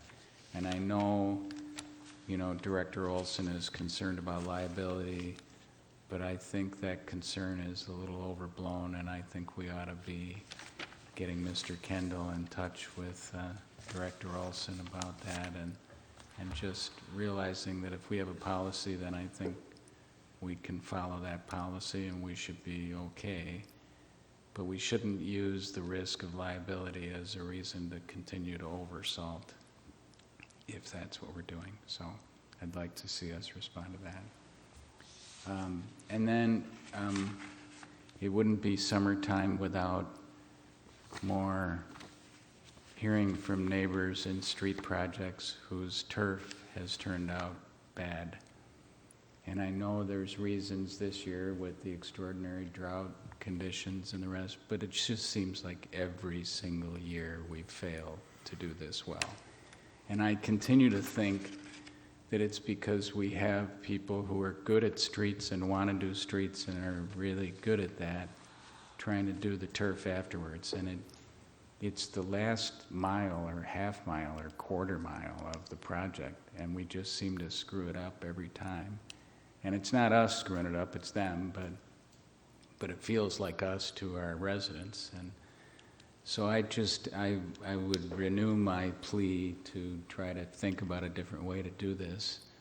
And maybe it's just a separate vendor that does this for us on these projects and that cares more about it than apparently our street project vendors do. So I would encourage you all to think about how we can do better. And then one attaboy to Perry Vetter. I had a chance since our last meeting to attend a little ceremony over at the Braemar baseball fields. And it was the dedication of a plaque to a guy named Jim Donahue, who was a parent of 2 ball players that I coached back in the day on the American Legion team that won the national championship. And he coached those kids. I think they said he coached 600 players and over 1,000, I can't even remember what, it was just extraordinary. 40 or 50 years of service to the community, had spent countless hours at those fields. And when he died, there was some money given, and his his widow gave it to the Baseball Association and the city to improve the batting cages, and she contacted me about 1.5 years ago to talk about whether there could be some recognition of Jim there. And I called, and this was before Perry came on, and there was some business about policy, and we don't name stuff, and it just felt like a lot of red tape. And then Perry came on, and I brought it to him. He said, sure, we can do that. And then a couple months later, I got a call saying, yep, we got it. We just got to make sure we spell his name right on the plaque. And he was there, and they put a great big boulder that Derek Chrysler, who's the head of the EBA, aptly said, you know, good things are built on a strong foundation. And so the plaque is right there next to the batting cages, and the family couldn't have been happier. They were all there, and a lot of his contemporaries were there, and it was a wonderful thing. And it's one of those small things, but really important things. So good for Perry, and I just wanted to recognize his efforts because he really made it happen. So thank you. Thank you. Thanks for that. Member Pierce. Thank you, Mr. Mayor. Just brief comments, and it goes back to something that Member Jackson mentioned, the level of engagement in the community.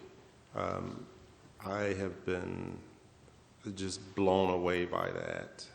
And I don't know if that's, you know, you're new to the council, come here, let me teach you a few things. I don't know if it's that or not, but I don't mind either. But there are 3 things that continue to come up, and so I don't know if this is communications or if it's the town hall. That was one of the things I was going to ask. Now that we're outside of COVID, should we kind of think of some way to do a town hall or something to that effect? But there's 3 things that I get questioned on. All 3 of these, actually, I was asked last night by 3 different people. One was status of the public works, the old public works site. Where are we with that? I have found that people actually are watching the city council meetings. So that was one. The second was Art Center, or what are we doing with that? And then the third is this conversation around race and equity. And I just think we've got a number of people in the community that are really, I don't want to use the word excited. I'll say that they really care about outcomes in the community. And if there are ways that we can kind of bring people along with where we are in decision making and determining what our next steps are, I think that would go a long way, especially with those community members that are, I think we have a fair number of people that are re-engaging in city government. And I think it's a good thing. And if we can figure out a way to just further encourage that, I think it'd be awesome. Yeah, great. Wonderful comments tonight. We had about a 3.5-hour tab meeting today as we worked on the next regional solicitation, so I feel like I'm really in the meeting groove here. So we head towards midnight. I don't really have anything to report on, I guess, other than thanks for approving that travel to the U.S. Conference of Mayors meeting. I appreciate that. That'll be the first part of September. I'm looking forward to that. So thank you. That's all I have. Manager Neal. Thank you, Your Honor. Number cut a few things. We're in a drought right now. You may have read about that. It's starting to impact us. One of the things you're going to see is coming from the city is a reminder that we already had an odd-even watering schedule and a no watering kind of middle of the day ban in place for a long time. It's just been a standard here.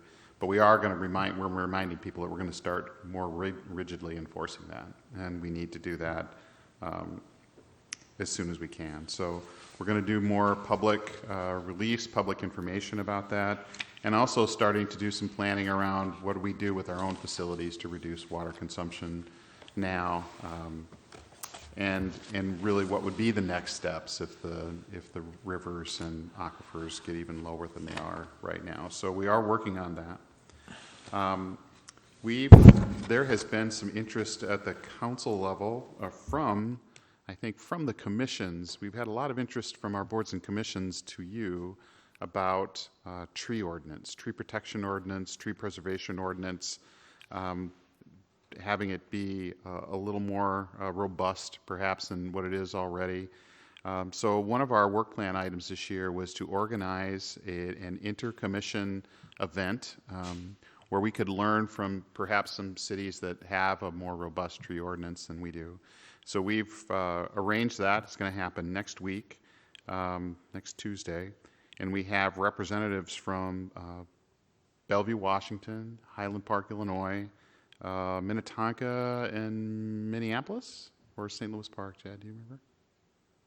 One of those two. I think it's St. Louis Park. I think it is too. So 2 from Minnesota and then 2 from our kind of national peer cities that we interact with from time to time. So we're anxious to do that, and it'll be kind of interesting to how that turns out. It'll be a panel discussion followed by some board and commission questions to those folks. We have a town talk scheduled for Monday. It'll be live in this space from 7 to 8, and the topic is changing demographics. This is one that we've been wanting to schedule for some time, and we'll be doing it on Monday. Finally, there has been interest on the council for a next infrastructure tour.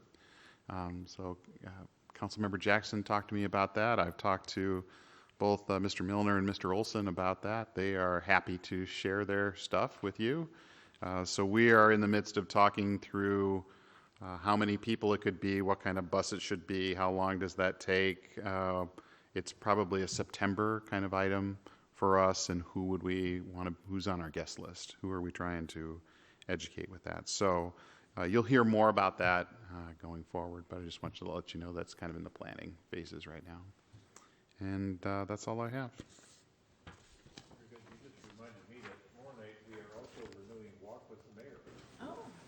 And that'll be it, if anybody wants to come down there and have a little mini town hall. Centennial Lakes, meet in front of the Hughes Pavilion, 6 o'clock. You know, any or all of you are welcome to join whoever else shows up down there. So maybe see you tomorrow night. Anything else? Manager Neal's comments prompt anybody to think of anything else? All right, is there a motion to adjourn? I just want to say this is the one time I'm glad you were wrong, Sharon. And I'll move that we adjourn a half hour early. Is there a second? All right, good. Member Pierce seconds that we adjourn. Any further discussion? All those in favor of adjourning say aye. Aye. Aye. Opposed? Carried. We stand adjourned. I thought that was Ian Nemerov coming back in.